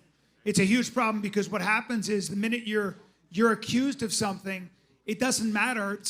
None of that matters. What happens is every corporate sponsor you have and everybody you have business with stops doing business with you because they all go too sticky. So that's a huge problem. So due process is dead for a lot of people because the minute somebody comes up and says, you did this, and the problem with that is that that person gets a story and you get a statement, and you're fucked. So if you are in a certain industry and somebody makes an accusation about you, see you later. And it doesn't matter how old that accusation is. It could be 30 years old, but go fuck yourself because every corporate sponsor goes, I can't, sorry, love you, but we can't do it. And that's a huge problem. So anybody who thinks we still live in a society where you have, and what it does, it creates an atmosphere of terror. People are terrified because I'll tell you something. Everybody's going to choose paying their mortgage and sending their kids to school and feeding their kids over a higher principle. And I don't blame people for doing that because that is the biggest problem with social media. And I see it all the fucking time in Hollywood. All the time. And there's no way you can fight it. And people just go, yeah. And everybody feels ashamed and hangs their head, even when they fucking know that this person is innocent. And it can be in anything. We see it all the time. And so I don't know what to do about that problem. I really don't. But until corporations go, hey, we believe in due process, and if you believe that, if you want to cancel somebody, you're next. You're next. And the only thing standing in the way is the organization in power, which switches all the time, is going to favor you, or it's going to kind of gloss it over and move on to the next person they don't agree with. And that's the biggest threat, I think, right now. I see it all the time. And I see too many people's lives get ruined as a result. The biggest one most recently, speaking to what you're saying, is Johnny Depp. Listen, man, I got 1,000 friends, including myself. You know, I've fucking, all of them. Yeah. But Yes. we don't all exactly have the same kind of resources Johnny Depp does to fight back. Exactly. And that's the thing. Exactly. And cancel culture is very real. And what it means is all of a sudden you can't work and you got to sell your house and your kids have to say goodbye to your dog because you can't find a place. I've seen this with my own eyes in Hollywood. You know. Yeah, that's actually a reason though that one of the reasons that I err on the side of allowing for more open social media, because if you've at least got a platform somewhere, if you've got your followers, if you've got people who have your back, if you have people that'll at least listen to your side, Right. then you can get something going. Then you can get something going and push back, or at least have people to fall back on if times do get tough and all those labels want to pull out. Yeah, if you're a podcaster, if you're a comic, if you certain parts you can weather certain storms. Right. If you're just an actor, if you're just a director, if you're just a producer, if you're just an agent, if you just work at Netflix as an executive, we'll see you later, and nobody's going to touch you. And all it takes is a story. It doesn't have to have any corroborating evidence. And you have a press, a lot of activists in press who are looking for clicks because they don't make any money, and they got to figure out a way to make a story out of this. Yeah. So the temptation, it's a systemic problem. It's a real issue. And I like the Whisper Network. Personally, I think the Me Too movement in a lot of ways is a good movement because I like fair play. And I also saw a lot of women deal with a lot of bullshit. I've been in that business for 30 fucking years. And I saw women have to eat all the dicks, no pun intended. I really did. And it sucked for them, and they had no way to fight back. And the minute they made one argument, the male Whisper Network canceled them. And that happened forever in Hollywood. And it wasn't until 2017 that Harvey Weinstein and the monsters got taken down. And all those shitheads got put on notice. But with every revolution, it will eat its young. You better be careful. And because the pendulum, Americans have so much trouble being in the middle. We have to swing one way or the other. And I think that's the biggest threat. And I don't have a solution for it. I really don't. I think hitting on the last thing you said there, I think the problem with cancel culture is it's not social media driven. I think it's just driven by who we are as people. Yeah. I think that people aren't capable fundamentally of having so much information thrown in front of their faces. Like, I think we're built for, what is it, like 50 friends, I think is like sociologically, right. Like how many you're able to keep at one point in time. If you show me like a Twitter feed and you put a story up of some guy and I see a headline, like 99.9% of us aren't even reading the fucking story. We see the headline, oh, that guy, I guess probably rapist, and then click off and then next, and that's it. And that's the only thing we do. Unfortunately, I don't think there's a thing, because when we talk about cancel culture, it's not really driven by social media companies. It's not even really driven by corporations. I think it's driven by people's just binary view of other people. And when you've got unlimited access into people's lives and you can see any mistake or any error or any reported issue with that person, it's very easy to flip a switch in your head and go, fuck that guy, I hate that guy, I'm not going to support these companies, et cetera, et cetera, et cetera. And I don't know, that's something that we have to get over. I do wish corporations would say, let us look at the evidence first. The real thing is, I think corporations need to fucking have a backbone. Because, like, are people really going to boycott fucking Nestle or Pepsi or Coke because they sponsor some guy that had a thing? Like, I don't think it'll happen. Right. But corporations buckle so fast because they're so worried that, like, something is going to blow over, and destroy their, All right, let's bust through a bunch here. Okay, first, I feel like I need to make a public confession and commend Mr. Ottman. It appears the other day in the lobby of the Hyatt, I told him to get out of my seat. And he did not say, don't you know who I am? I think he deserves a hand for the grace that he did. Bill Ottman, ladies and gentlemen. Bill, why are you sitting in his seat, man? An American hero. Well, anyway. He's a big man. Handsome. He's tall, thin, and handsome. He's got a cane, too. I have been involved in Republican politics for quite a few years, to the extent that so far this spring I've met and talked to 3 presidential candidates. I'll probably meet another one in another week. I'm on a first-name basis with half the members of the House in my state. The Secretary of State of my state calls me Dan. The governor recognizes me my site, and I've had lunch with both of my senators more than once. So I think I have a fair appraisal of the Republican rank and file thought in flyover land. And I've been hearing tonight what Republicans think, and my reaction was, really? Not to people I run around with. So I would like to ask Destiny the source of his knowledge of what Republican rank and file think. About what particular issue, I guess? Any of them. Well, I mean, if we're talking about Twitter files, I'm going to be talking about Taibbi's reporting. I'm going to be talking about what Republican lawmakers or I guess people on Twitter or YouTube are saying. If we're talking about, I mean, it's just going to depend on the thing. But I guess I'd need like 1 or 2 examples, or just like one example, I guess, of what exactly we're talking about. I was talking about when you just said, this is what Republicans think. What was I talking about? This is what Republicans think. What was that in reference to? It was close I think Alex Jones scrambled all of our brains a little bit. I wish I could remember specifically, but I try to. Wait, what did you say? It's all right. Just the next one. Okay. With all the talk about TOS flagging, why have none of the Free Speech Warriors tonight talked about the Elon Twitter censoring on behalf of the Modi government?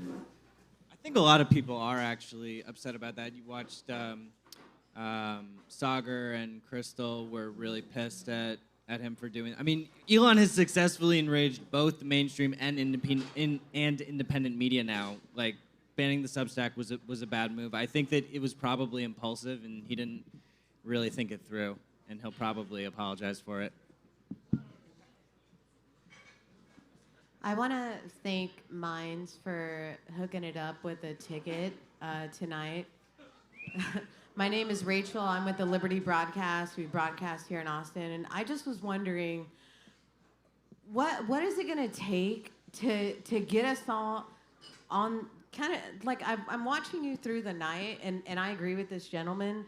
You've been on every panel all night long, and I just have watched you harden and harden and harden more. And I'm hearing you yell out conspiracy theorist and Alex Jones and all of this stuff, and I feel like this side of the table is willing to sit down and have a conversation, but I feel like you're okay with just dismissing things like Hunter Biden laptop. There was proof of that. The Twitter files. There were emails sent. I mean, we can't just dismiss these facts. You know, what is it going to take? A decentralized platform, you know, social media platform where everybody gets a chance, and there's not, you know, this. I don't know that Elon he was Musk. dismissing things. He seems to have been. He seems to have been taking on all these subjects in good faith. But I've heard him yell conspiracy theorists. Here, this is. I Let hear me. you rock up so No, hard. let me explain. Okay, here, this is my issue. Okay, this is what I hate about alternative politics is that oftentimes there are so many super organizations built up that the listener at the end of the day, you guys have no idea what the fuck you're supposed to do. There's nothing actionable.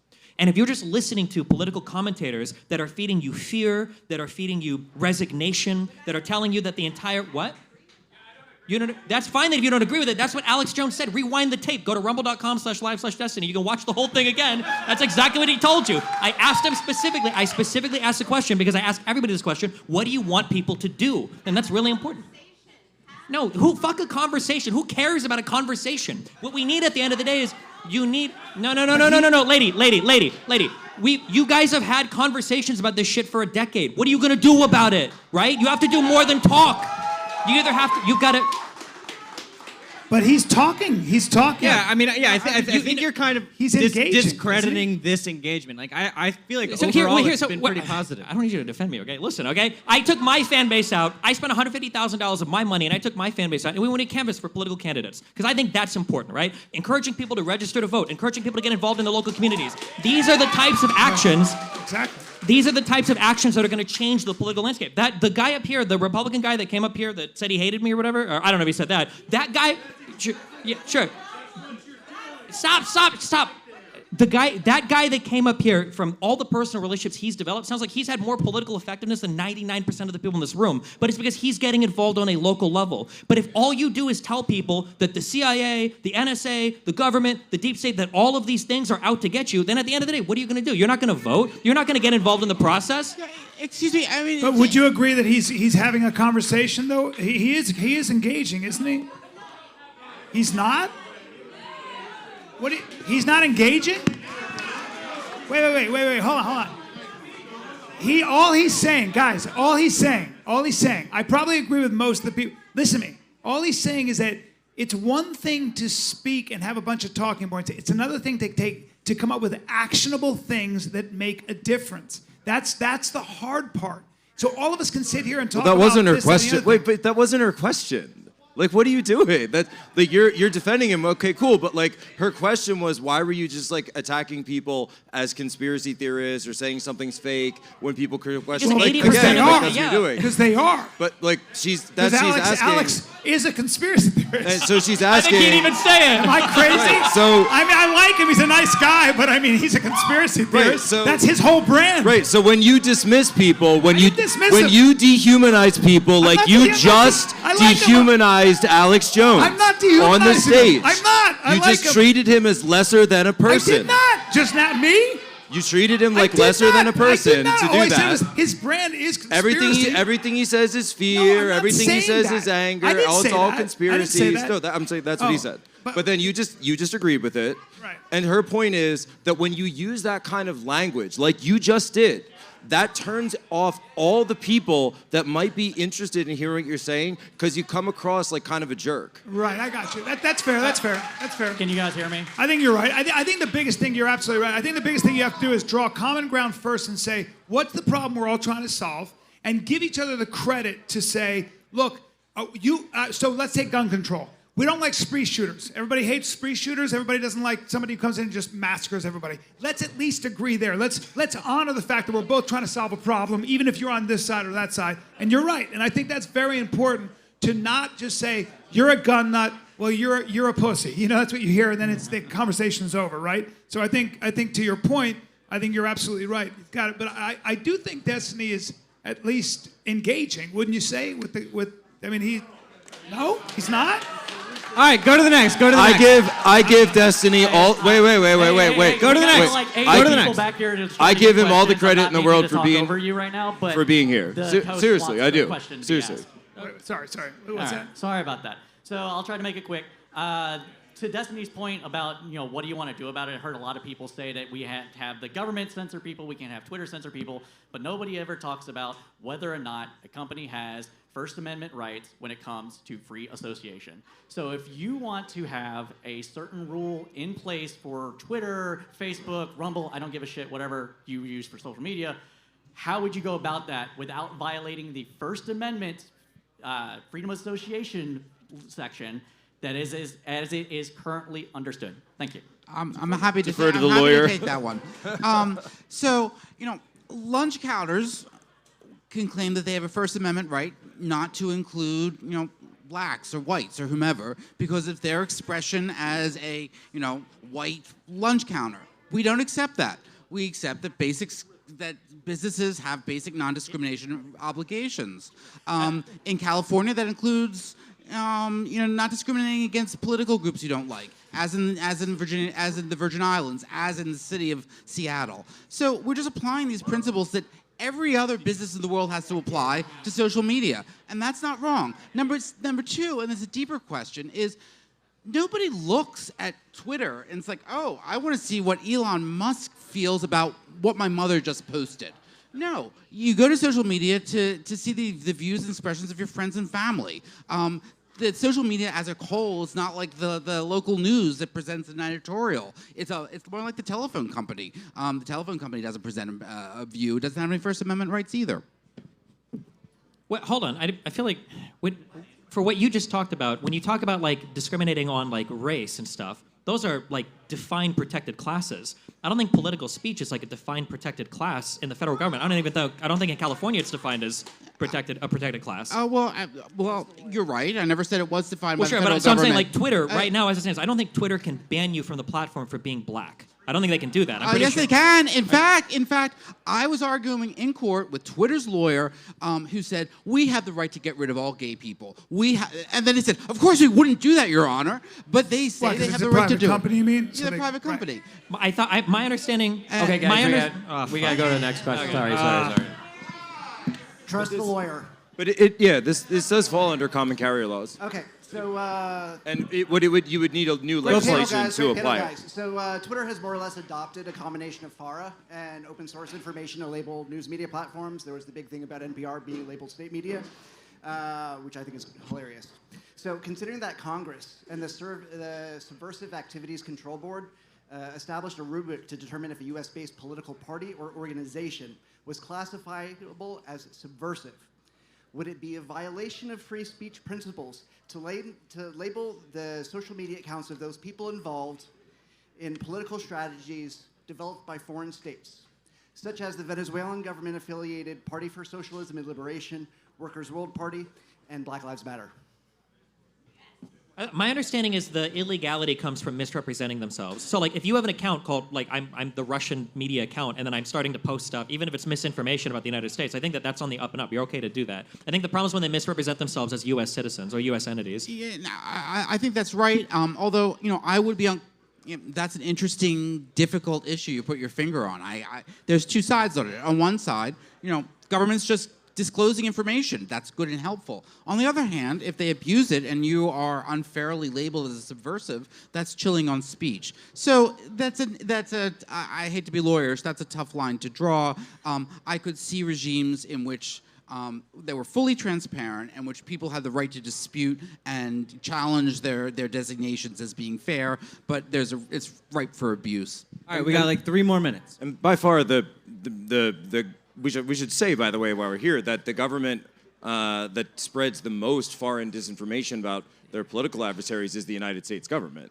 Throughout the Middle East, throughout Eastern Europe. I mean, this is very, very clear. My question, maybe you've already partly answered it. Do you think the Twitter files were handled correctly? And if not, what would you do in the future to prevent whatever wrongdoing happened with the Twitter files?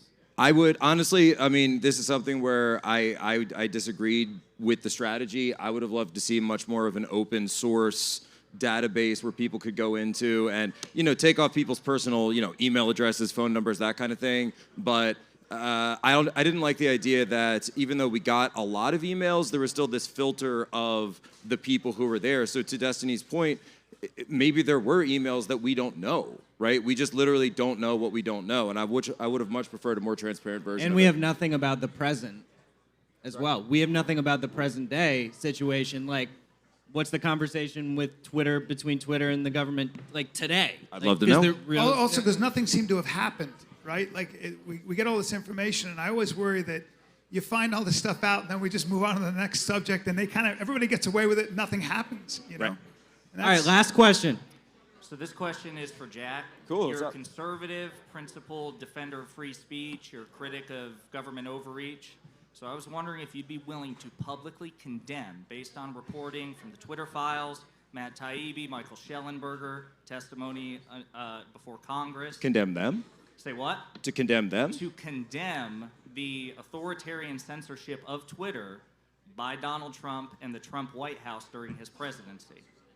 When Trump asked them to take down like a negative comment, or someone in the Trump White House asked him to take down a negative comment. Sure. Or when Matt Taibbi said. I think it was silly, yeah. Well, no. Is it silly or is it censorship? It's not the same thing as taking down the Hunter Biden laptop. No, it's not authoritarian. I didn't ask you if it was the same. I asked you if it was authoritarian censorship and if you'd be willing to condemn it. I'm glad that Twitter didn't do it. Yeah, I think it was a stupid Was move. it wrong for him to request it? To I don't think Twitter or anybody should be requesting takedowns on Twitter. 100%. Including the sitting president of the United States. If it's Donald Trump, if it's me, if it's you, I don't care. And what about when Taibbi said in the first Twitter files that the Trump White House made multiple requests? It wasn't just the Chrissy Teigen tweet. It was multiple requests. Was it wrong? Will you publicly condemn it? Well, He already did. I literally just said I agree. Okay. They shouldn't have done that. All right. All right, give everyone a round of applause. Yeah, Trump was wrong. Yeah. Just want to say, folks, had a great night. Thank you to Bill. Thank you to Minds. Folks, you have to remember that a chimp in the state of nature will never masturbate, but when you put it in a cage, it will. Promo code Tanya. Promo code Tanya. Thank you guys for coming out to Minds Fest. How about a round of applause for this panel, for all the panelists today, and for the people who got up and asked a question. That's not always the easiest thing to do. Okay, we're going to have a night of comedy and music now. There's going to be a short break. It's going to start very soon. And I was just told there's going to be free pizza at the bar during the music portion. So that's real. That's not a joke. Free pizza. There you go. Thank you, guys.